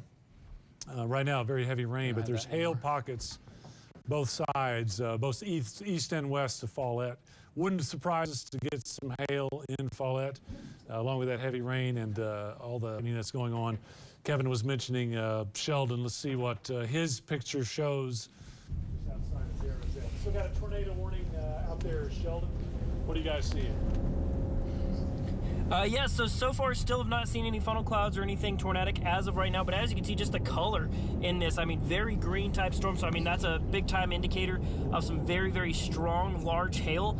So really going to be seeing that. We're currently heading east towards 305. That'll take us just right near Lipscomb. So we're still keeping a very close eye on this storm. One of the big things that I think I'm personally noticing right now is you kind of see further off towards the east right here, maybe what could be appearing to be a lowering, not necessarily a wall cloud type feature, but I think the big thing to gather from this is how obscured by rain it is, because there's a lot of rain falling out of the storm. That shot you just had in Follette, raining really heavy. So that's one thing that we're kind of concerned about there. If there is a tornado in this, could be rain wrapped, kind of like those storms you were seeing out near Beaver earlier. So very heavy rains with this. So just because we're not seeing a funnel right now doesn't mean there isn't one out there. So we're continuing to monitor, Dave. Okay, Kevin, you ready to come back? Okay, yeah. All right, Sheldon, thanks very much. Amazing pictures from both of our chasers today. In Darrozette, please stay in your safe place for another couple of minutes because that storm is moving very slowly. But you can see on the animation it is clearly developing to the south, the southeast. So in Darrozette, if the rain has not loosened up, it will next 5 minutes or so. But let's just give it another 5 minutes and we'll go ahead and clear Darrozette, but not quite yet from the tornado warning as that rotation signature has moved just to the south of town, again toward Lipscomb. It will stay west of Follette, and I'm trying to get kind of just do an analysis on the fly. The earlier part of that storm has moved on into Oklahoma, but in Darrozette, again, we'd like for you to stay in your safe place here. We're talking about Perryton. You want to go ahead? Quick update. Yeah, sure. Perryton's got Weather Service. They're going to continue that warning, but they say it's not looking quite as impressive. Right. The rotation has weakened a little bit. Still obvious and still there, still evidence. So they're going to keep that tornado warning going for Lipscomb County. Does not include the city of Lipscomb, and it looks like it has passed down to the south of Darrozette. With a couple of little pockets in there east of Follette and south of Darrozette that are continuing down to south. There's a new image, and that looks a lot better, Kevin. Looks like we're getting a little more outflow dominant there at Darrozette. more bow instead of a rotation. Let's take a look at the Follett camera. Follett, again, you're not in the rotation area, but you're sure picking up the wind and some of that rain. Double click on that. It's up to the north. Scroll up. And here it goes. Okay, here we go. So Follett, this has been an active place. We've seen a lot of imagery coming out of this storm. Just to underscore, we don't have a tornado plowing into Follett. We do have a tornado warning that just barely includes Follett, but the main I think effects are going to be wind, rain, and some lightning. Back to the rotation area, Sheldon's been watching that very carefully. This really does us a lot of good, very valuable to see his images. Hey, Sheldon, just to let you know, folks are still concerned about a tornado warning in Lipscomb County. You've been right in the area of concern, right where that rotation is. You want to give us the latest from your vantage point? Yes, Dave. So yeah, currently we're now heading south towards Lipscomb right now. We're on 305. Still just seeing a very strong hail core in this storm. Just to kind of, you know, corroborate with what you're saying out there. I mean, just the general structure of it, the rotation of it is looking a lot messier as well. Still have not been able to actually spot a discernible funnel or anything of that sort, but still some very heavy rains. Still seeing at least a little bit of that heavy rain in there, but still seeing some small rotation markers on radar. Coming to you, Kevin. All right, Sheldon, thanks very much. We're looking westward now from Amarillo to the western portions of the Panhandle. Very important to note that we've had tornado watch and severe thunderstorm watch for the northern portions of the region. The central parts and the western portions of the Panhandle not included in any watch at this moment in time. But we wanted to point out here these new thunderstorms that have developed west of 385, west of Vega. This yellow line is Interstate 40 right here. So west of Sims and just north of Bootleg, these are going to come through. A little bit of pea-sized hail is not out of the question. That's still probably 10, 15 minutes from 385, and then just to the west and northwest of Hereford, but wanted to bring that up. Again, not in the watch areas, so we'll see if they continue to strengthen. In the last image or two, I could almost argue that they're weakening a little bit, which is good, but the activity is west of Amarillo and west of Canyon, so that, and it's still probably 40 minutes away, half hour to 45 minutes away from Amarillo and Canyon. But know that it's out there, know that it's not severe at this point, and it is moving in your direction. All right, Dave, you're on radar. You take me and I'll follow. So again, tornado warning continuing for Lipscomb County, Darrozette. Let's go real close on Darrozette, maybe we can, and maybe we clear the folks in town. Let's just stay, if you're safe, if you're in your safe place, please stay there. Let's give it at least another 5 minutes. It's currently 8:36, almost 8:37. Let's get past 8:40 at least, or closer to 8:45 when the warning would end. But in Darrozette, I do think that the dangerous part of that storm has moved past you. But if you could stay inside for another 5 minutes or so, that would be helpful. Again, the tornado warning goes on to the southeast, and the Weather Service and we, looking at the velocity products, have suggested that, yeah, it doesn't look as well organized like it would be producing a tornado right now, but we'll continue to keep that tornado warning going for just a couple of more minutes. In Follett, we saw some pictures of some heavy rain. There could be a little bit of hail mixed in there. This then is the Oklahoma border, so that part of that cell will move on, and then eventually we hope that the rest of that will move on through Lipscomb County and move out. We did have, you had a mention of size for Perryton? Ping pong ball size hail potential in Perryton. There is a severe thunderstorm warning there. It's right over town now. If you're getting some hail in Perryton, give yourself another 5 minutes at the outside, and that should move on. Wolf Creek Park, it's going to pick up if it hasn't for you already. And then we kind of get out into open country, which is sort of good. The leading edge of this coming through Spearman. The rain that you've had is about to end, and then further southward toward Interstate 40. Next, obviously, would be Canadian. That's still a long way away. And then Lipscomb as well. You could be affected by this storm. I think it's less likely that the tornado-warned storm will go to Lipscomb. But this line of storms is going to move eastward. It's over Stinnett right now. It's trying to build southward. So Borger and Fritch, nothing for you right now, but not out of the question.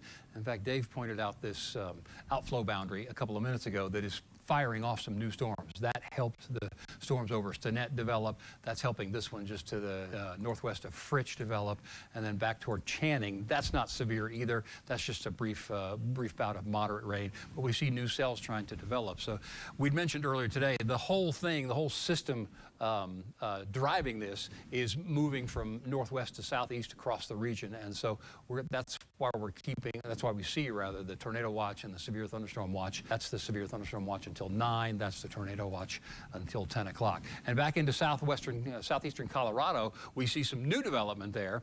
There's a clear boundary there heading southward, so we're gonna probably end up leaving showers and thunderstorms in the forecast, and maybe even heavier on toward and past midnight tonight from this line.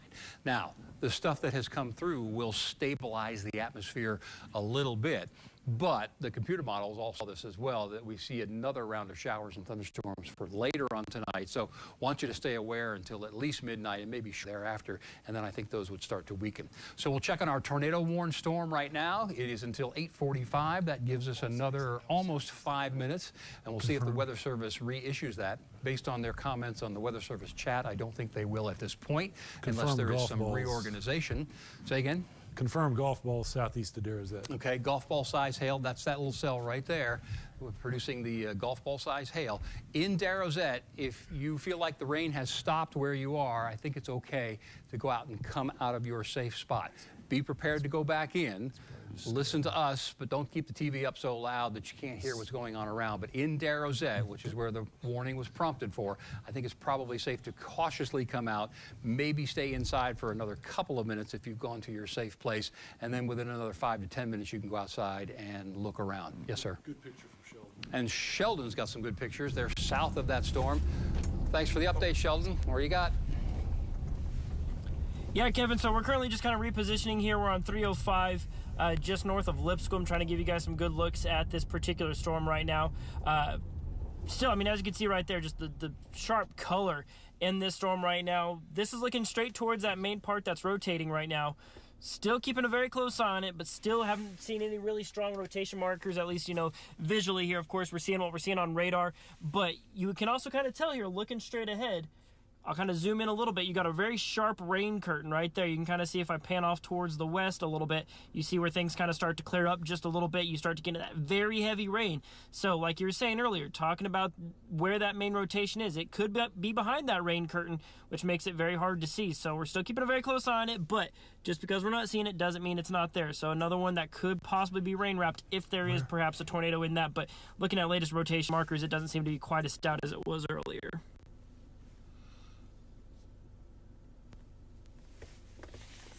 TV. Okay, we've heard from the Weather Service. They're going to let the tornado warning expire. It's just now 3 minutes away, but they're going to let the tornado warning for Lipscomb County that included Darrowsette expire. So we're going to go ahead and go back to programming on TV. We will keep the stream going at NewsChannel10.com, on Facebook, and our YouTube channel. So we keep the stream going. We've got Shelby and Sheldon out there, but the tornado warning, you'll see it on the bug there for another minute or two, but it is going to be allowed to expire. The rotation has weakened. We thank you for staying with us here at News Channel 10. We hope you'll stay with us on the stream. All right. Thank you, Kevin. Great coverage there of that tornado warning. Fortunately, that one didn't materialize. I don't think we had any confirmation there. Sheldon watching it very carefully out in the field and never really saw a funnel or tornado or anything. That's good. But we all know that when we get those rotations on radar, we have to really treat them with respect and really kind of assume that we could get a tornado. I mean, it's all about lead time, and we have indications that there may be a tornado. We get that warning out. Speaking of Sheldon, stand by. He's still continuing to show some really cool stuff not too far from Follett, and we'll look at that on our tower camera in a minute. What you looking at out there, Sheldon? Yeah, Dave, so what we're seeing right there, so I just want to preface with what we're showing on our camera right here. I don't think that's a funnel, but that is a lowering on the clouds. This is kind of pointed in the direction of that rotation, so we're going to be watching that very closely, but I'll go ahead and zoom out a little bit as well, just kind of show you just kind of everything you can see. This is on 305. This is looking north. As you can see right here, just got a big, wide, you know, like I said, kind of almost kind of this Arcus cloud kind of going. Been seeing some reports of some pretty large hail inside of this storm, but I mean, really, for me personally, what I'm watching really closely is this lowering, but I'm not saying that's a funnel. Don't really see any of the indicators or the markers that would say that's a funnel right now, but that is the lowest hanging part of that storm, because if it is back this direction into the storm, there's a big, massive rain curtain right there that's preventing us from getting a good, solid visual on it. So still keeping a very close eye on it, still getting some pretty wild images. I mean, you can see just how much that cloud is really changing shape right there. Probably just what we call scud clouds kind of being pulled up into it right now. Wow, that'll get your attention right there. I mean, you got warnings all over the place, and you see clouds hanging down like that. Once again, Sheldon, I know people are looking around for information and kind of worried. That's almost dragging the ground there, but you tell about rotation or lack of? Got to change my earpiece. Yeah, Dave, I would definitely lean towards lack of. I mean, you can even see right there that center part of it where it's kind of stretching down a little bit. It's kind of starting to break apart a little bit. It's not, it's not really showing us signs of really necessarily strong rotation right now. It's not to say that it wouldn't rotate, but right now I don't really think we're seeing the markers of this being a funnel cloud nor a tornado that's trying to reach the ground, because you can actually see right here, it's actually about to detach that lower section from that upper section. It's just the clouds are really moving around. I mean, you can really pick up on the motion that we're seeing with it currently, but I don't think I'm necessarily seeing quite enough to really say that that is a funnel cloud right now. That's just kind of what we call some low-hanging scud, but there's a lot of rising motion in there, so this storm is still pulling air into it, and that still warrants watching for sure. I mean, that could still be an area that could potentially become tornadic, but right now, not terribly concerned with that particular feature being necessarily tornadic in nature. I don't think that's what we're seeing. So that'll be east of Lipscomb, but then Higgins. Okay, good deal. Well, we're looking at the tower camera there in Follett.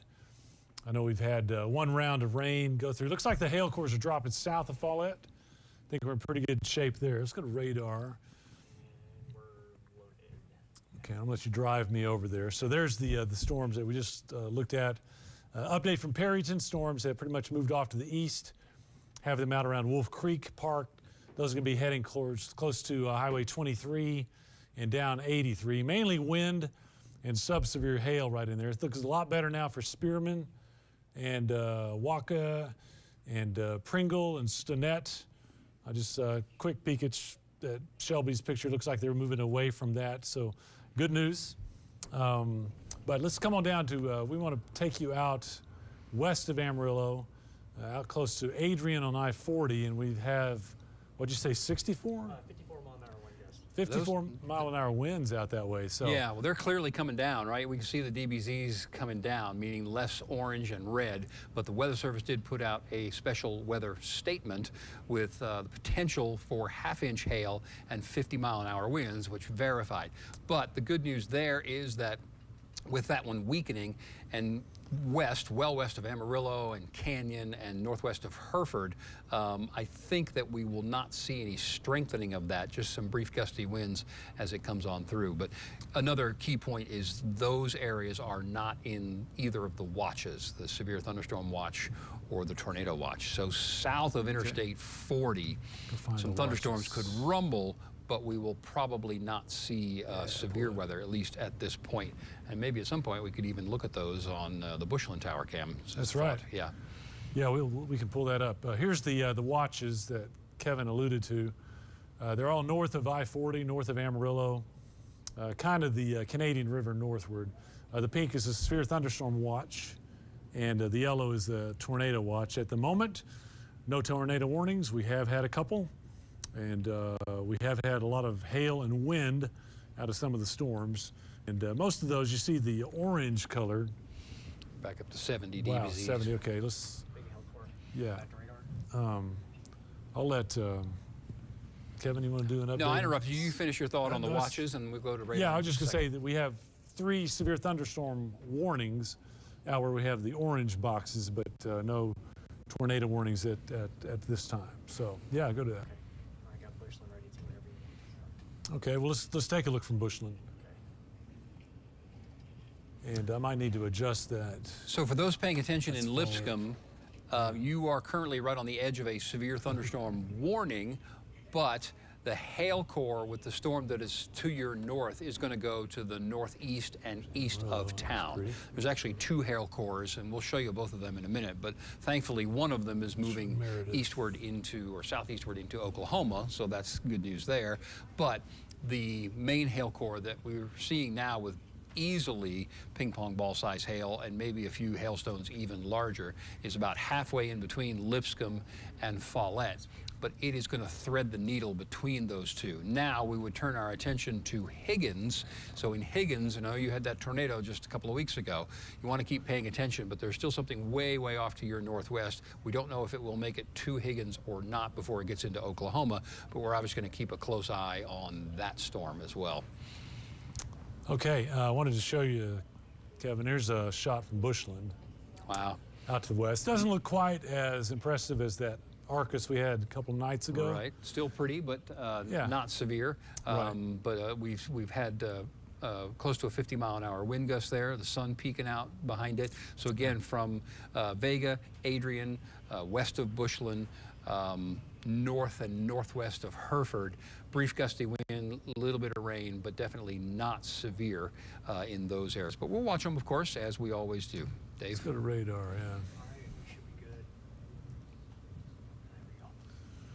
Okay, so I want you to move that around. We'll focus on both of those areas. Kevin mentioned Higgins. Well, there's a strong storm up to your northwest. Severe thunderstorm warning up there in Lipscomb County. It's moving kind of south-southeast. And this is the storm that's had a couple inch size hail. Also looks like we have that storm coming out of Perryton.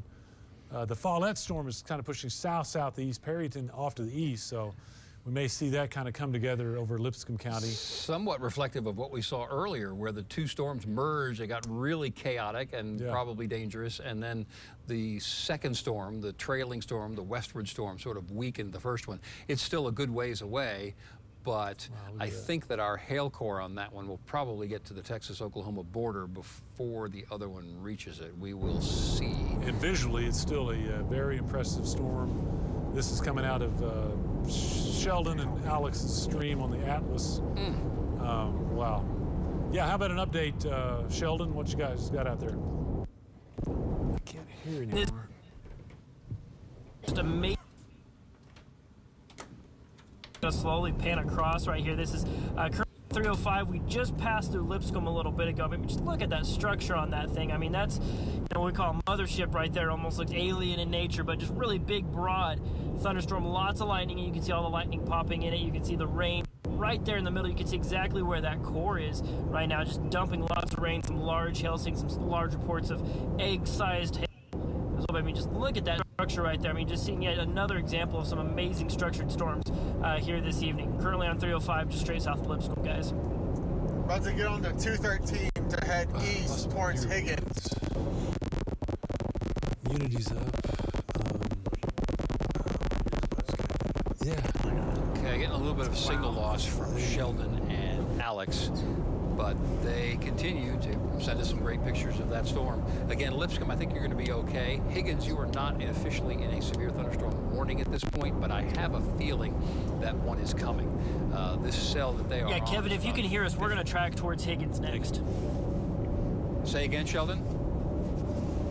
Yeah, so Higgins is going to be our next target. We're going to start to track towards Higgins next, so we'll be able to give the reports from there. Very good. I think that's where that's the right decision. That's where that one is heading. The core of that is still about 15 miles northwest of Higgins. The other cell is crossing over into Oklahoma. That's north, so that would head toward Shattuck, Oklahoma.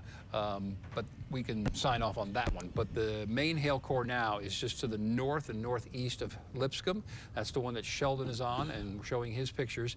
And that storm is going to be heading for Higgins. We'll see if it wants to weaken before then.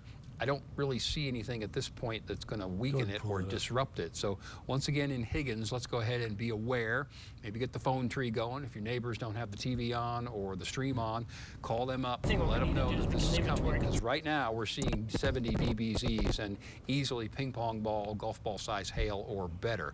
But it is still a good 20 minutes to 30 minutes, probably even closer to 30 minutes away from Higgins. Obviously, once it goes through Higgins, then we would send that one over to Oklahoma, and the Norman Weather Service forecast office. Okay, I kind of zeroed in on that.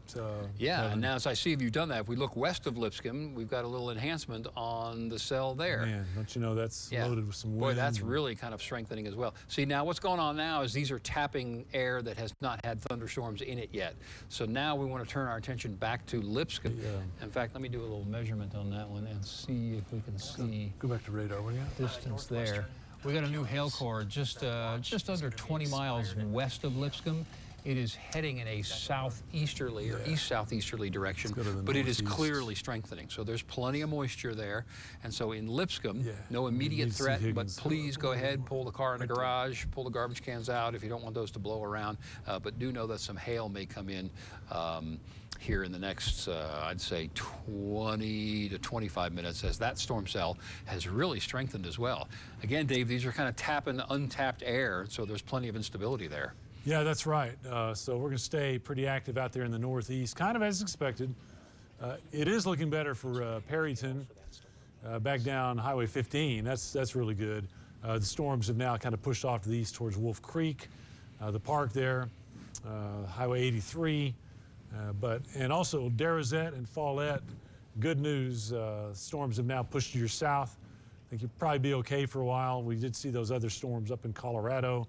Might make it down eventually, but right now it looks like that cell, severe cell in Lipscomb County, will stay east of the city of Lipscomb, but push down towards Higgins, and probably won't take it too long. It's cooking down there, looks like about 30 miles per hour. So, You want to take a break from the intensity? We got a great picture on the Bushland Tower cam. this is gorgeous. Sun going down underneath that cloud deck. Again, Oh, these that's storms nice. in the western portion of the region are not severe, and they're showing signs of weakening, so I don't expect them to be necessarily, but kind of a pretty shot there. looking Yeah, you mentioned westward the storms from out to the west, Kevin. Bushland. Let's take a look at those, see what we got. Yeah, they're just not really impressive. You know, there could be some other little updrafts form, and we got an outflow boundary coming our way. Can't help but notice that. Coming Yeah, east. Or either, there it I is. don't know if it's outflow or retreating dry line. Well, it probably is both. Yeah, no, it's dry because that was the dew point. The dew point at one point was in the low 50s Amarillo and close to 60, I think, at Pantex. So that's probably It is up. It's gotten a little bit of a 54, push. Yeah.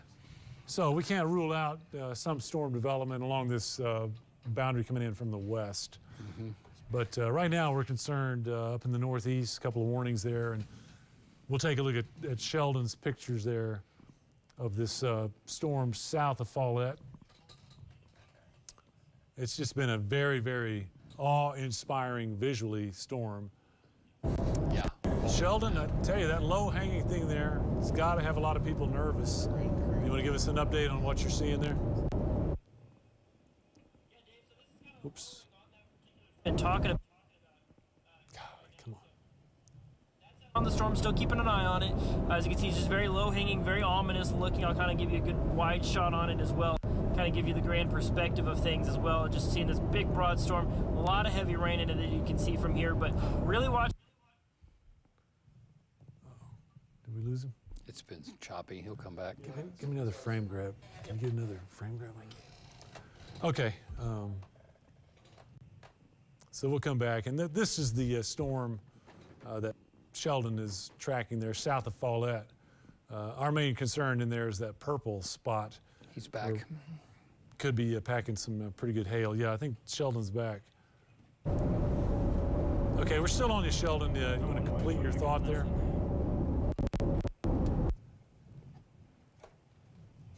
Gone again. Gone. Right on the edge of cell signal there, so Okay. that's going to be in and out. Okay, just know that we're tracking that storm coming down towards Higgins.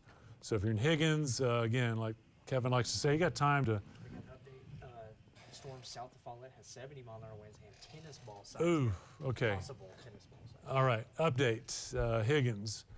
The storm has the potential of laying down some 70-mile-an-hour straight wind and tennis ball size hail. So, you know, you don't have long, but you got 15, 20 minutes to get cars in garages, get pets in, do, you know, what you can, which is very little when it comes to hail, but you can get folks in and stay away from windows and get folks, if you've gone to the grocery store or Allsup's or whatever, get folks back in and get ready to ride out a pretty strong storm. We don't see rotations right now or a strong tornado potential, but man, that thing is loaded with wind and hail, as we've been reporting.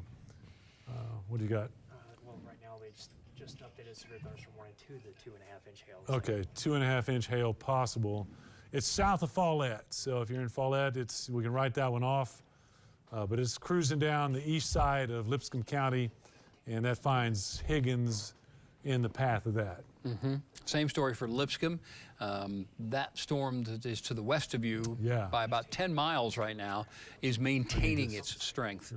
And as we've been saying the last couple of minutes, there's plenty of juice, unstable, humid air for that one to work with. So I don't really see that one weakening with any large degree here as it approaches Lipscomb from the west. So do be aware of that. It is coming in from the west. It will come in, I think at this point, pretty hot. We're kind of continuing to watch especially those purple and pink areas, and I really don't see an indication that it is weakening it at this point. It is gaining, pardon me, it is gaining a little bit on the Higgins storm. And we had that happen a little earlier today where the storms kind of merged, created some chaos, strong gusty winds, and then actually helped a little bit. So new pictures continue to get on radar. We continue to watch them. The threat to Amarillo is pretty low at this point. You're not in the watch area. So we've got great pictures from Sheldon once again. Sheldon's showing this, it looks like a wall cloud, It's not, I don't know. I'd hate to rule that out, really. A lot of the storms we've been tracking have turned outflow dominant. This is just to the north of Higgins. And Sheldon, we're on you. Can't help but notice what looks like a wall cloud, but I want you to give me your perspective since you're right there with it. Yeah, Dave, so if you can hear me right now, we're having some issues with cell phone coverage out here. But yeah, I mean, I absolutely agree with you. That does have a lot of the markings of a wall cloud right now. So we're really watching it very closely. We're not able to get any, it's where the rotation would be. Start a load. But yeah, I mean, it definitely does look like a wall cloud right now. Would appear to be, sharpening up as a wall cloud would. So we're trying to get in a better position right here. Give you guys just a second as I try to get this camera back in position here. But yeah, I mean, definitely has the makings of a wall cloud, so still very much worth watching. Seeing lots of lightning. It's getting backlit by lightning, but all things as the sun's going down right here, getting a little bit harder to see. But yeah, I mean, that's definitely been intriguing to keep an eye on, Dave. Yeah, we're getting good velocity now. Yeah, okay. Broad, but there. Yeah, we're noticing a little velocity on radar, Sheldon. Baseball size hail west of Follett. Confirmed? It says from the spot. Okay. And it was good that you guys moved out of that storm and got south of it. We've had confirmed baseball hail that's west of Follett. Baseball hail fell west of Follett. That's the same core that's pushing down to the south towards Higgins. So this is the storm that we're most concerned about right now because that hail potential is still there. Latest estimate or potential warned information was for 2.5-inch size hail coming from the storm that dropped baseball hail west of Follett. It is moving down close to Higgins, and this is the picture that Sheldon continues to feed in there of a wall cloud-like formation in that storm. He's not really seeing tight rotation, which is always good, but we're watching that carefully as always to let you know what's happening there. I'll come back to the west a little bit. And if you want to do max 1, we can drill down a little bit on that too. Okay, Kevin's going to take over for just a second here with. Okay, we're on 1. Okay, so just to the west of, let me move this a little bit so we can see Higgins as well. There is just to the west, east rather, just to the east, northeast of Lipscomb, there is a little bit of an inflow notch. That's where Sheldon is, and that's the picture that we've been seeing. It's not a strong, tight rotation, but we're going to continue to keep our eyes on that and keep an eye on Sheldon's stream. I do argue that maybe the hail core is dropping out a little bit. You can see as that cell comes out behind the little banner that says severe thunderstorm warning that we're losing a little bit of the darker red and we're losing the pink as well, which would be super news for Higgins. The trajectory of that is still southeast and it's still a good 10, 12 miles west of Higgins. So we do want you to continue to pay attention there. But that storm may be finally showing some signs of weakening, but that notch is still something that we'll keep an eye on with regard to Sheldon. It's really a very pretty picture. Further to the west, the other cell is continuing to move eastward, so that one's going to be closing in on Lipscomb. Let me just pause this here for a minute, and we'll do a little distance measurement here. Get you an idea where that one is. So we're just about in 10 miles west of Lipscomb on that one. So you still got plenty of time, as we've been saying. If you take any preparations for some strong gusty winds to come in, there's a new image right there. So again, just under 10 miles. But in Lipscomb, do prepare for that thunderstorm to come on in. I'll loop that one a few times and get you an idea of the trend. Again, I could almost argue that that one's trying to weaken a little bit, which would be good news for Lipscomb, but Sheldon has got great picture of it. In fact, maybe we can go back to him and check in and see what he's looking at The there. camera. Okay, Sheldon, we're Sorry, I back had on to go you. clean Still the seeing your camera. low-hanging stuff there that I know we're Scud starting almost to looks tornadic, but get some not quite. darkness and lightning behind it. What you got out there? Well, Dave, that feature that we were looking at earlier that we would have said looked like a wall cloud has become progressively more messy as time has gone on. Thankfully, there's been Messy, not menacing. Do you want to take? it looks, I mean, where some might say that it looks like a tornado kind of dipping down. I don't think that's what we're seeing right there. I think what we're just seeing are some loose, what we call scud clouds. They're currently not anything that looks tornadic, just kind of some messy scud clouds, but it's gotten messier as time has gone on, so I'd say a lot less impressive than it was just about 5-10 minutes ago. All right, Sheldon, that would verify with what we're seeing on radar. We said just a minute or two ago that we think that the hail core is falling out and the DBZs are coming down. Here's a picture from our Bushland Tower cam. You can see some rain shafts there along and south of Interstate 40, the main highway going westward. There's a bit of a shelf cloud there as well. That's this storm cluster here. It has not weakened much, but it is definitely not severe at this point. So there could be a few small hailstones in there. It is clearly heading eastward, so along 385, including Hereford, and from Hereford northward, there's some rain that's going to come along. It may have a little bit of small hail. It should be fairly brief. It's moving along pretty quickly as well, which is good, so we don't have any kind of a flooding threat. But what is there would move eventually north of Happy and on toward Canyon and My Rage, of course, and then less so toward Amarillo. So if that were to hold together and stay north of Hereford, that would be a chance for some rain and probably a couple of small hailstones west of Canyon, west of Happy, west of Interstate 27, but not particularly strong there. We're not in the watch, either the tornado watch or the severe thunderstorm watch there, so that is certainly good news. But just know there's some rumbles of thunder, but no big threat west of Amarillo, west of Canyon, west of Happy, and closing in on Hereford at this particular moment. Dave? Okay, Kevin, I'm going to zoom out a little bit because we have other activity north of us that's about to move in. You see the storms up in Kansas, and they don't have warnings on them right now, but we're going to see rain and lightning and gusty winds come back across the Oklahoma Panhandle. Notice the little green blob there southeast of Liberal. That's a flash flood warning already in effect. So we got more rain coming over that area. So we did have some confirmation of water-covered roads in the northern part of Beaver County, the Beaver River that runs through there. We're going to have to watch out for flooding being aggravated up there in Beaver County. Let me see if I can come into the little closer area. Kevin, got something to add there? Or? When you're done, we're going to go back to Higgins because this thing has cycled a little bit, and we got a new updraft and a new hail core there. We're on it. All right. Watch there. You'll see the red box, which was the tornado warning for Darrozette, and that one expired. That went away. But now, watch just to the northwest of Higgins. We lost much of our purple, and then in this last image, we've got a new batch of purple indicating that there could be some quarter to ping pong ball size hail redeveloping in that storm. That's bad news for Higgins in that we'd hoped that it was weakening a little bit, but if this is strengthening now and creating a new updraft, it's going to be a couple of minutes before those large hailstones start to fall. and that may bring it close to and just to the north of Higgins. So bad news for Higgins with regard to the potential for some hail. We'll watch the leading edge of it. Sheldon will keep an eye on it as well, in and around Higgins, to see if we get any kind of an inflow notch. But yeah, bad news for Higgins in that there could be some hail, especially north of town, within the next 5, 10, 15 minutes. And our storm west of Lipscomb is catching up once again.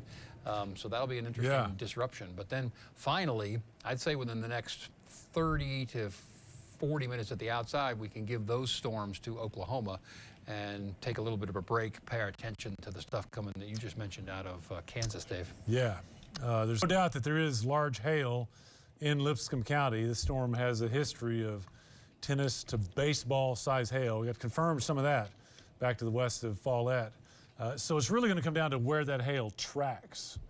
So the latest image, I think it might have turned just southeast. Kevin, what do you think? Maybe might be able to bypass Higgins to the north? Well, I hope so. Yeah, everybody. I think you're right. I think it's making a little jog to the east. Everybody and hopes go for toward the that, Oklahoma but border.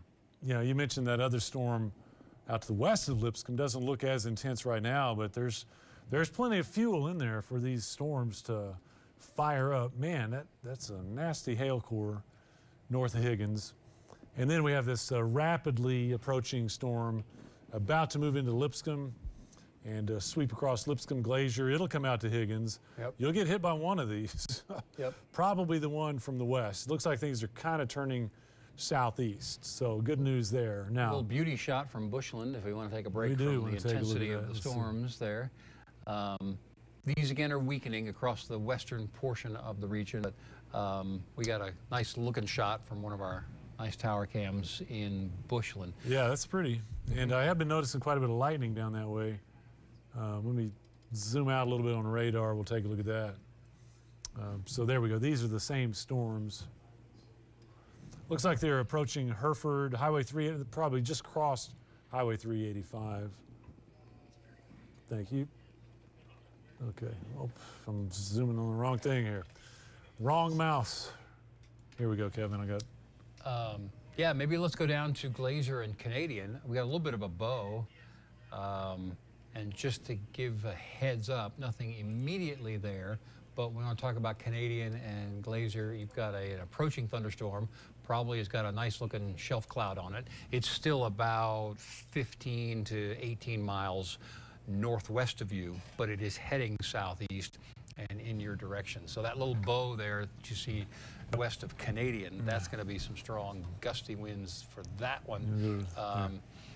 As the shelf cloud comes out ahead, we've seen easily 40 to 50 in excess of 50-mile-an-hour wind gusts on those. Oh, okay. Let me come back to this. Oh, hey, we got to go to Sheldon one more time. You know, Sheldon, here's the thing, and this is why it's so important to have you out there, because we look at your shot, and from a distance, it looks like we've got a tornado about to touch down. So plenty of lightning and everything to give you some visibility.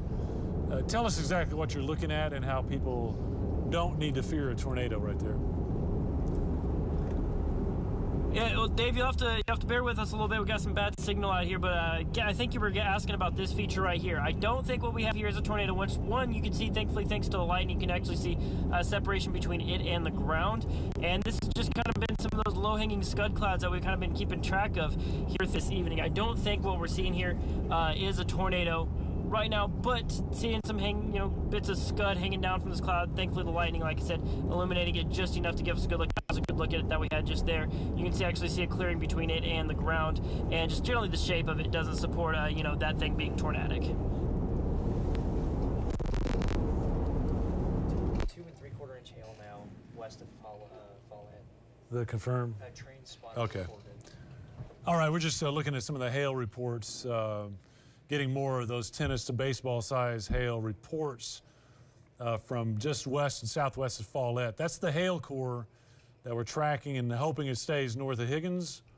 Of course, we don't wish that on anybody, but it's about to cross the county line there into Oklahoma. Yeah, new And, image. I think that is. It's got a little bit more eastward component, which is good news for Higgins. It's not good news for south of Shattuck, Oklahoma, and Arnett. Those folks are a little worried because, of course, we had that tornado just, 2 weeks ago? It's been a hotbed out there. It has. Yeah, it really has. But, you know, even if we get rid of that hail core out of our area, we got that second severe storm that's coming in, crossing Highway 23. That's pushing into Lipscomb. That will likely make Higgins and Glacier with at least a wind threat, heavy rain, and some lightning there. So. Maybe we can check this now too. A little notch there where the outflow, or the Okay, do you want to? drill down toward Canadian. Okay, yeah. Zoom down toward Canadian. And then northwest of there where the highways come together, that's a little knot. Come south just a little bit. Yeah, or just pull it the other south a way. little bit. Pull it. Okay, that's all right. Yep. There we go. Right Yeah. there.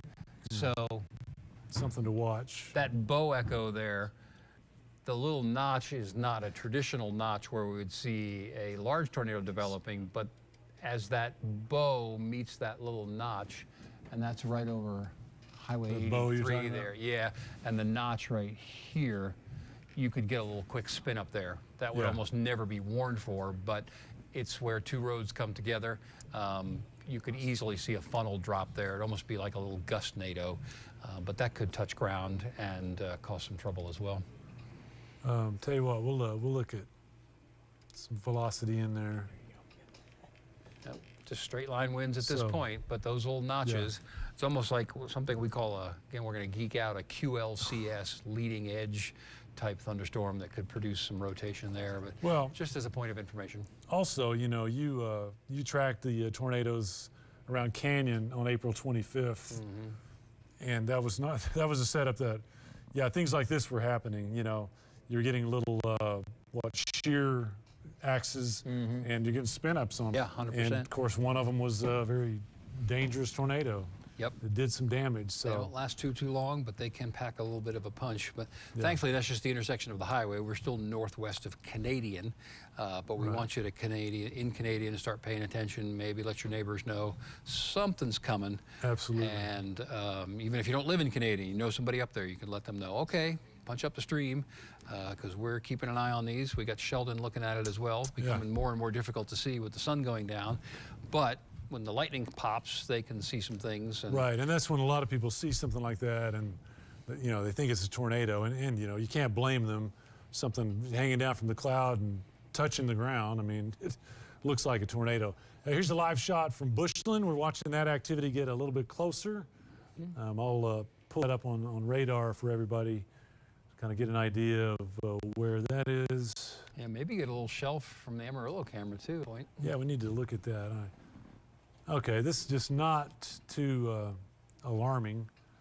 Some pockets of rain, some thunder and lightning, Oh yeah, it really has weakened. but it's dropped off now. Still can't say we won't get any more updrafts. It's fairly active down around Hereford. And you know that outflow boundary from that, or the gust front, is going to hit the westward moving dry line that you can barely see near Amarillo right there. Yeah, let's see. So we're getting past sunset. We've lost a lot of the juice here, but when two air masses come together, they've got to go up from there, and so that could give us a little bit of an enhancement. Let's check some of the moisture that we're talking about. And, you know, we're holding with dew points in the 50s around Amarillo down to Hereford. Kind of it dries out a little bit around Tulia, but that's the boundary we're talking about. If we look at wind, see if it's pulling back out of the southeast. That has a little bit for Amarillo. Southeast wind around 10. So, you know, I still, no matter what, I don't think we'll see severe weather around Amarillo. No, but we got pretty pictures again. If you got tower cam Okay, yeah, we punched can. up, we can check that. In fact, we'll do a little pan there. So here's a live shot from Amarillo as we kind of look back to the activity that we're talking about. Gorgeous. I mean, you can't beat a setting sun underneath some storm clouds. That's just really pretty. Some rain, there's a little rain core Yeah, just to the northwest of Amarillo with some lightning in it. Looks like the new storm that just went up west of Dumas has got possible 55-mile-an-hour wind gusts and a half-inch hail with it. Okay, near Dumas. Okay, let's get to radar here. We'll take a look at that. I'm getting real good with my left hand, guys. Okay, so there we go. Okay, yeah. Storm southwest of Dumas has popped up. It's hitting some juice, it looks like.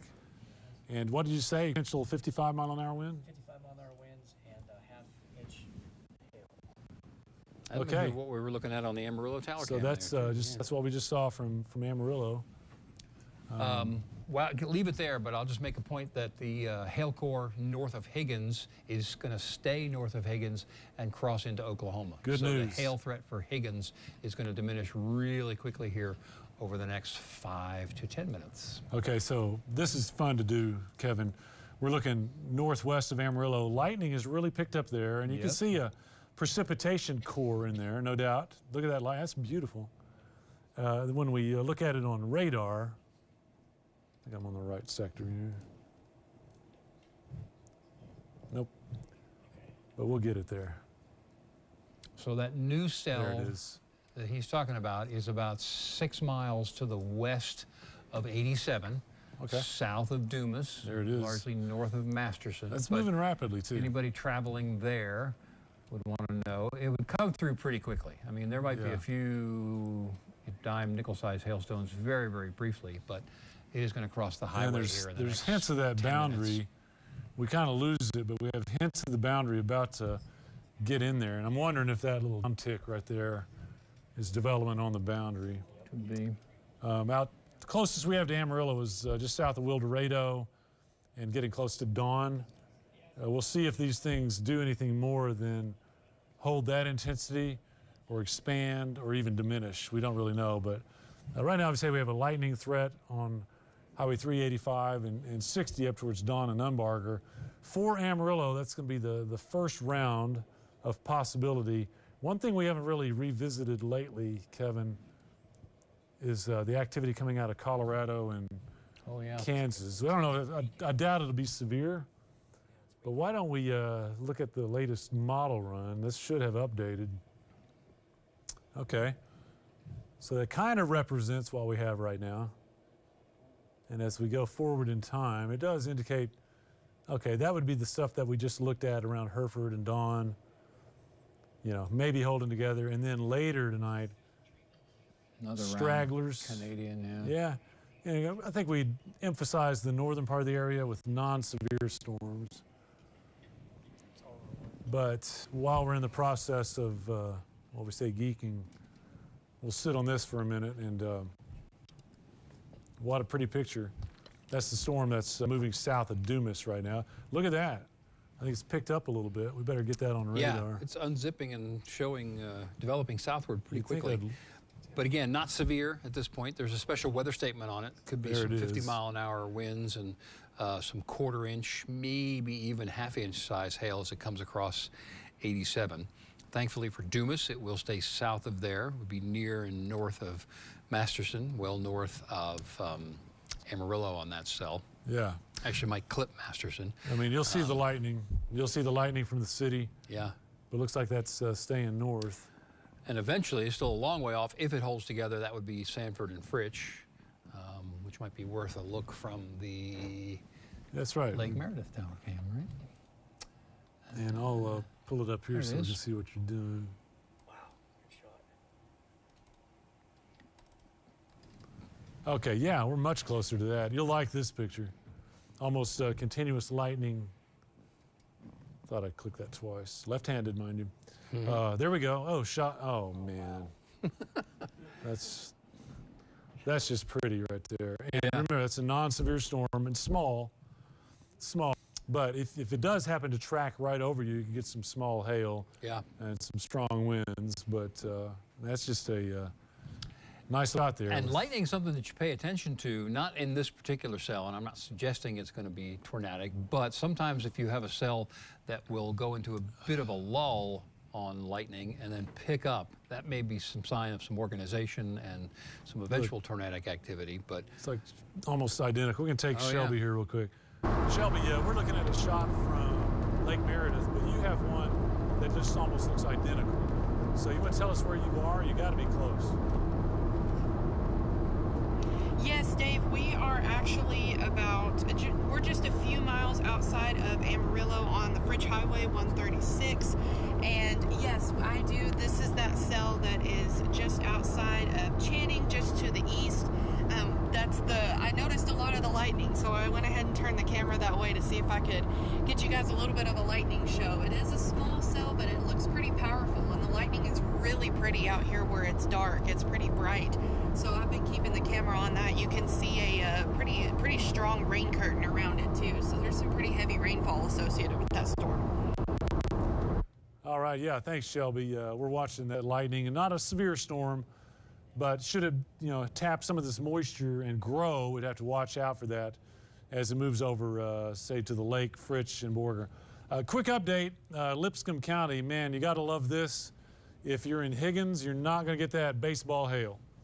It's pretty much on the state line now and moving southeast or east-southeast. It's going to stay north of Higgins. You're not going to be pummeled by that. However, we do have that second storm. It's severe warned for wind and hail, maybe more like quarter-size hail. So, it's not like you go to bed and don't worry about anything, but the big hail is going to move out of our area. We could say goodbye to that. The second storm coming in will hit both Lipscomb, Higgins, and probably Glacier next 30 minutes with pretty heavy rain, a lot of lightning, and some strong straight line winds. Flash flood warning till 11 for Beaver. Okay, flash flood warning for Beaver. It's extended until 11 p.m. Okay, and here's why. There's an update for Beaver County. And a quick history. This is where we had the tornado earlier. It was east of Beaver, east of Forgan, between there and Knowles. Quick touchdown out there, very scenic, pretty looking rural tornado. We don't know about damage or anything, but it seemed to be pretty rural out that way. But we had storms that sat there with rain and hail for a couple of hours. So in the green circular area there, that's where we have a flash flood warning. But now we have some torrential rainfall that's coming across that same location. So we've already had reports of water-covered roadways. That's not going to help the situation there, and that'll be prolonged. Since it's already saturated, the runoff will be exacerbated and enhanced. So places that have already flooded will likely flood again or stay flooded. Places that haven't flooded yet just probably will in those areas. So, we talked about the lightning and how it's an underrated danger. So is flash flooding. And a lot of people think, well, we're not by a river that's going to get out of its banks and flood. Well, that's not how it always works. Sometimes it's flat areas that don't drain rapidly. They'll find any low-lying area, any little channel, any arroyo, any creek bed, and that stuff fills up unexpectedly and spills out over a roadway. And you can be driving through a flat area, and all of a sudden you got a couple feet of water that's flowing, and you're in trouble. So flash flood warning continues for Beaver County, set to go until 11 p.m. You see that on the screen. Probably time to check on Lipscomb as well. We're just outside of 5 miles west of Lipscomb. Still a pretty good hail core on that storm. So if it continues to hold together, you'll get some brief gusty winds. Now the new image has just come in, so the hail core has shifted a little bit, but the rest of it is weakening. So I think the primary threat for Lipscomb is going to be a blast of wind. I know your rain is picking up now. That will pick up again here in the next couple of minutes, but a blast of wind easily to 40 or 50 miles per hour, and then still the potential for at least some nickel-size hail and maybe a few stones just slightly smaller. But that'll be in the next 10 minutes or so for Lipscomb. It'll last about 10 to 15 minutes at the outside, and then the severe threat would go past Lipscomb, so good news there. Going a little further south, we're talking about Glacier and Canadian. There's heavy rain about inside of 10 miles now for you, and that's moving it's to your northwest. It's moving to the southeast, and so that heavy rain and hail in Glacier and Canadian will be coming in the next, say, 10 to 15 minutes at the outside. All right, Kevin, I've got pretty pictures from Lake Meredith assistant again. over here dying to get this on. So yeah, that's just beautiful. Man, that's almost continuous lightning for a small cell like that. That's impressive. Let's zoom out a little bit and tilt up. That's starting to lose the light, but it is really an impressive storm.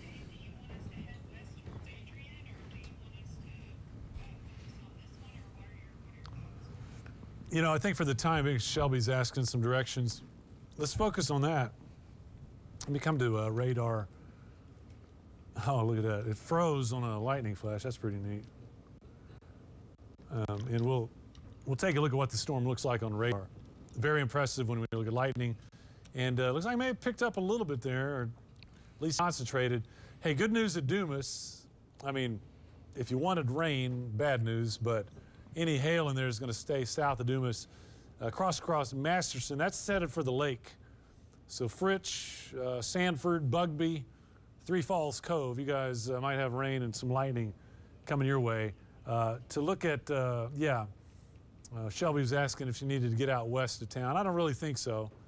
We're having trouble sustaining those updrafts in the rain. So I think we'll follow that, see what it does as it heads toward the lake. So you might head down to Four-Way, and that way you can go east with it if you need to. Shelby, you copy on that?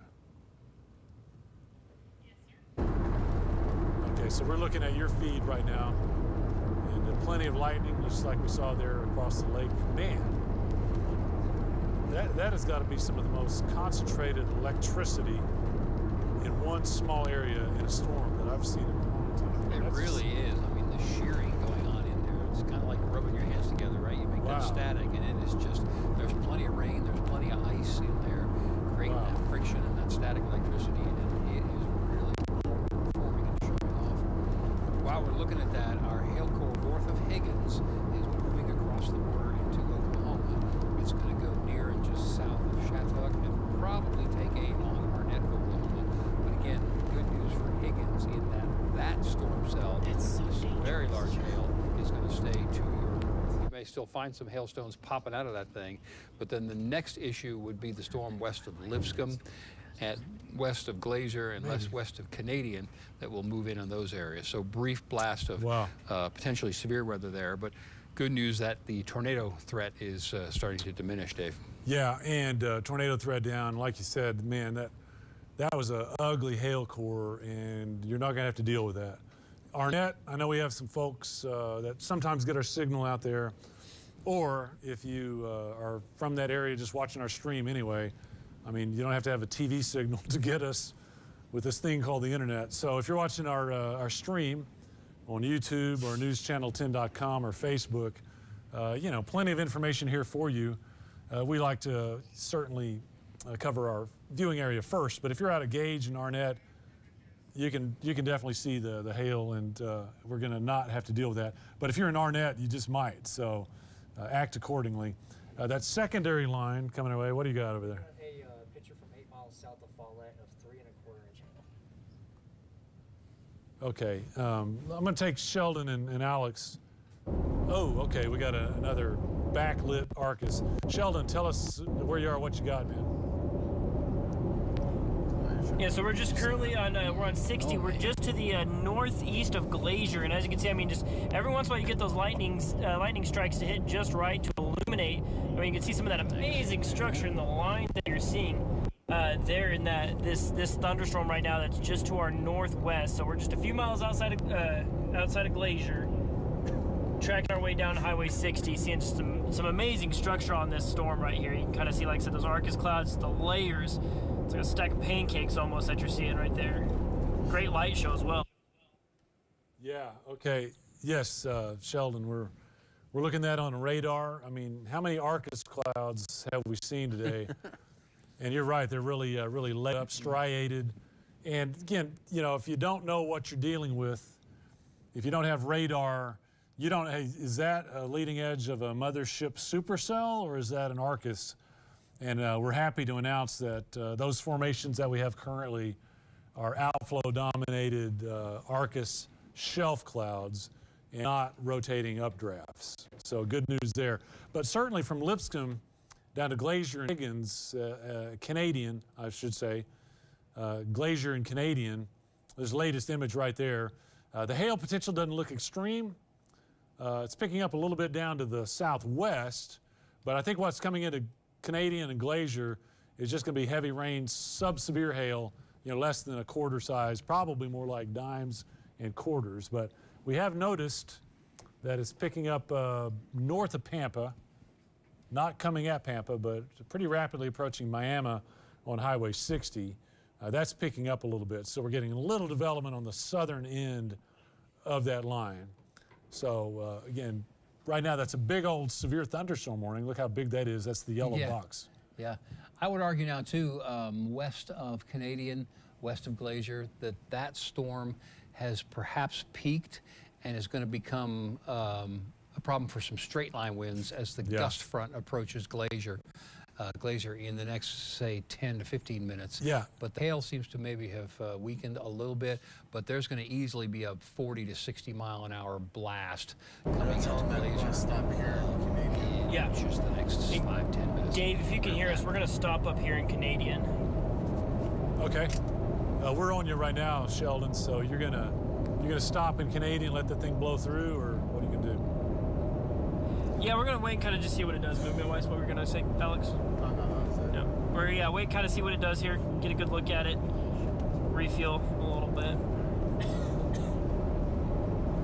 Okay, our friends in Canadian, you've got a visitor. That's our weather atlas. They're gonna pull into town and watch this blow into your community. Like Kevin mentioned, I think our main threat there, even though it looks ugly, man, that looks ugly coming into town. Probably 40 to 50 mile an hour winds, followed by probably not as much rain as you'd like to get out of it. But you'll get some rain. It does look like it's filling in, kind of I could do probably becoming a solid wide line. exposure on that and get a picture of the. That's going to be everywhere structure from like that. Lipscomb, Be Glacier, insane. Higgins to Canadian, to Miami. For Pampa, we're just going to have to wait and see if we get any development before it gets there. And looks like it's racing east. May not get to you. Good news on the line formation, though, that will decrease the tornado threat. You always have a chance of a little gustnado out on the leading edge, but not a big tornado threat, and the overall tornado threat should be slowly diminishing and helped along by the linear formation of that as opposed to the individual cells, Dave. Yeah, I'm going to back up here a little bit. I forgot to punch my button. I was still on Sheldon's shot when I was talking about this line. So we'll just do it again. From Lipscomb, Higgins, that's what you're going to get, not that baseball core, but you'll get this storm coming out of Lipscomb right now, city of Lipscomb. Heavy rain, small hail. Glacier, Canadian, that's where we think we'll get 40 to 50 mile an hour winds. Some rain and a ton of lightning. I mean, golly, every storm out there right now just seems to be electrified and really cranking out the lightning. So that's going to include Canadian. It has filled in and is approaching Miami. We'll see if it builds any or intensifies before it gets there. In Pampa, we're watching carefully for you guys. Certainly nothing severe coming your way, and really we'll have to wait and see if that is going to build or develop further updrafts to get to you, but right now looks like that's staying to your north. I got to get back to this Lake Meredith shot. Yeah, thank you. Back to the lightning potential, and there we go. There's the storm that we can see across the lake, and it has not stopped doing that for about the last 30 minutes. I mean, very impressive. So that's the storm that we're kind of watching radar, and you can see it very plainly from Amarillo. In fact, we'll just go ahead and while we're here, we'll take a shot from downtown. So it's one of those nights that if you're in Amarillo, you've seen coverage and you hear warnings, your phone's going off and stuff, and you can see plenty of lightning. Need to turn that just a little bit, but there it is. That's staying north of Amarillo. Plenty of lightning. That's what Shelby's kind of watching. Let's see what she's got. Huh, what do you know? I go to her and it's lightning. Shelby, haven't got an update on your location here recently. Where are you, and have you ever seen a lightning show like this?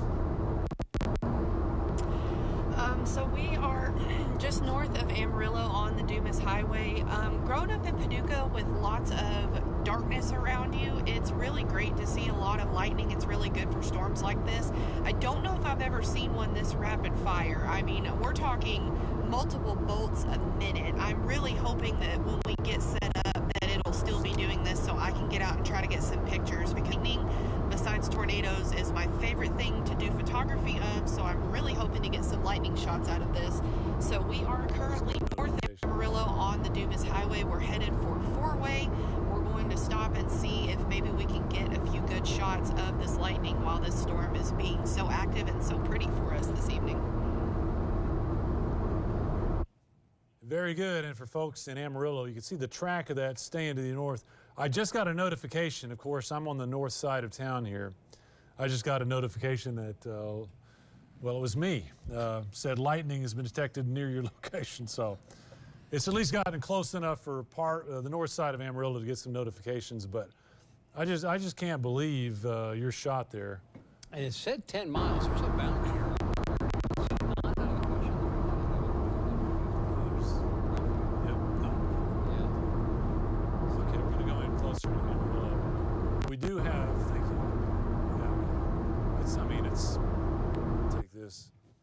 It's not reason for concern, but notice we have a couple of blips there in Bushland, probably right about the loop. Right there. And right over my house. How about that? No. So, yeah, okay. So we're looking at, that's coming into Puckett West and Belmar. And it's popped up, you know, it's not going to be there very long, I don't think. It's moving pretty quickly. But that's headed for downtown. We'll be able to pick that up. I do know there's a Sod Poodles game. Oh, yeah, maybe pan around to the southwest, because good to see that one. Oh, did they? Good, that's good. Oh, on timing. the camera? Yeah. Okay, yeah. You want to do that? Okay, well, let me get it up on the screen here first. We're going to do a little panorama for the storm because we do have a little activity in Amarillo. Okay, this is downtown. The heavy storm is up to the north, crossing at Four-Way, headed to Fritch and Sanford. I don't like the on that, Kevin. We'll look at that in a minute. Yep. There's definitely a new hail core Come back around to the there. left. So, yeah, okay. Keep going. Just keep going. We're coming all the way around. There it is. Okay, we found it. That's a little bit of rain. West side of Amarillo. And, yeah, very good. You can leave it right there if you want to. Okay. So anyway, we finally got a little activity that's made Amarillo. It's not this. This is the intensifying storm. Uh-oh. Hail potential going up for Fritch, Sanford, Anywhere along Bugby, and Lake Meredith. Yeah, Lake Meredith vicinity. That's hail potential there. I'll drop south. This came off. So, any channel think about a warning? It's just saying that the Beaver Mezzanette is gusting 57, but nothing on Okay. that one yet for Dumas. Little bitty blip on the west side of Amarillo. And we can check Canadian Glazer again. I good think idea. good news in that it is trending down, so the hail threat will diminish. If you haven't gotten the brief gust of wind yet, you will in moments. It's moving pretty quickly, so the rain will last, the heavy rain will last between 5 and 10, probably less than 15 minutes, and again, a little bit of small hail. But the severe thunderstorm warning on that one goes right to Canadian and Glazer. But again, within the next 5 to 10 minutes, the rain will pick up. It'll last 5 to 10, 15 minutes at the outside, and then you should be in the clear from that one, which again is severe warned. So the potential for 60-mile-an-hour wind gust is there. The potential for some 3/4 inch hail is there. But I do think we're seeing a little bit of a downtrend, which is good for Glazer Good news. and Canadian. Good news there. However, it's important to note there's some secondary activity that's popped up over Spearman, and it's coming east also. That's going to prolong the rain and the lightning, but Right. Hopefully those areas have been raked over enough that Yeah. it won't strengthen. probably But stay I think the storm of non-severe. choice now is going to be Sanford, Fritch, Lake Meredith area. Okay, here's this storm, and I'm going to anticipate a warning on this for Lake Meredith. So, of course, it's summertime, school is out. We probably have a lot of camping and interest there around the lake. And this thing is coming right at the lake, all of the lake, it looks like. The river inflow, Yep. really looking at There it is. Fritch, Zoom way out. it's Fritch, Sanford, Bugby, Three Falls Cove, those areas. You're going to take a storm within about the next 15, 20 minutes. The hail threat is up, is one of our main concerns. Yeah, let's take, we're going to stay on this. We're going to take Shelby's picture. Okay, so she's, north of Amarillo, 287. We said she might go east at Four-Way. We'll be able to look at that. But it's just, once again, so much lightning. And, you know, with all of that, we have to be concerned about power outages, transformers being hit, so don't be surprised, Fritch, Sanford. Main thing is we need people out off the lake, and if you're in a camper, finding some better shelter. We got not a lot of time, but you got 15, 20 minutes to get to Allsup's and Fritch or whatever, some building to get in. At best, at the very least, you want to be in a vehicle, be in a car, not in a tent. And that way, if you take a lightning hit, you got some protection in your car. So that's coming to Lake Meredith. And no warning yet. Jared, tell me when, because I imagine that's going to happen for the hail potential. Yeah, the DBZs are holding on that for sure. So there is some hail aloft there for certain. Given the cycling, that it may come down right over Fritch and So. and Lake Meredith when that thing starts to dump its load of hail, which I'm sure it's been doing already. But I think we got a new little updraft in there creating that hail, and that's going to bring it to Sanford, Fritch, and possibly Borger if it holds together. So you want to be aware there. Miami, you may hear a rumble of thunder off in the distance. That storm is not producing large hail at this moment. There may be a brief moment of small hail, but it's still inside of 10 miles, but more than 5 miles away from Miami. So know that a little thunderstorm with a fair amount of lightning is heading in your direction in Miami. Okay. Rain about to pick up in Canadian and Glazer as well. We've been talking about Higgins a lot. Your rain's going to pick up here in the next 10 minutes, and it'll be a good prolonged heavy downpour of about 10 to 15 minutes. But this is not the storm cell that we were concerned about earlier that had some very large hail that went into Oklahoma north of town, north of Higgins, and in and around south of Shattuck, and was heading for Arnett. You want to point something out on that screen there, Kevin, while you got it? Sure, yeah. We got Canadian, these hail Glazer, cores, Miami, heavy rain, maybe a little bit of small hail. Going to continue that warning in Lipscomb County. What did you say? The trending down for? 60-mile-an-hour winds, 1-inch hail. Okay, more like quarter hail instead of baseballs, and some 60-mile-an-hour wind. Yeah, I can see a little bit of a bow there around Lipscomb. Yep. Anybody in Lipscomb, the rain will loosen up here in the next 5 to 10 minutes, but the rain will pick up in Higgins and Glazer and Canadian within minutes. You kind of past that time, you want to bring the car in, anything like that, because it's coming pretty quickly. But at that point, stay away from the windows. That's where now we're concerned about Fritch and Sanford and Borger. Yeah. And new development to the northwest of there, too. Yeah, up around Dalhart. Let's take a look at that. Stratford, you're... Ooh, look at that. Yeah. Oh, okay. Guess what? Up some rain. Okay, now we're getting some, I believe, some upper-level energy. I was about to say that, yeah, because these areas have been somewhat raked over or should have been stabilized, but when he means upper-level energy, I often will kind of use the analogy of a bed sheet. When you put the sheets on the bed and you sort of snap them and a little wave comes along and another wave's coming in towards Stratford and picking up the rain there. Look at that. So, and some of the models had that, and we'll see if that can reach the same level of intensity, but it is clearly increasing the rain. We don't have severe thunderstorm warnings on that right now, but we'll again still have the watch there. The trend, But that's, I mean, almost solid now. And look how rapidly that bursts up there. Dalhart to Conlin, Stratford. We go in a little closer. See, that's going to be Texoma to Goodwill, Guyman. Guyman might not get most of that, but man, Highway 54 is going to be wet, and that's all coming down to the southeast. Oh, my goodness. I'm going to think about the 10 o'clock news. Okay, yeah. That's right. We got the 10 o'clock news. Kevin will be building a show there. Tell you what, Jared, I'm going to give you some practice in driving this thing. Okay. And pulling up things. I want to go to our Lake Meredith shot one more time. And remember, this is kind of the area that we're most concerned about is going to be the storm that's approaching Fritch. So that's live from Lake Meredith. Wow. My goodness. And we're seeing a lot of lightning. And a lot of that's turning into what we call cloud to ground.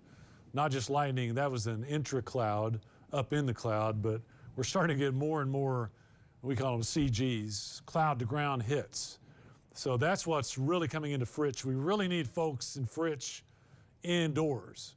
You know, we're not worried about tornadoes, but we are worried about hail and lightning. And lightning, you know, really is an underrated danger. We get a lot more fatalities nationwide because of lightning, or as many as tornadoes, if not more, almost every year. So that's a live shot of Meredith, and that's also where Shelby is tracking. So let me, looks like they're, wrong one. Yep, still got plenty there.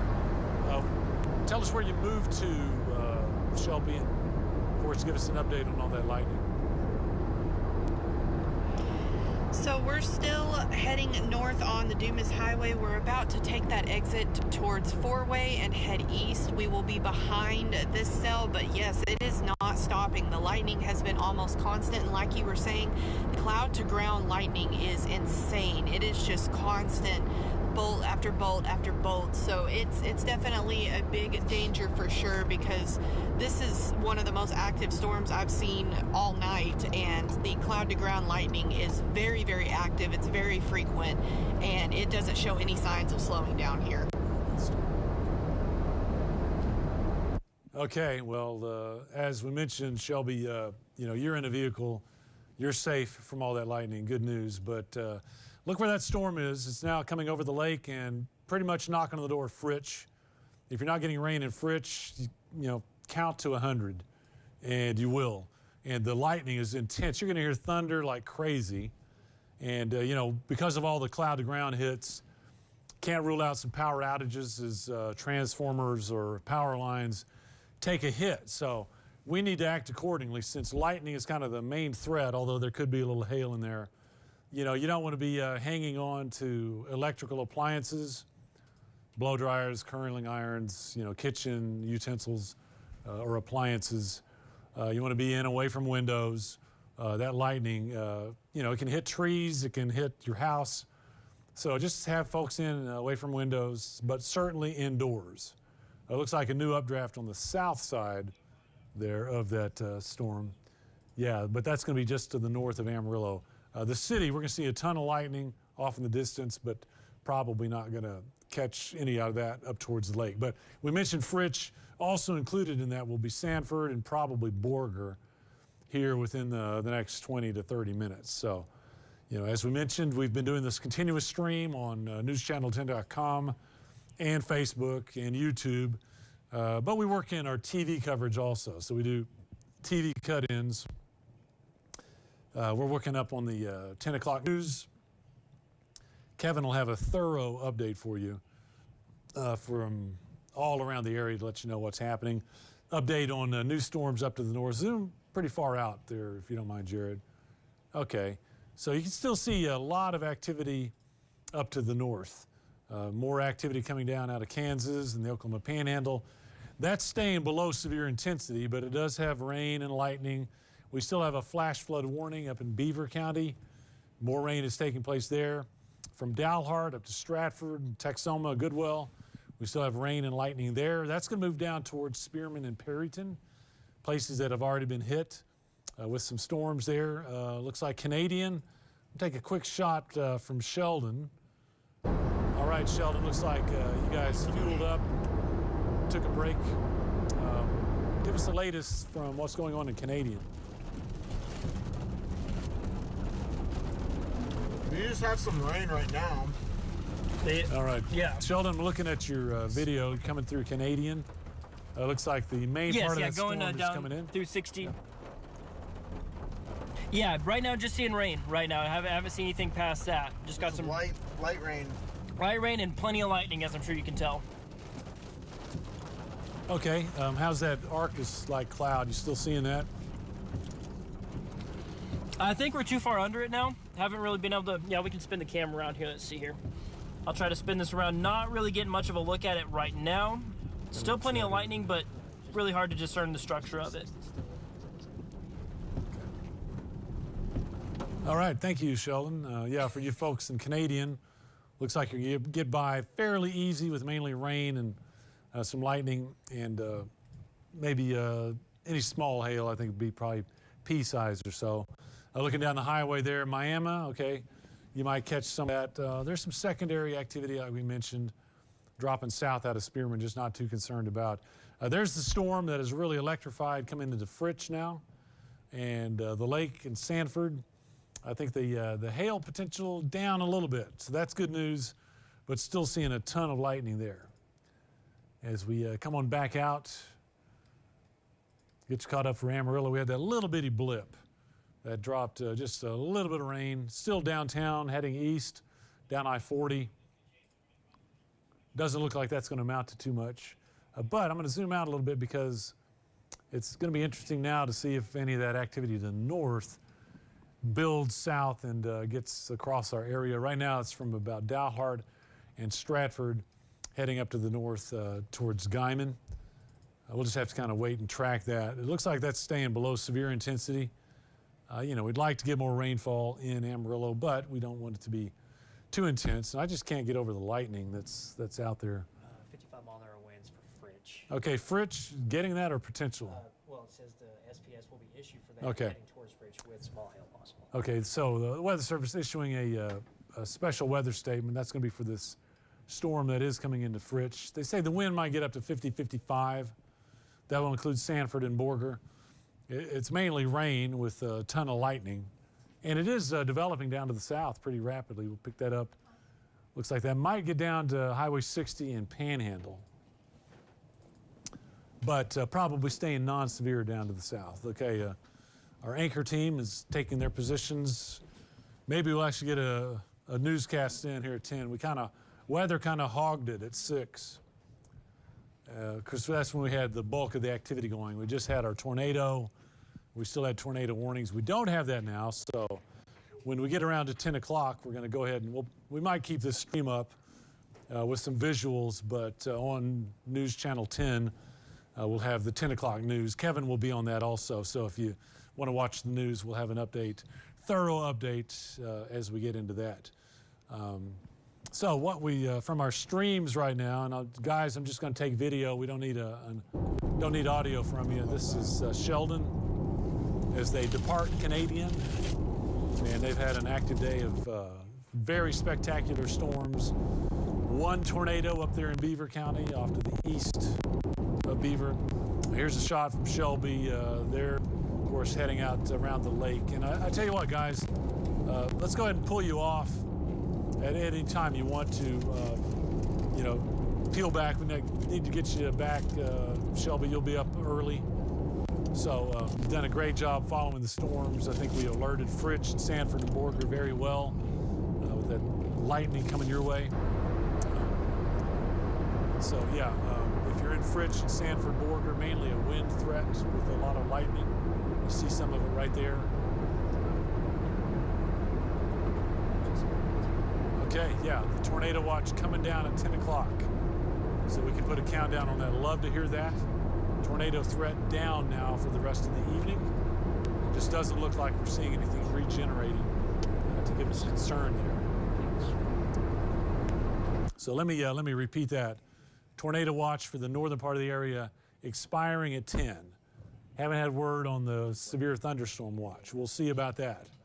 Right now, we do currently have a severe thunderstorm warning. Okay, thanks. It's the one in the eastern part of the area. This one is set to go till 10:15. That's our Highway 60 storm. Canadian, Glacier, Higgins. Yes, rain. Yes, some gusty winds, maybe small hail. But the trend has been really good for a downward tick in intensity. Still have that other rain coming down that will approach Canadian and Glacier. Good news there. And zooming out a little bit more, we have that moderate to heavy rainfall around Conlin, Stratford, Goodwell. So that will approach Cactus, Groover, Spearman.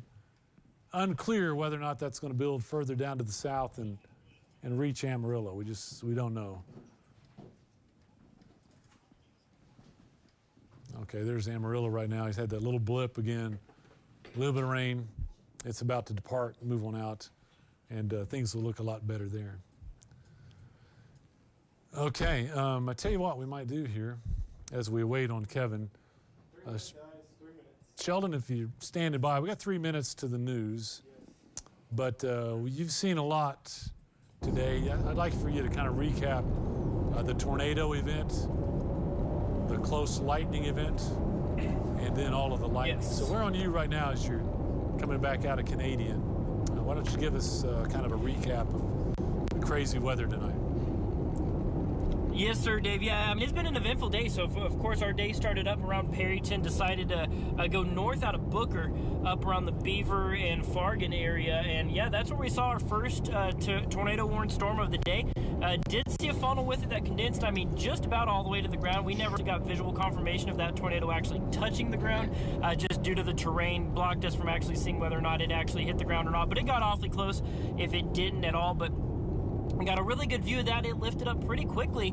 And then we saw some really solid rotation out of that one for a while. To the best of our knowledge, it didn't put down another tornado, but we did see a string of tornado warnings out of that same storm as we went throughout the rest of the afternoon. So it continued to track its way towards kind of the southeast, and we basically stayed out in front of it the whole time. Saw a really, really just beautiful structure. I've got a great shot on my phone that I can't wait to post. Of just kind of a wide panoramic shot of the structure of the storm. I mean, it was just extremely impressive. Got a really close call with some lightning as well. Saw, I mean, a really close strike, probably within about a half a mile. Big shout out to Jared. He clipped it out of the live stream, and so we're gonna share that on our social media pages as well, because that was just, I mean, wild how close it was. I mean, there's just a split second between that lightning bolt hitting and then of course hearing the thunder that followed that. So I had some close calls with some lightning, and then just the storm as we've continued to track our way south and east. Really, I mean, just a very active storm. We're now working our way southwest outside of Canadian, working our way back towards Amarillo. But I mean, really active evening. We've seen a lot of exciting things. Like I said, saw a string of tornado warnings. One actual confirmed funnel cloud / tornado with that. Like I said, got some images of that. You saw it live right here on stream if you're following along with us. So, you know, this is one of those things. I mean, we're really seeing our full weather team in action here. Of course, Dave, Kevin, holding things down in studio, showing you what's happening on radar. You got Shelby getting you some great images from off towards the west. And of course, you know, our tornado that Alex and myself got. So, all things that you see live as they happen. And then, of course, Kevin's going to help recap some things as well as we get ready for the news at 10, probably here pretty quick. Okay, thank you very much, Sheldon. And tell you what, as we get into the 10 o'clock news, the trend is decrease in intensity. Watches are expiring. We're going to go ahead and close shop on our continuous stream. You can watch Kevin during the newscast, and you know, should anything dangerous develop, we'll sure be back on to let you know. But until next time, we'll stop the stream. Well, good evening. Pretty active night across the northern half of the Panhandle, the Oklahoma Panhandle. The good news is that the severe thunderstorm watch for the northwestern portion of the region was allowed to expire at 9 o'clock. And right here at the top of the hour, the tornado watch for the northeastern part of the Panhandle has been allowed to expire as well. That said, we still have some strong thunderstorms rumbling across the region. From Higgins to Glazer to Canadian, you're getting some heavy rain now. That is weakening a little bit and moving toward the Texas-Oklahoma border. Lake Marvin, Jim, you're going to get a brief heavy rain, maybe a couple of pea-sized hailstones here in the next 20 minutes or so. Further to the west, a very strong thunderstorm has been approaching and now moving over the Lake Meredith area. It's over Fritch. If you're getting rain, it's going to end in the next 5 minutes. It's going to pick up in a minute or two in Sanford. And then in Borger, let's give it 5 to 10 minutes. Heavy rain, brief blast, a little bit of small hail, and some brief gusty winds. But that shouldn't last too long and then move on through Borger. I'll come back with a more detailed radar update. But again, all of the watches have been allowed to expire. We'll come back and get you an update after some news with Greg and Lindsay.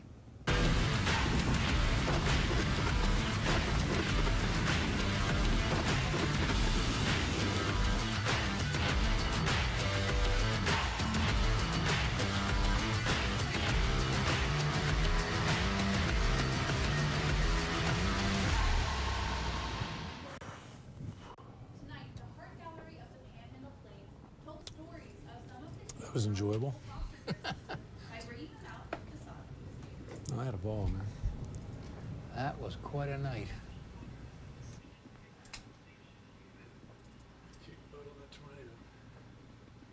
I barely even remember it now.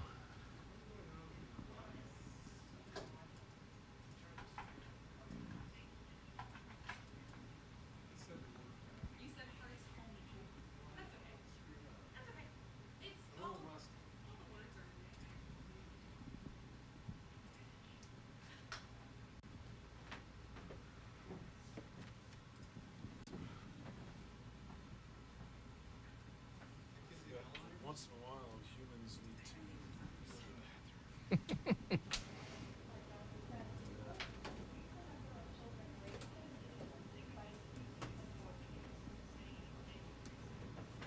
If you or someone you know may be interested in adopting, fostering, or volunteering, go to NewsChannel10.com. You can also read more about these kids waiting to be adopted.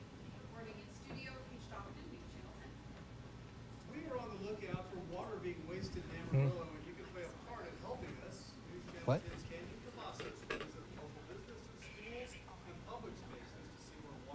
That's not me. That's them. Might be going to waste. She shares what the summer-long segment Water Wasters Wednesday is and how it will highlight the impact and importance of water conservation in our city. Thank you for your efforts. Sorry it's a late night. We killed the stream. I'm wrapping up, taking off, but thanks for all your great help. We had a really good night. We kicked some butt.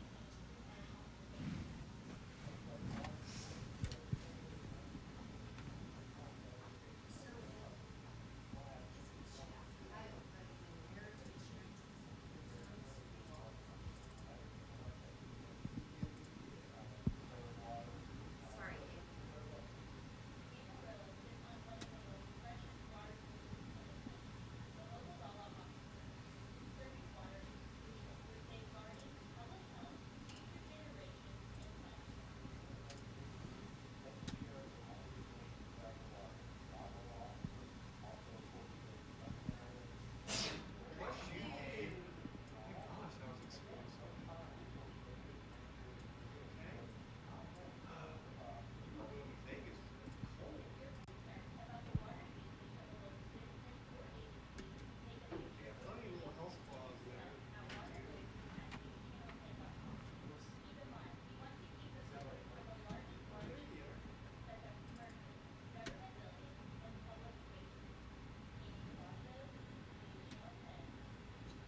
Amarillo federal grand jury indicted 4 men for illegally entering the country after being deported several